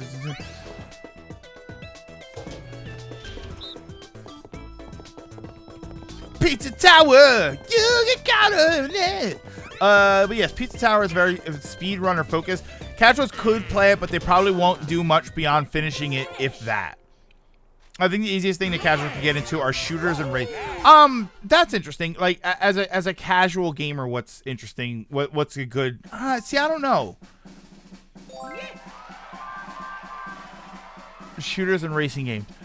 No, I would say that there's more than that, Ronan. I think it's less about genre of game, and I think it's about gameplay style.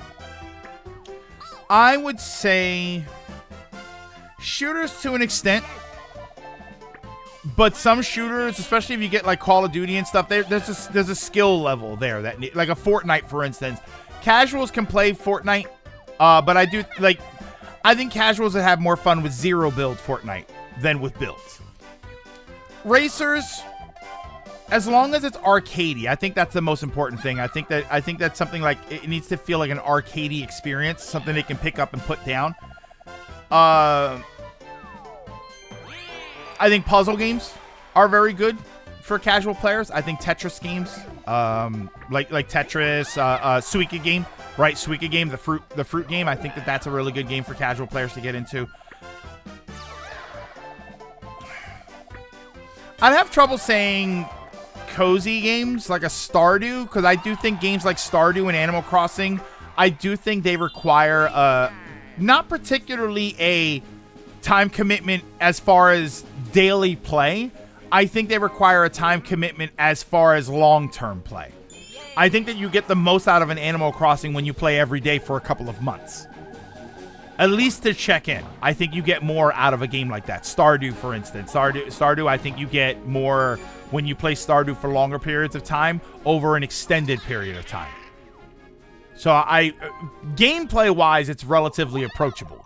But a casual gamer would probably move off before they get any real value out of the game. F-Zero, I play and enjoy. Not as much as Ryan. casuals isn't just genre. It's more of a pick up and play. Yeah, it needs to be a more arcadey experience, I think, for casual players. Or like a puzzly, which I guess kind of works too, a puzzly experience. You know, you got it's the meme about the ladies that complain about video games, but then they play Candy Crush all day. Interesting twist of COD. While there's meta by default, they keep certain casual friendly elements. COD has a short health, so anybody can get a kill. I can tell you right now, AGM, as a longtime Warzone player, the problem with that is Start. you also get killed very fast, and when you have a shooter with a high TTK, with a high time, with a low time to kill, I should say, a fast time to kill. When you have a shooter with a fast time to kill, anybody with a little bit more skill than you is going to kill you quickly. And it's going to get frustrating. What happens in a situation like that is you start to feel like, how can I play this game? The second I start getting shot, I'm dead. So they don't want to play the game anymore. I would say that a slower TTK would actually be more casual friendly. I'd be interested to see numbers on that. I'd be interested to see some research. Is Mario just running the board? Am I? Hold on a second.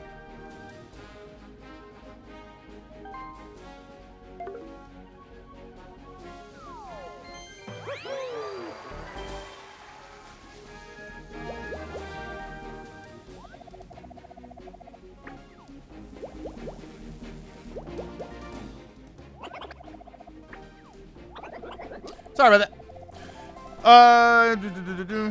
Might be biased, but I think casuals can play them, but they won't get most out of them like speedrunners would. Oh, for like Pizza Tower and Anton Blast, yeah. Am I even gonna get near a star? Look at how many coins I have because I haven't been near a star in forever. Where is the star, by the way? It's down there. Okay. Come on! Huh? Nah, damn it. Important fact of the casual market is ease of entry or curiosity and enough retention to keep them playing, which I think you get really easily with puzzle games. I think that puzzle games, Tetris was easy to understand. You rotate the pieces, you drop them into place. There's only a certain amount of pieces, they fit very easily. I think that that's really simple.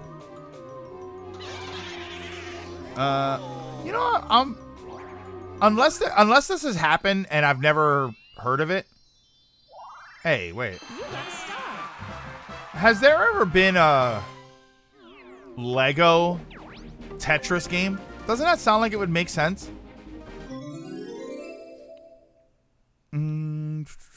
Pizza Tower supplements this. It's very memey in some of its funnier elements, which helps make casuals curious enough to try it. Speedrunners learning ins and outs of a game. If they wanted to learn any glitches of the game, I'd look for speedrun strats. Yeah, Mario's getting his steps in.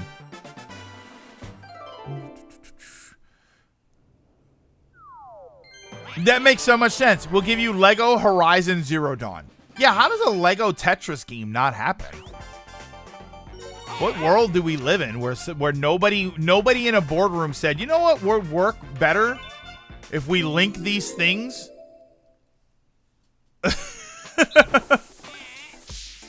Oh, brother, hold on. I can already apologize to you now. I still think Lego Dark Souls would be hysterical. Lego Mortal Kombat. Why?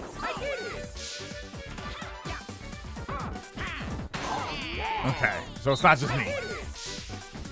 No! I hate this game.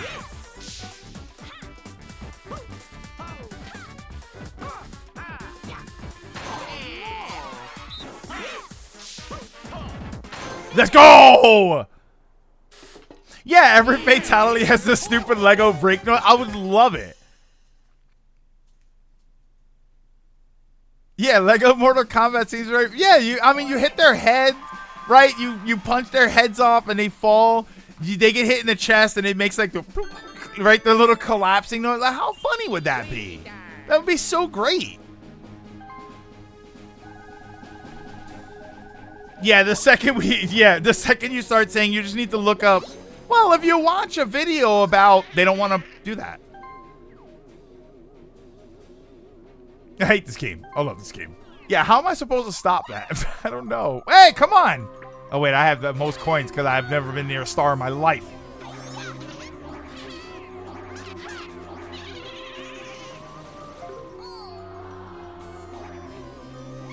Lego Tears of the Kingdom would be cool given Master Hand. I mean, I just think a Lego Zelda would be interesting. But yeah, I think Lego Mortal Kombat, I think, just works very well as an idea. And Lego Tetris. Lego Die Hard. Only if it's the trilogy. Only if it's the first 3 movies and nothing else. Even though I like the 4th movie.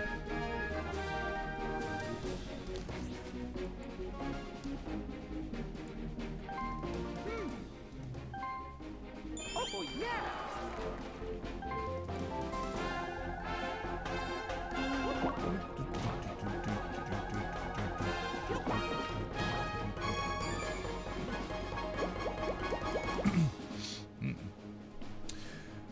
Lego Dino Crisis? No, Lego Dino Crisis would piss me off. Ah, come on. And the line between casual and competitive is all a matter of choice. It's not like at birth, the doctor told her, congratulations, it's a Street Fighter 3 alpha player. Wait, what happened there? What just happened there? Wait, didn't we challenge? What the hell happened there? Oh, Mario had no coins. Oh, that's funny.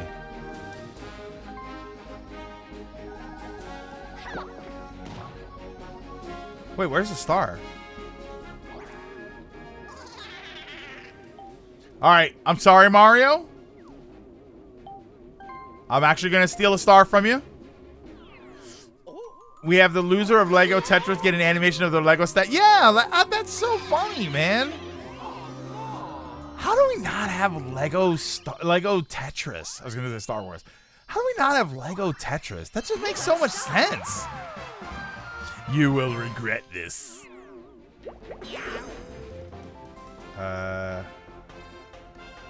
Oh, no.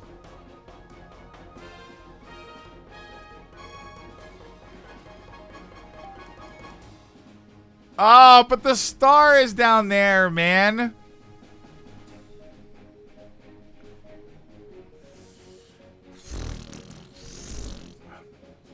Oh, wait. Luigi. Well, Luigi's got the...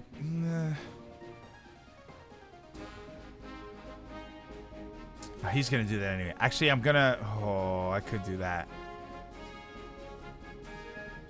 Yeah, that's what I'm looking at. I'm looking at the items in play. I mean, Waluigi... That's the thing is Waluigi and... No, you know what? I am going to do it.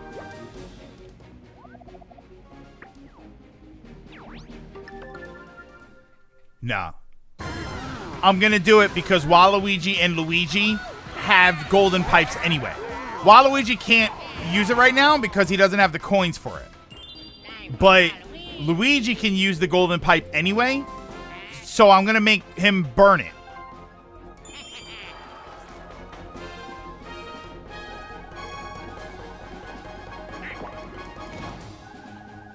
Yeah, that AGM, that's my goal, is that now I have to force Luigi to use the golden pipe, and then Waluigi couldn't use it anyway because it doesn't have the coins for it. Oh, you've given Luigi the opportunity to steal your star. Yeah, you're right. Yeah. Oh, wait, hold on. Maybe not. Oh, maybe not.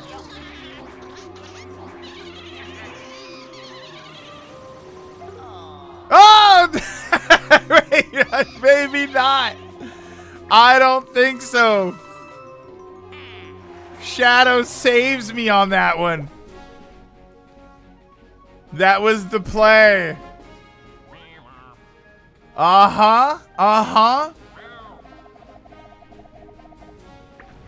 This actually playable Lego Tetris set celebrate. Oh, this was the real Lego Tetris set. I remember this. Damn. That's cool. I like to have one of those. You got a star. Damn, I didn't think he was going to get down there. So now Luigi will have to burn the golden pipe in order to get a star.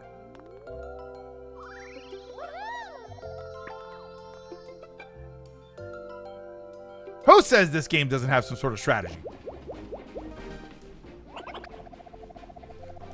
Oh, no. Wait, are you on the...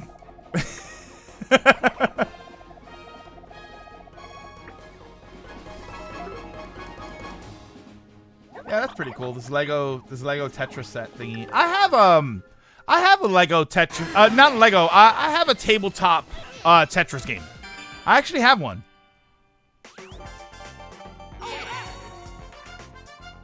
He can low roll, then steal and use the pipe next turn or so. No, he can't steal. He doesn't have enough. Oh, you're saying if he low rolls. Okay, I see what you're saying.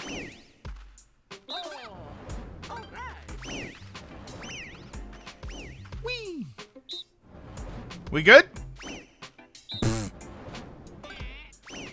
Input lag, here I come. All right, let me pay attention here.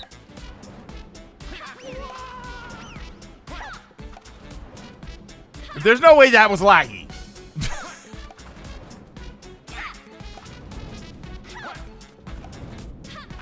Whoa.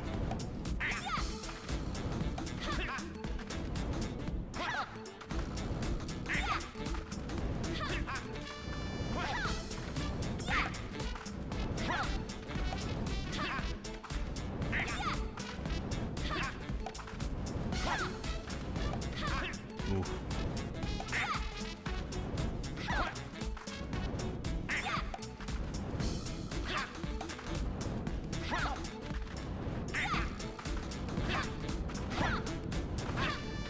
Oh my god, it lagged for a second.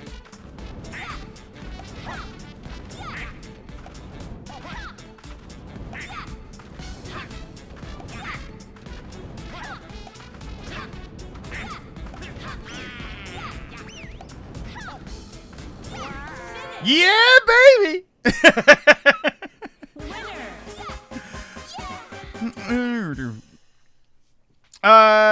Apparently Lego Animal Crossing has been doing very well. Lego and Nintendo are very pleased with the results and sales. I still haven't seen any one of those too. That's such a shame. Longest play I've seen of this minigame. I wonder what the longest... we probably asked this before when we played this. I wonder what the longest has ever been on that minigame. How about Lego The Ring? I thought you were going to say Lord of the Rings. Lego The Ring. I mean, with her crawling out of the TV, it goes to 99. We did 97. Did we do 97? Yeah, see, now Luigi had to burn that, so that's good. Which also means that Luigi buying this will move the star, and there's a chance that maybe it's closer to me. Later, Mr. Sonic, have a good one. Yeah, that's why, I guess why I was gonna say, like, oh, that's already a thing. But yeah, Lego The Ring. I mean, at that point, you have to ask about Lego horror movies in general. Where's the Lego Slender Man set? Is there Lego FNAF? Lego Five Nights at Freddy's? Imagine. Can't have Lego The Ring without Lego The Sonic.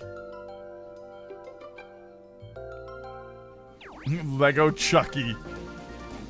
Yeah, Lego FNAF. You get to build because they're animatronics, so you build the animatronics. Right? You build the security room.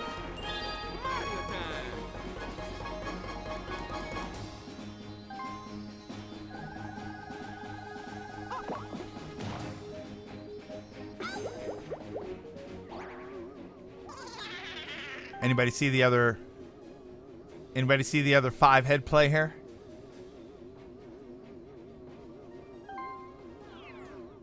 No! Oh, Marco! Damn it! I was hoping you didn't notice.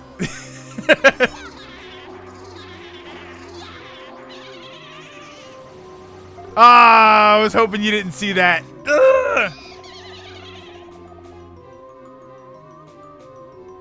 Damn.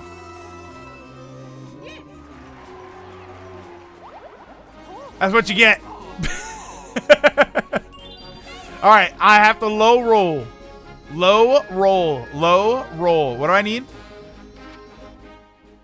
I need a 2, 3, or 4. I need 2, 3, or 4. Don't think I'm not paying attention while you're rant about Lego. 2, 3, or 4. Let's go!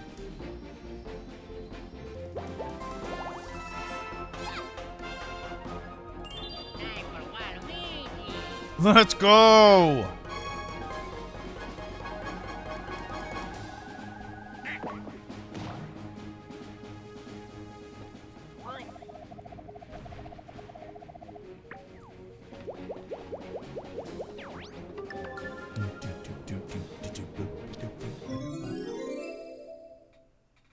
I think he's about to steal. Now the question is, who do I steal from?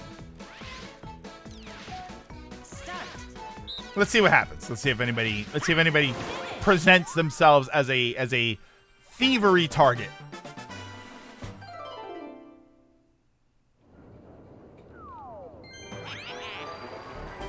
Can I get some coins?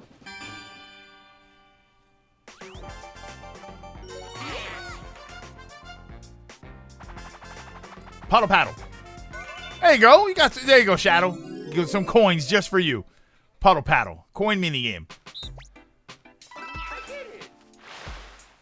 Oh, mash ate a paddle. Okay.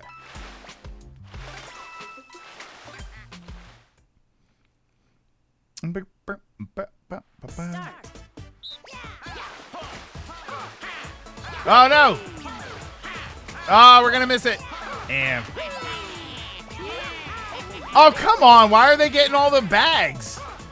Can we get a bag on this side? Now it's going to be a bag on the other side. Watch. Oh, wait. Here we go. Oh, my God. Why did you get so many bags early? You have to sabotage so Luigi can... Well, that's a coin minigame, so... We were going to get coins no matter what. Besides, I want coins.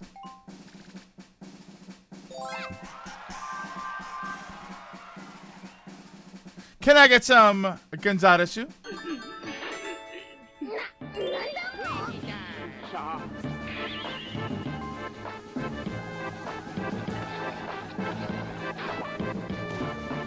Ah, Gonzalesu, ore wa tsuyoi, ore ika ara silver point.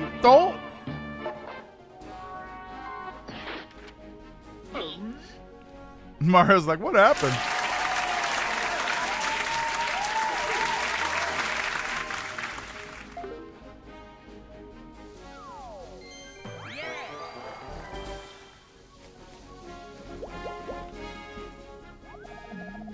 A little late. That's okay.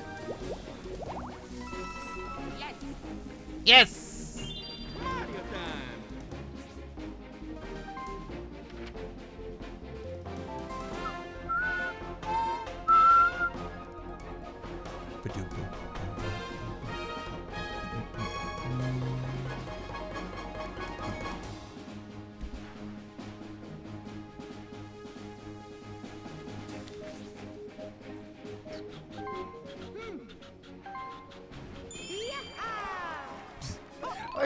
I guess to make sure that you're not wasting it. I was saying, like, you looked at the map even though you had the golden pipe. I was like, yeah, well, if the star was near you, there's no point in using it.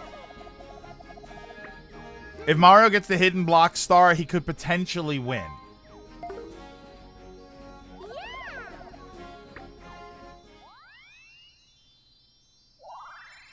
You got a star.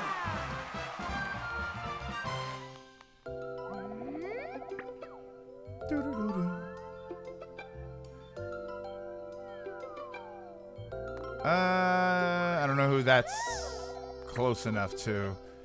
Theoretically, Mario, if Mario gets coins, theoretically you can get to that. I miss when Lilac redeemed the ribs sound right at the end of the Gonzales 2 song.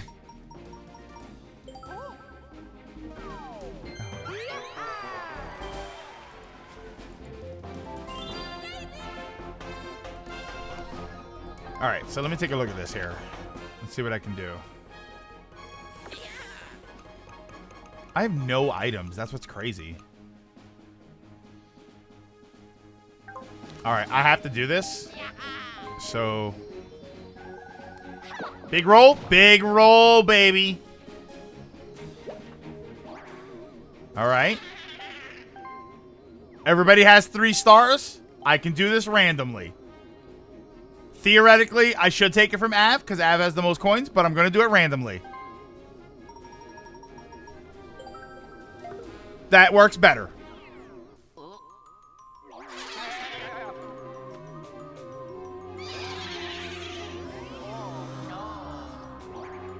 Oh, I still have to go to the bathroom. Hold on, give me a minute. I'm going to go to the restroom. You got a star.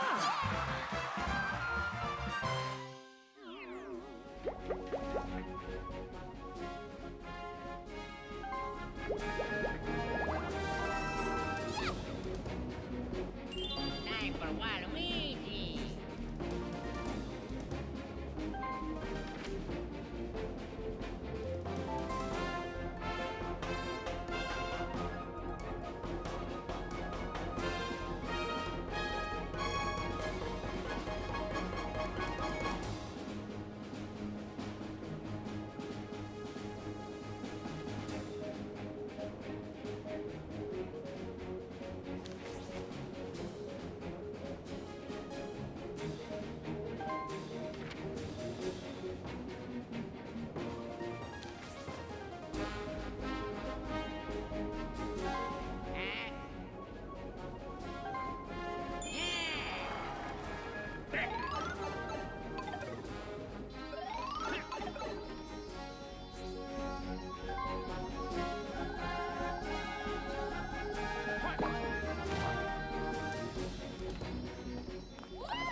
Whew, sorry about that. Squirming in my seat for a little bit there. You got a star.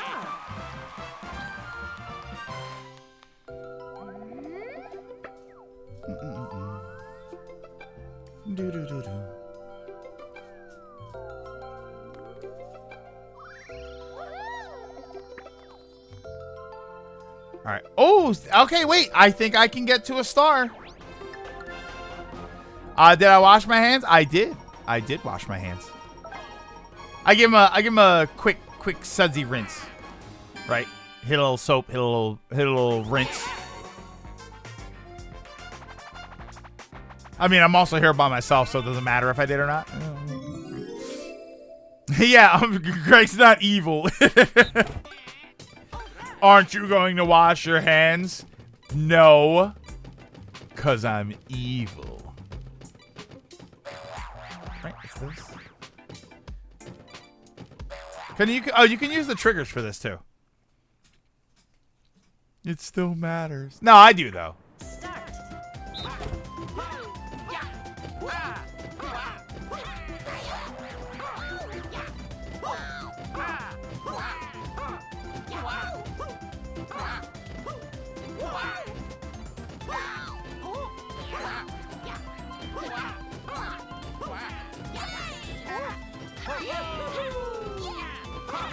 Go, Daisy!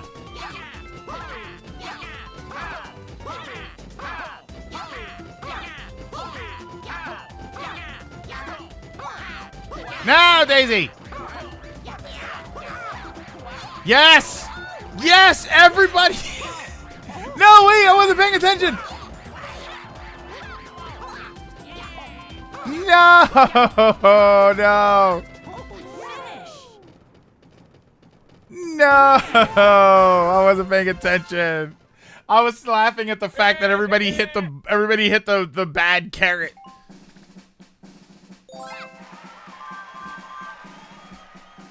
Ah, that's so frustrating. I had it and I lost because I was laughing.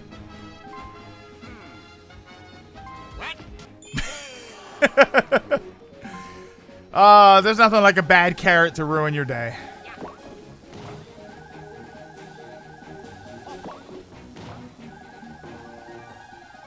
One.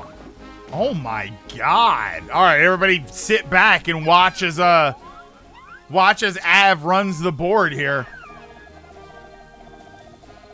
Oh no, that means I'm gonna lose access to the star. Damn it, I had the ability to buy a star.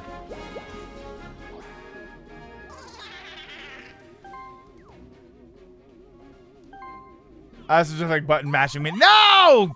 Damn it! I hope somebody lands on a... Oh, there's no Bowser Revolution in this, right? Come on, Daisy. Only lose 2. 2 coins. Damn it. That stops me from getting another star.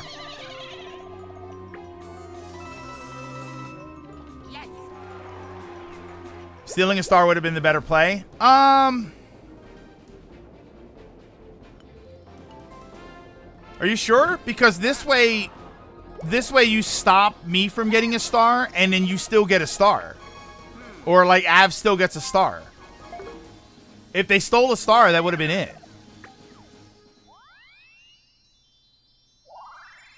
You got a star. Yeah, I don't know.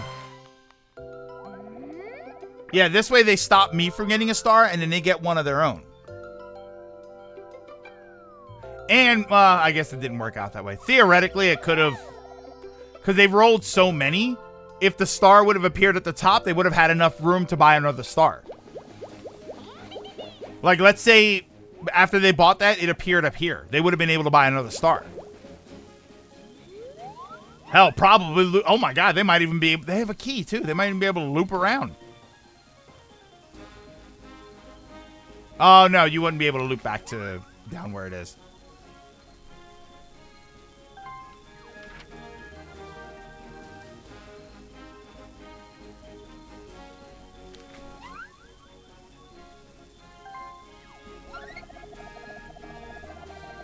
Depending on the star spawn, yeah, they could have gotten 2 stars out of it and stopped me from getting a star. Yeah, that's. I think this is ultimately the better play.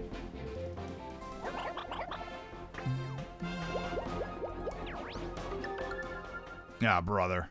Never mind. Oh wait. Oh no. That puts. Oh, Mario doesn't have enough coins. Never mind. Ooh, Bowser Revolution. Nope.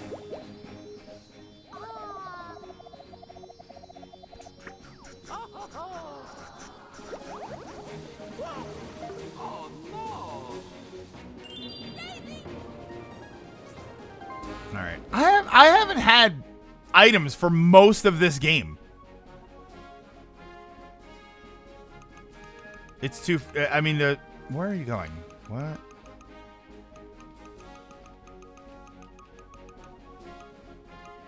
Yeah, it's too far away.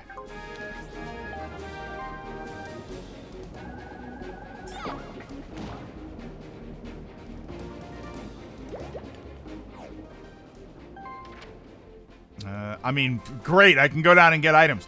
So what's this way?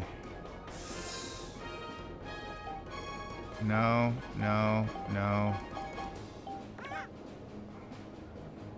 We were already on that space. I'll go this way.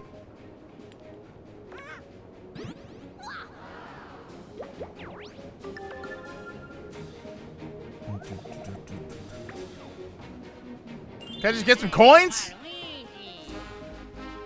Yeah, I would have been one space away from Waluigi for that duel.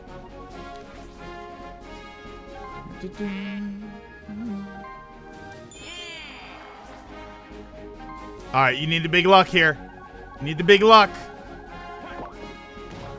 That's not good enough. Nope. But I wanted to play the mini game. Well, I thought that if you land on that space on the last turn, you just get some coins or something.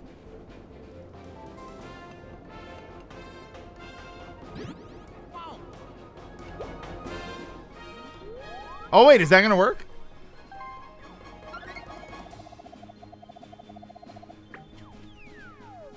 Is that gonna work? Are they there? Oh wait, are they in line for that?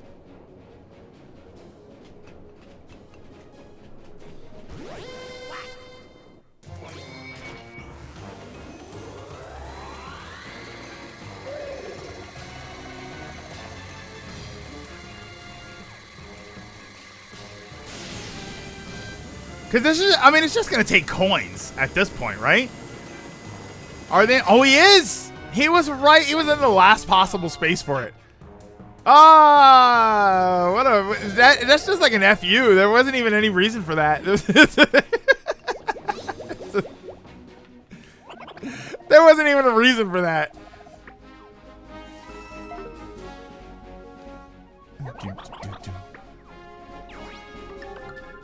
No. Here we go. Yeah, that was just to show you I can. Catapult. Come on, just catapult. Ah, come on.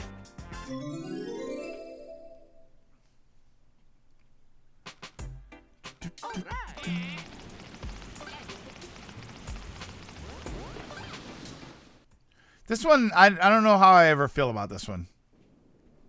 3, 2, 1, go!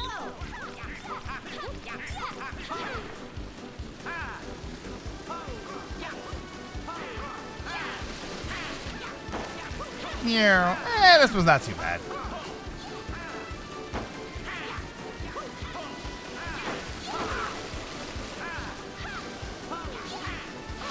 Whee! Oh no! Ah, damn it! I forgot there were speed boosters.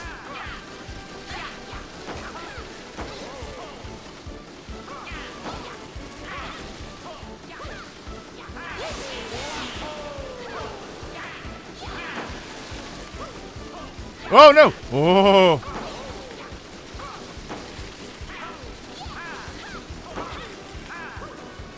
Ah, get off the wall!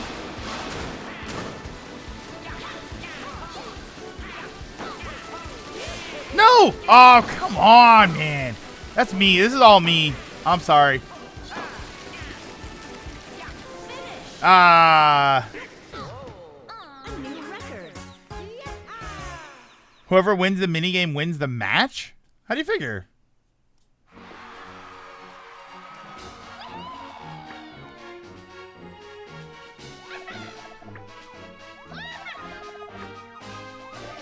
First bonus is... Oh, wait, we had it on random. Top tier player who goes first for the most mini games. Waluigi!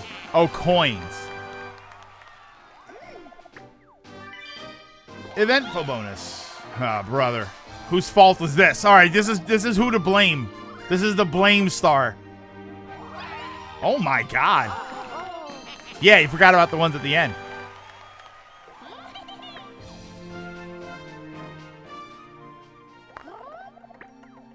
That's gonna be Waluigi.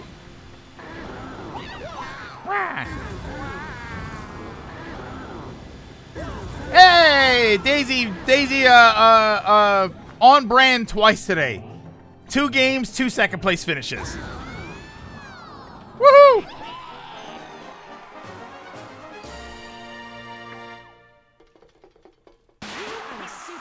You are a superstar.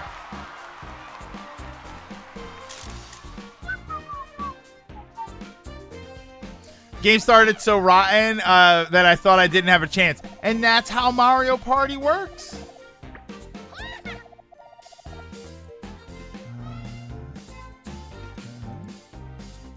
One second here.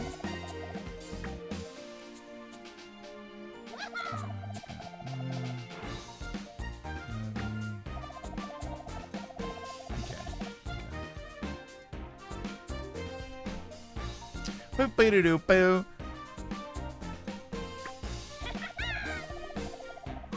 Yeah, look, that's so appropriate. Luigi getting hit by the beam. That actually does kind of work. What do we got here?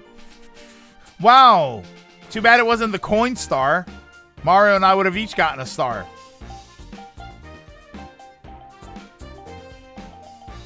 Where's the blue spaces star? How? Well, some of those I kind of manipulated so that I landed on them. Yeah, there goes the event star.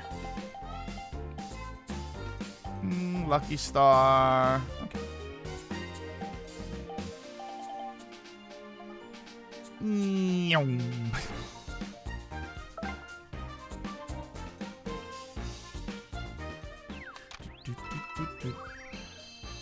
Remember the codename Banquet we talked about? It's come out who the developer is. It's the Banquet is the Mario Party team.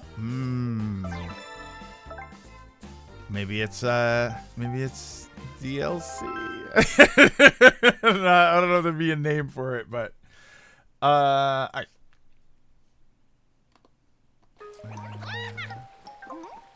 In session. Okay. What a weird name for Mario Party DLC. Mario Party codename. Oh, and the last Mario Party was, I think, codename Feast. Oh, so maybe it's a new. Maybe it is. Maybe it is Superstars DLC. Could you imagine? Imagine if the DLC is going to be so substantial, it's got its own giant development team with its own codename. I'll take it. Okay. Give me 1 second here. He just started. He's not wrapping up. It's presumed to be a new game, but it could be DLC. Or maybe it's like DLC if you already have the game, but they'll make a standalone version that you could buy it. Right? A Superstars Deluxe. Maybe it could be like a Superstars Deluxe where you can buy the whole game together, or there's a DLC that you can buy for the extra stuff. I don't know. I'm just struggling for Superstars DLC here. All right. But that is going to do it for today. So thank you. Thank you, everybody, for stopping and hanging out. Next week, okay, 2 reminders for next week. One reminder is next Saturday, there will not be a community day. We will be streaming, but it's not going to be community day. It's probably going to start an hour later. We're probably going to start at noon, and that's going to be more Paper Mario, 1,000 Year Door. And for next week, Monday we'll be back with more Final Fantasy 16. Gonna try and jump right into the game because we only really have Monday and Tuesday in order to play Final Fantasy 16 and try and finish that game. I think we're near the end. We only have the Mother Crystal thingy, and then that's it. Whatever the last boss will be. So that's gonna be Monday. So we'll be back for that. So hopefully everybody will be here and hang out with us for that. For right now, I'm going to send you over to PK Sparks. PK Sparks is playing Pokemon Says Scarlet and Violet.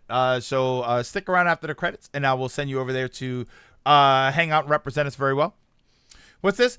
If we jump right away, you'll finish the game quicker. Yeah, I think that's what we're going to end up doing. Where is... It doesn't just pop up. I hate that. PK Sparks. Okay. All right. But, like I said, thank you, everybody, for stopping and for hanging out. Don't forget to drink your mask, wear your water, social distance whenever possible. Take care of yourselves. Take care of each other. Have a great weekend. Play some fun games. Enjoy yourself. Get hype. Because 1,000 Year Door is on the way. And I will see you all next week.